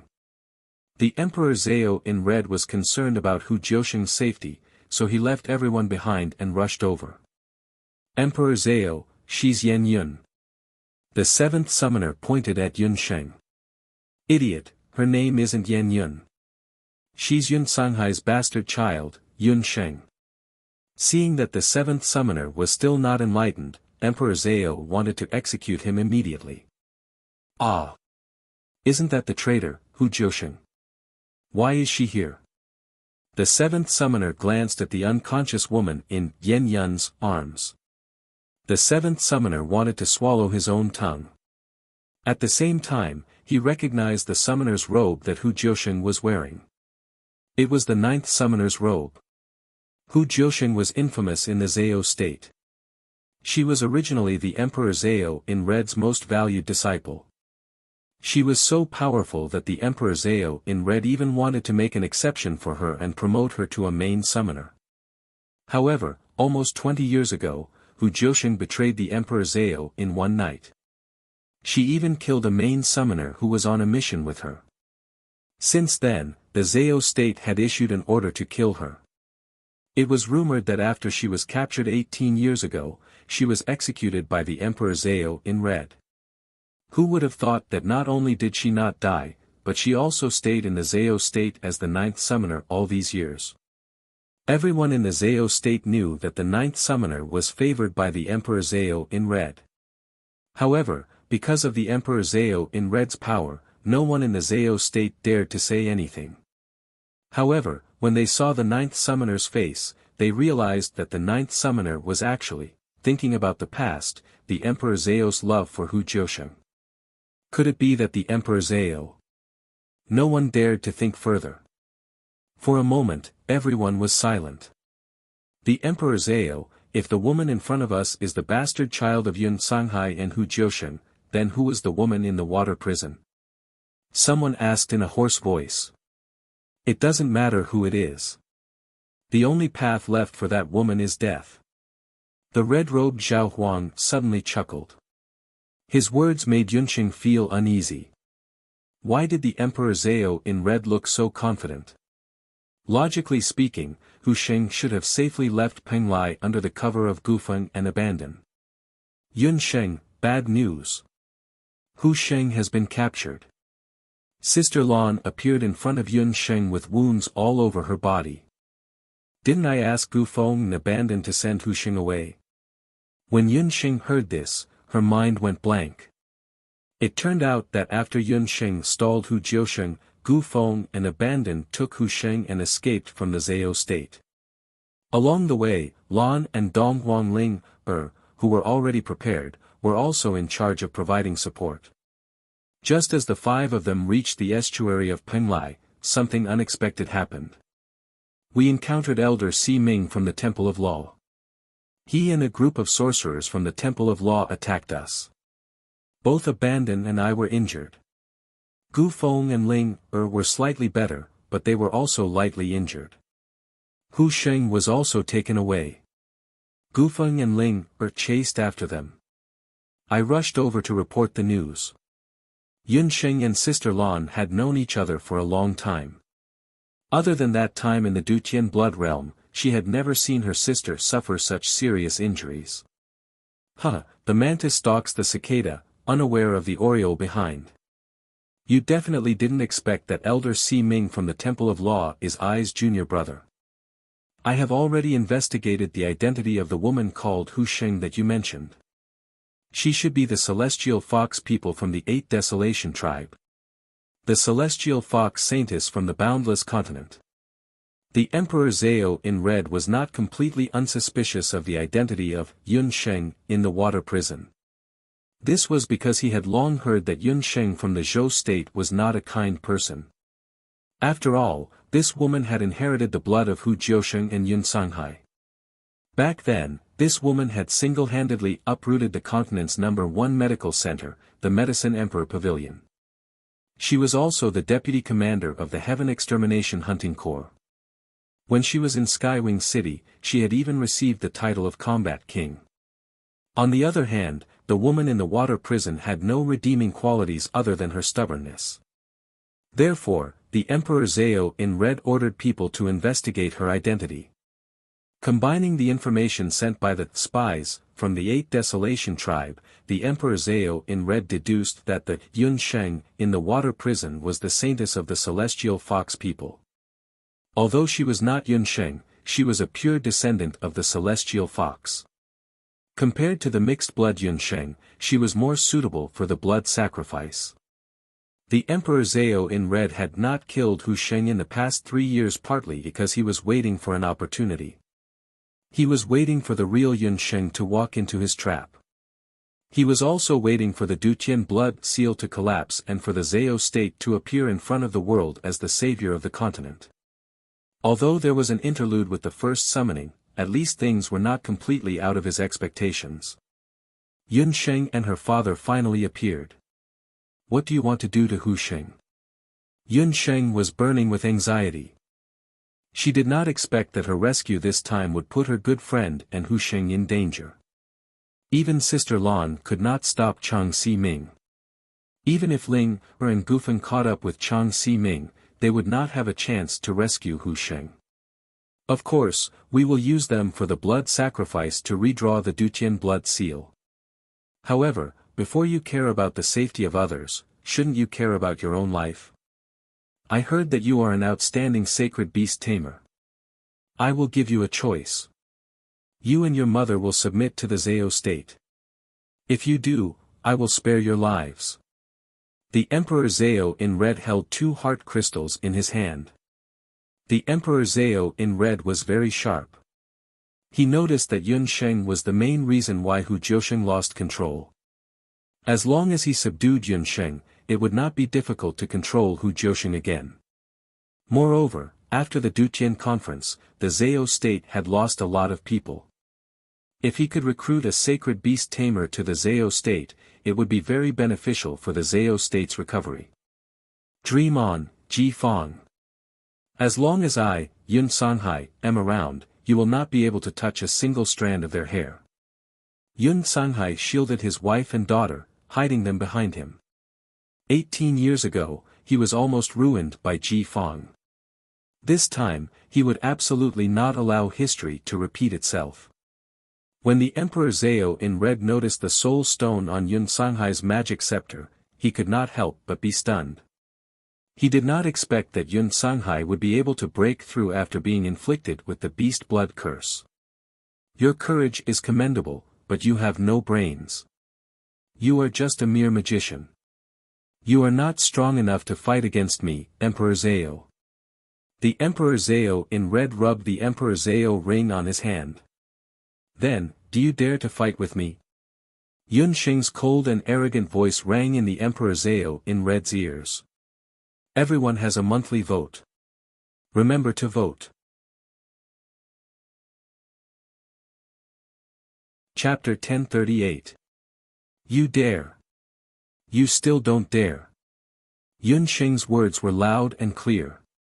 Yun Sheng wanted to fight, and she wanted to end it as soon as possible. Hu Sheng had been captured and could be used as a blood sacrifice at any time. She was in a very dangerous situation. Yun Sheng did not have time to waste. If she was forced into a corner, she would not hesitate to summon the demon hand and fight the Emperor Zhao in red. As long as she defeated the Emperor Zhao in red, the Zhao state would be leaderless and it would be easy to break through. However, Yun Sheng's words were like a slap to the Emperor Zhao in red's ears. The red-robed summoner king's expression changed. The gazes of the other summoners beside him also changed as they looked at Yun Sheng. Other than the seventh main summoner, the rest of the main summoners looked at Yun Sheng as if they were looking at a corpse. This woman actually dared to challenge the Emperor Zhao in red. For decades, ever since the Emperor Zhao in red inherited the throne of Emperor Zhao, no one had dared to speak to him like this. Not to mention, she was just a young girl who was still wet behind the ears. Even the mayor of Grand Emperor City, who possessed the green dragon totem, did not dare to challenge the Emperor Zhao in red directly. Yun Sheng, I, the Emperor Zhao, cherish talents. Don't be so shameless. Your father is not worthy, and you are even more unworthy. The Emperor Zhao in red squeezed these words out from between his teeth. On the mainland, summoners had a natural sense of superiority over mages and warriors. The reason was that summoners could summon magic beasts. The red coat summoner Emperor, Ji Fang, even if he did not summon magic beasts, his strength was already at the level of mage god. Not to mention, the magical beasts he could summon were legendary beasts. He was also the only summoner on the mainland who could directly summon legendary beasts. Yun Sheng's challenge to him was like lighting a lamp in the toilet. She was courting death.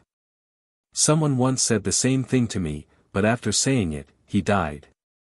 The Emperor Zhao in red also recognized that person. He was the mayor of Grand Emperor City, Xian Citian. Yun Sheng sneered. There was a clear sound of people gasping. The main summoners, including the Emperor Zhao in red, changed their expressions slightly. The death of the mayor of Grand Emperor City, Xian Citian, was not a secret on the mainland. However, the rumor on the mainland was that he was killed by Yuan Buqi and the regent of Great Zhou because of internal strife in the city. However, from Yun Sheng's words, did not mean that Xian Citian was killed by her. In reality, Xian Citian was killed by the Golden Qilin. However, his totem, the Azure Dragon, was indeed subdued by Yun Sheng. Therefore, in a sense, Xian Citian was killed by Yun Sheng.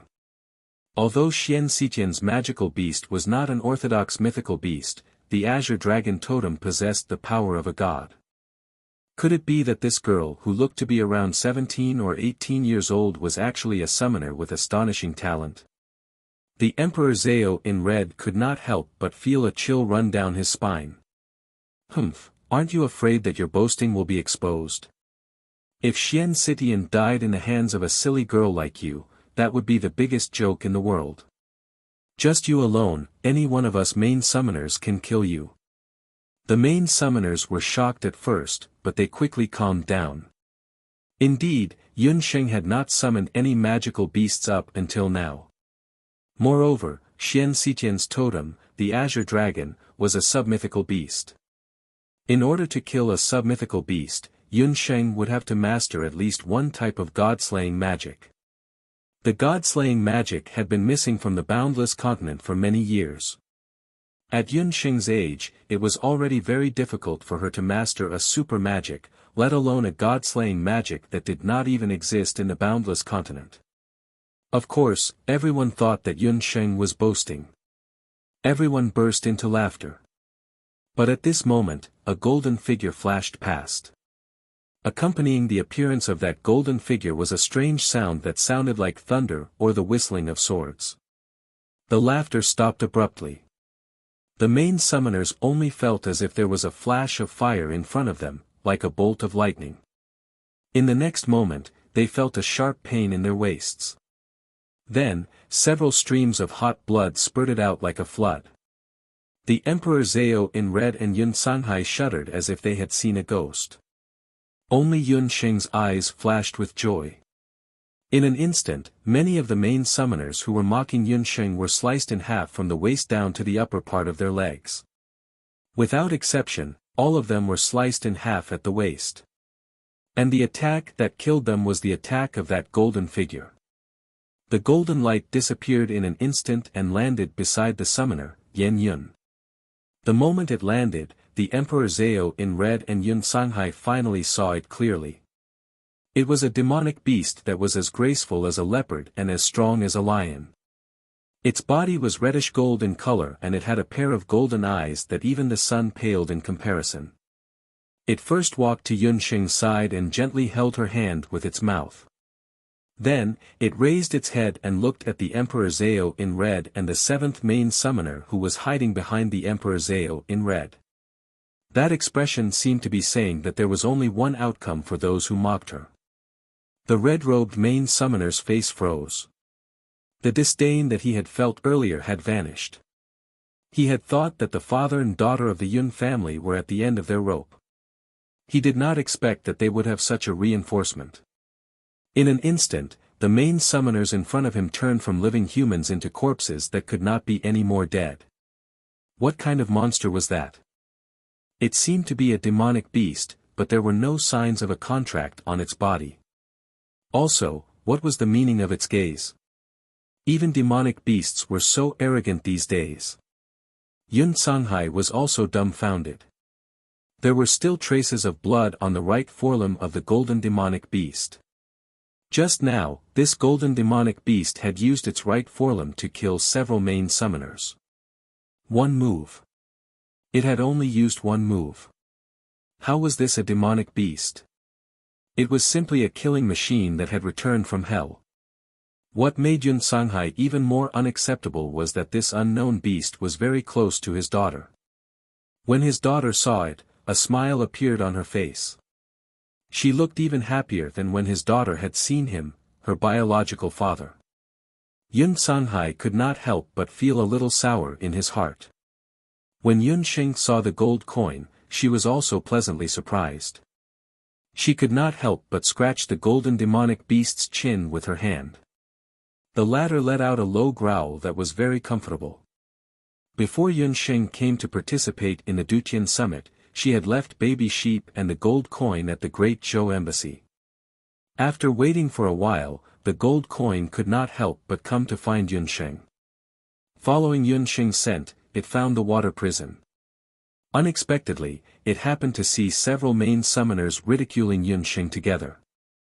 Since when did these useless people have the right to ridicule his woman? Why is there another one? Wasn't there a black demonic beast earlier? The seventh main summoner was scared witless. If he had not been smart enough to hide at the side earlier, he would have been a corpse now. A black demonic beast. The Emperor Zhao in red was shocked. He suddenly realized that Yun Sheng had more than one demonic beast. Chapter 1039. In the blink of an eye, several main summoners had been killed. The opponent's demonic beast's strength was unfathomable. Moreover, it was said that Yun Sheng had other demonic beasts in her hands. Emperor Zhao. What's going on? Just as the main summoners were killed, the leaders of the major forces who were participating in the Dutian conference arrived. Earlier, Divine Wind and Duguxiu were fighting fiercely in the sky. Duguxiu had fought with him for hundreds of times, but he realized that Divine Wind had no intention of fighting with him. He was suspicious. At this moment, a golden light flew towards the Zhao state. The golden light was fast, but Duguxiu recognized it at a glance. It was the unknown golden demonic beast that had been following Yun Sheng. That golden demonic beast gave Duguxiu a strange feeling. It was almost inseparable from Yun Sheng. Duguxiu swept his gaze over the crowd of spectators and suddenly discovered that the few people led by Yun Sheng were all missing. Could it be that something had happened to Yun Sheng? Duguxiu suddenly realized. He gritted his teeth in hatred. He had been tricked by Yun Sheng again. Divine Wind, how dare you trick me? You don't want to fight with me at all. I don't want to fight with you. Duguxiu didn't want to fight anymore. His figure flashed, and like a meteor, he flew towards the Zhao state. Divine Wind had been waiting for Yunsheng for a long time. He was a little worried, so he followed Dugu Xiu and went towards the Zhao state. Li Cheng and the vice president of the Hunters Guild looked at each other. How could they meet after this mess? The two of them could only bite the bullet and follow the two of them to the Zhao state. The situation in the water dungeon stunned the four people who had just arrived. The main summoners had died tragically. They had been beheaded at the waist, and the ground was covered with dirty blood. Obviously, there had been a fierce battle earlier. However, who was the one who did this? The Emperor Zhao in Red's face was pale. On the other side, there was an ordinary-looking woman with a majestic golden beast. Behind the woman, a man was holding a beautiful woman. Lan from the mainland's magic elite camp was also standing with them. Yan Yun, Miracle Dr. Yan, why are you here? The Crown Prince of Tang Yuan, Li Cheng, recognized the ordinary-looking woman with a single glance. She was the imperial hand of Tang Yuan, Yan Yun, who had saved his mother before. Everyone, this woman is the Ba Huang tribe spy. She had good intentions and let the descendants of the Ba Huang tribe go. Originally, I had gathered everyone here to tell you that the Zhao state had caught the celestial fox bloodline that could be used to repair the Dutian blood mark. However, they had let her go. Luckily, I had made arrangements and worked with Elder Si Ming to capture the celestial fox. Because of the appearance of the gold coin, more than half of the Emperor Zhao in Red subordinates had died. The only one left was the useless seventh main summoner. The Emperor Zhao in Red could not count on him. With Yunsheng and her golden beast, as well as Lan who still had the ability to fight, the Emperor Zhao in Red could only join forces with the other countries if he wanted to stop Yunsheng and her family. The Emperor Zhao in Red would not allow Hu Jiusheng to be rescued. Clap, clap, clap. The Emperor Zhao in Red, can you be more shameless? I am the Ba Huang tribe spy.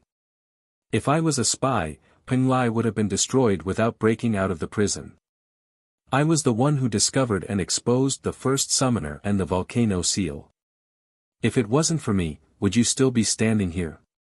Yunsheng couldn't help but clap her hands loudly as she looked at the Emperor Zhao in Red and mocked him. If she hadn't helped the Master of Molten Flame recover his strength, Peng Lai would have been destroyed during the Dutian conference. The Emperor Zhao in Red, if it wasn't for me, the Zhao state and Peng Lai would have been destroyed. Would you still be standing here? Yunsheng sneered. If she hadn't discovered the first summoner's plot and destroyed the volcano seal, Peng Lai would have been destroyed in the volcanic eruption. Not only was the Emperor Zhao in Red ungrateful, he even bit the hand that fed him. The Emperor Zhao in Red looked at Yun Sanhai and saw that the ninth summoner, Hu Jiusheng, was unconscious and nestled in his arms. They looked very compatible, and he was even more furious. As the leader of the Zhao state, you didn't see through people and bit the hand that fed you. As for the woman in the water prison, she was an ordinary person who didn't practice magic or martial arts. The Emperor Zhao in Red used despicable means to kidnap her and punish her. With such behavior, let alone being the Emperor Zhao, you aren't even qualified to be a human. Yunsheng's sharp tongue made the Emperor Zhao in Red's face turn red. The volcano seal. The first summoner betrayed him. And what about the celestial fox? The vice president of the Hunters Guild and the crown prince of Tang Yuan, Li Cheng, were shocked. How could so many things have happened in just one morning? They were still completely in the dark. Dugu Xiu thought to himself. He didn't expect the first summoner of Peng Lai to be a spy sent by the Ba Huang tribe. He just didn't know which force he belonged to. You have no proof. Do you think you can confuse right and wrong just by judging your words? The Emperor Zhao in Red argued. Whether it's true or false, we just need to ask the Master of Molten Flame. He is the guardian beast of the volcano and also the guardian of Peng Lai. He won't side with an outsider, right? Or are you all the same as the Emperor Zhao in Red? You are all heartless and ungrateful. Yun Sheng looked at everyone from the corner of her eyes. Many of the summoners of the Zhao state had died, and the Emperor Zhao in red was alone. As long as these people were divided, Yun Sheng was confident that she could let her father-in-law leave safely. Emperor Zhao, the immortal Zhu country is only here to participate in the Duqian conference. The immortal Zhu country will not interfere in the Zhao state's affairs. Divine Wind stepped aside.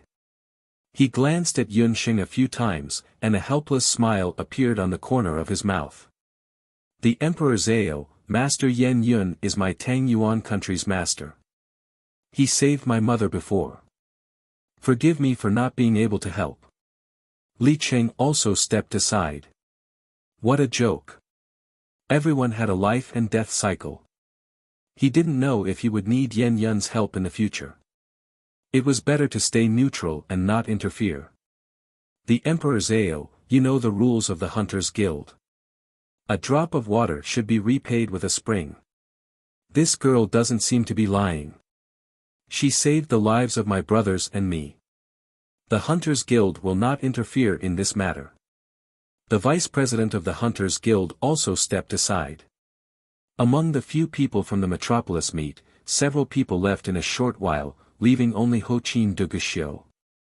Duguxiu looked at Yen Yun and the gold coin. Finally, he looked at the gold coin. To be exact, he looked at the gold coin's right forelimb. A vicious look flashed across Duguxiu's eagle-like eyes. It wasn't him. It was him. Yi Baiming. Haha. What a good Yi Baiming. After becoming like this, he still secretly followed Yun Sheng. The Emperor Zhao in red, I am willing to help the Zhao state. Yun Sheng's expression changed. She didn't expect that Duguxiu, a descendant of the 8 barons, would choose to join forces with the Emperor Zhao in red.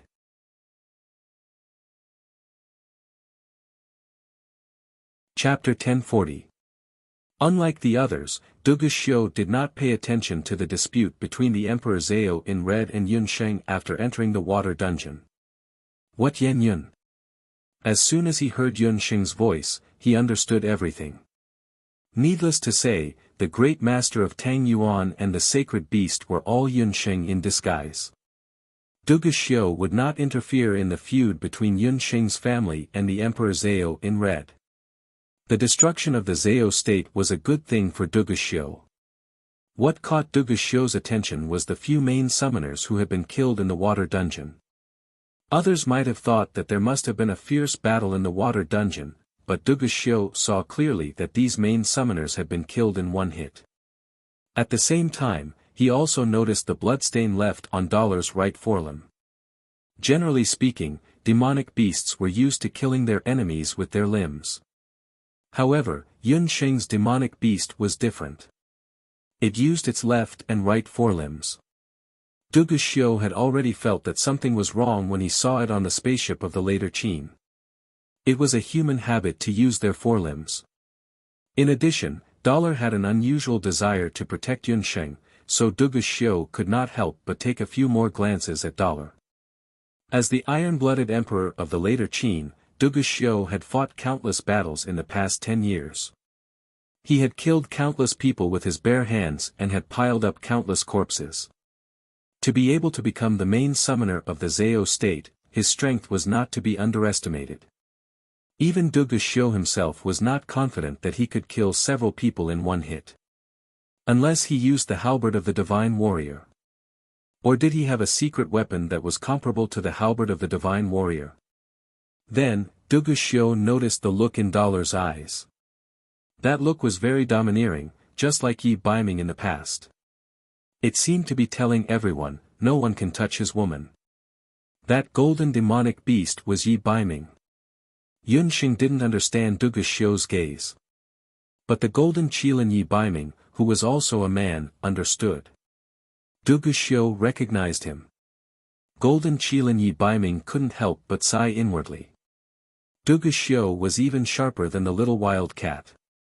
Or should it be said that his intuition should be called the sixth sense of his love rival? Seeing that Duguxiu was willing to help, the Emperor Zhao in red was delighted. Dugu Xiu was a martial emperor. If he was willing to lend a hand, it would be extremely difficult for Yun Sheng and the others to escape. I don't fight with women. My opponent is this. Dugu Xiu pointed at Dollar. He wanted to find out if this golden magical beast was Yi Baiming.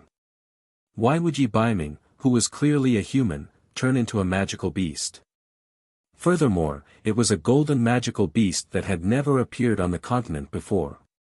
Roar! Dollar's throat moved, and he made a roaring sound. Dollar, do you want to fight with him? Yun Sheng understood Dollar's meaning.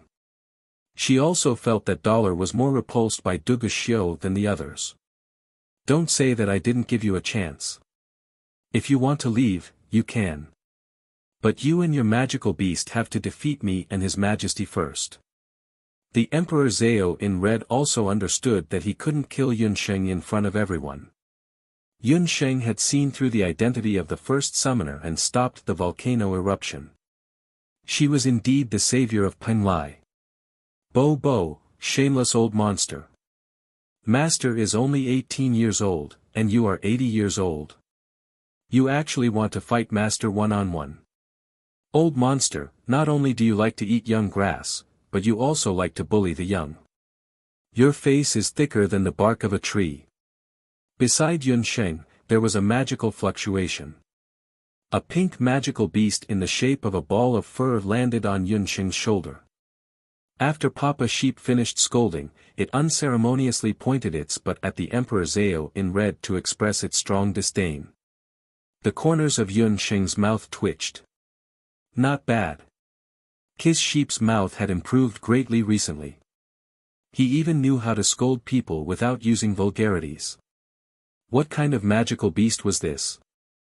With the Emperor Zhao in red's experience, he actually saw two magical beasts that he couldn't tell the level and strength of. Moreover, teleportation was prohibited on Fire Island. Other than the Emperor Zhao in red and Penglai of Gojoseon, no one could break this restriction.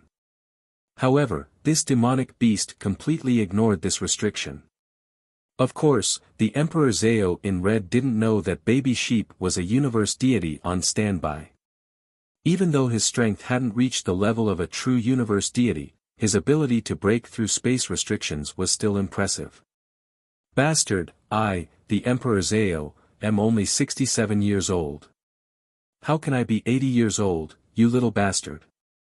The Emperor Zhao in red was first insulted by Yun Sheng's age. Now, he was ridiculed by Papa Sheep. He had lost all his face. That magical beast is right. If Emperor Zhao rashly competes with this lady, even if he wins, he will only lose face for the Zhao state and Emperor Zhao. Penglai of Gojoseon Ji Rumo appeared in the water prison. In the dim prison cell, a pair of amber eyes on his masked face flashed with a light that resembled the ripples of the sea. Ji Rumo, how dare you speak up for her? The Emperor Zhao in red was displeased. He didn't expect that his adopted son would speak up for an outsider.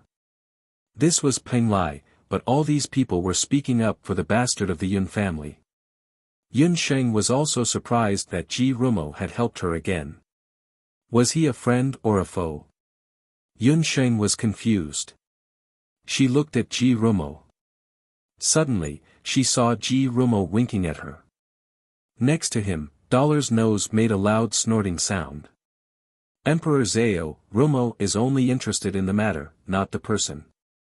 Ji Rumo said calmly, the 13 million lives in Penglai were saved by this lady. Emperor Zhao wants to compete, but the conditions must be changed. If this lady can remain undefeated for 15 minutes, Emperor Zhao will let her and her family go. Remain undefeated for 15 minutes. Dugu Xiu, God Wind, and the others were stunned. A quarter of an hour was a very short period of time. However, the opponent was the red-robed summoner. A quarter of an hour was enough for Yun Sheng to die dozens of times. It wasn't that they didn't have confidence in Yun Sheng, but the Emperor Zhao in red was too powerful. The Emperor Zhao in red's anger turned into joy. He thought that Penglai of Gojoseon would personally intervene in this competition. He didn't expect that he would only propose such a condition. As expected, Ruo was still afraid of him, the Summoner Emperor. He must have been mistaken. Rumo and Yunsheng were just strangers who met by chance. Why would Rumo help her? The Emperor Zhao in red had already made up his mind. If Yunsheng didn't work for him, he would kill her. No matter how many powerful magical beasts Yunsheng had, as long as he summoned his mythical beast, no matter how many magical beasts she had, it would be useless. Well, I swear on my soul that as long as she can remain undefeated for 15 minutes, I will let her family go. The Emperor Zhao in red was very confident and made a promise.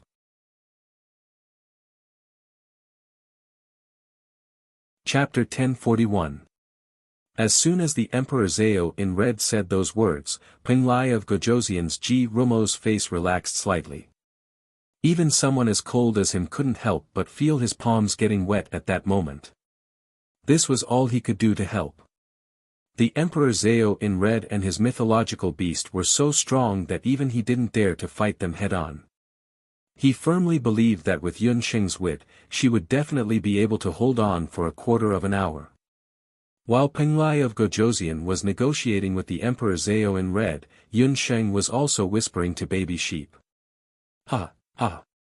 When I compete with that old man later, do you have any way to directly banish his magical beast? After knowing that the Emperor Zhao in red might have a real mythological beast, Yunsheng didn't want to fight him head-on. When she proposed to compete with the Emperor Zhao in red, she already had such thoughts. Only a fool would fight with a real weapon against a strong enemy like the Emperor Zhao in red. Her name was Yunsheng, not brainless. Baby Sheep, my dear master, this time, this world god will have to disappoint you. That old man's mythological beast is really a mythological beast. Baby Sheep is only a world god from the mortal world. The opponent is a mythological beast, Baby Sheep doesn't have the ability to exile it. Baby Sheep was a little depressed. As a world god from the mortal world, Baby Sheep could only exile mythological beasts or species that were below the mythological beast level. If the opponent was a mythological beast, Baby Sheep could still exile it. But if it was a real mythological beast, then it had already transcended the mortal world's boundaries. In other words, the Emperor Zhao in red's mythological beast, Baby Sheep felt a headache coming on. The Emperor Zhao in red's beast language ring emitted the aura of a mythological beast, revealing that it was a real mythological beast. Compared to Yunsheng's totem, the azure dragon, the vermilion bird, and the white tiger, it was a true divine beast that was much stronger. Facing such a mythological beast, Bobo was powerless. Yunsheng broke out in cold sweat. There was nothing she could do. Did she really have to fight with the Emperor Zhao in red? Miss, do you agree to the Emperor Zhao in red's conditions? Ji Rumo's voice softened. Golden Qilin Yi Baiming, Dugu Xiu, and Divine Wind all heard something wrong. What's going on? It's only been a few days, how did the little wild cat kidnap another man? Yi Baiming, the Golden Qilin, ground its teeth so hard that they creaked. Agree my ass. If you want to compete, go ahead. Yunsheng cursed in her heart. However, this was already the best way for their family of 3 to escape from Penglai. Sheng, don't agree. Father has to compete with him. Yun Sanghai didn't want his daughter to be in danger. He was a father, a husband, and the head of the family. It was his responsibility to protect his wife and daughter. Yunsheng's heart couldn't help but clench when she saw her father's concerned gaze and the unconscious Hu Jiusheng in his arms. Their family of 3 had been through so much before they could be reunited. This time, she must take her father and mother out of Penglai safely. No, father, believe me. I have a way to let our family of 3 out of danger. Yunsheng said as she took out her beast language ring and put it on her finger. That's your summoning ring? You're actually just a scepter summoner. The Emperor Zhao in red had thought that Yun Sheng's summoner level would be very high. He didn't expect that she was only wearing a shabby, low-level scepter summoner's ring. This ring is enough to deal with you. I, Yun Sheng, accept your challenge. At that moment it was as if a ray of sunshine had shone into the dark water prison. Yun Sheng, who was wearing the most ordinary summoner's robe, stood there gracefully. The coldness emanating from her body instantly froze the air in the cell. The competition was held in the sky above Fire Island. First, Yun Sheng would fight against the Emperor Zhao in red. Peng Lai of Gojoseon would be the referee. Little girl, I will give you another chance. Surrender to the Zhao state together with your mother, and I can spare your life. The Emperor Zhao in red's gorgeous robe of Emperor Zhao was fluttering in the strong wind. His words were full of arrogance. Yes, he had enough capital to be arrogant. This robe of Emperor Zhao was the dream of countless summoners in the world. At the same time, it was also the symbol of the Emperor Zhao in red's strength. Facing the Emperor Zhao in red, Yun Sheng just raised her eyelids. Her long eyelashes drooped down. She saw her father on the ground, who was extremely anxious. After nodding to her father, Yun Sheng couldn't help but glance at Dollar. Dollar didn't seem to be worried at all. This made him squint his eyes and lie on the ground, looking like he was conserving his energy. He still had to fight with Duguxiu later. Duguxiu's gaze kept moving back and forth between Yun Sheng and Dollar. What's going on? How can a magical beast like Yi Baiming be so relaxed? If it was really Yi Baiming, it should be as anxious as him, worried about Yun Sheng's safety. Duguxiu was already regretting it. He was already worried about Yun Sheng. The Emperor Zhao in red's strength was unfathomable. Although that woman was a little clever, she didn't have much chance of winning against the Emperor Zhao in red. Although Duguxiu was angry at Yun Sheng for scheming against him time and time again, the more Yun Sheng schemed against him, the more Duguxiu cared about her. Duguxiu had already thought about it. If the Emperor Zhao in red really wanted to kill him, he would save Yun Sheng, even if he had to use that thing as an exchange. In the sky, Yun Sheng indifferently spat out two words, in your dreams. You're courting death. The Emperor Zhao in red was furious. The Emperor Zhao in red started chanting. The soul stone of an unknown magical beast on the Emperor Zhao in red's ring emitted a blood-red color. Then, a sound like a baby crying came out of the ring. A huge magic array appeared under the Emperor Zhao in red's feet. Inside the magic formation, the obscure magical runes left behind from ancient times began to swim like tadpoles. An unprecedentedly majestic pressure surged out from the magic array like a tidal wave.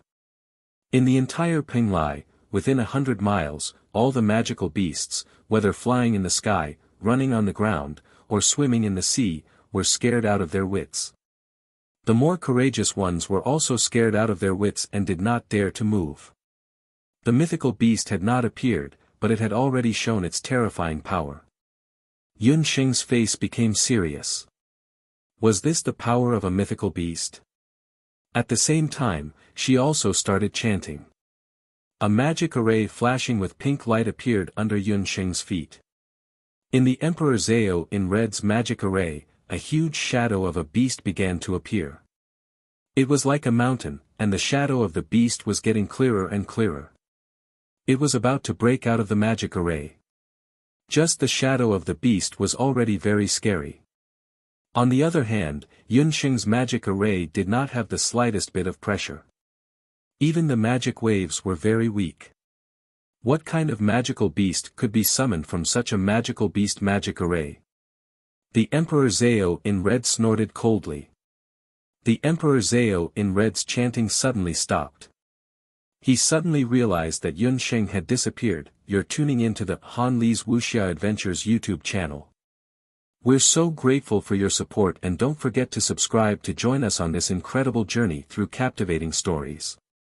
Your generosity through donations truly makes a world of difference, as it's the primary source of revenue that allows me to expand and enhance this channel for you. Thank you from the bottom of my heart for being a part of this adventure.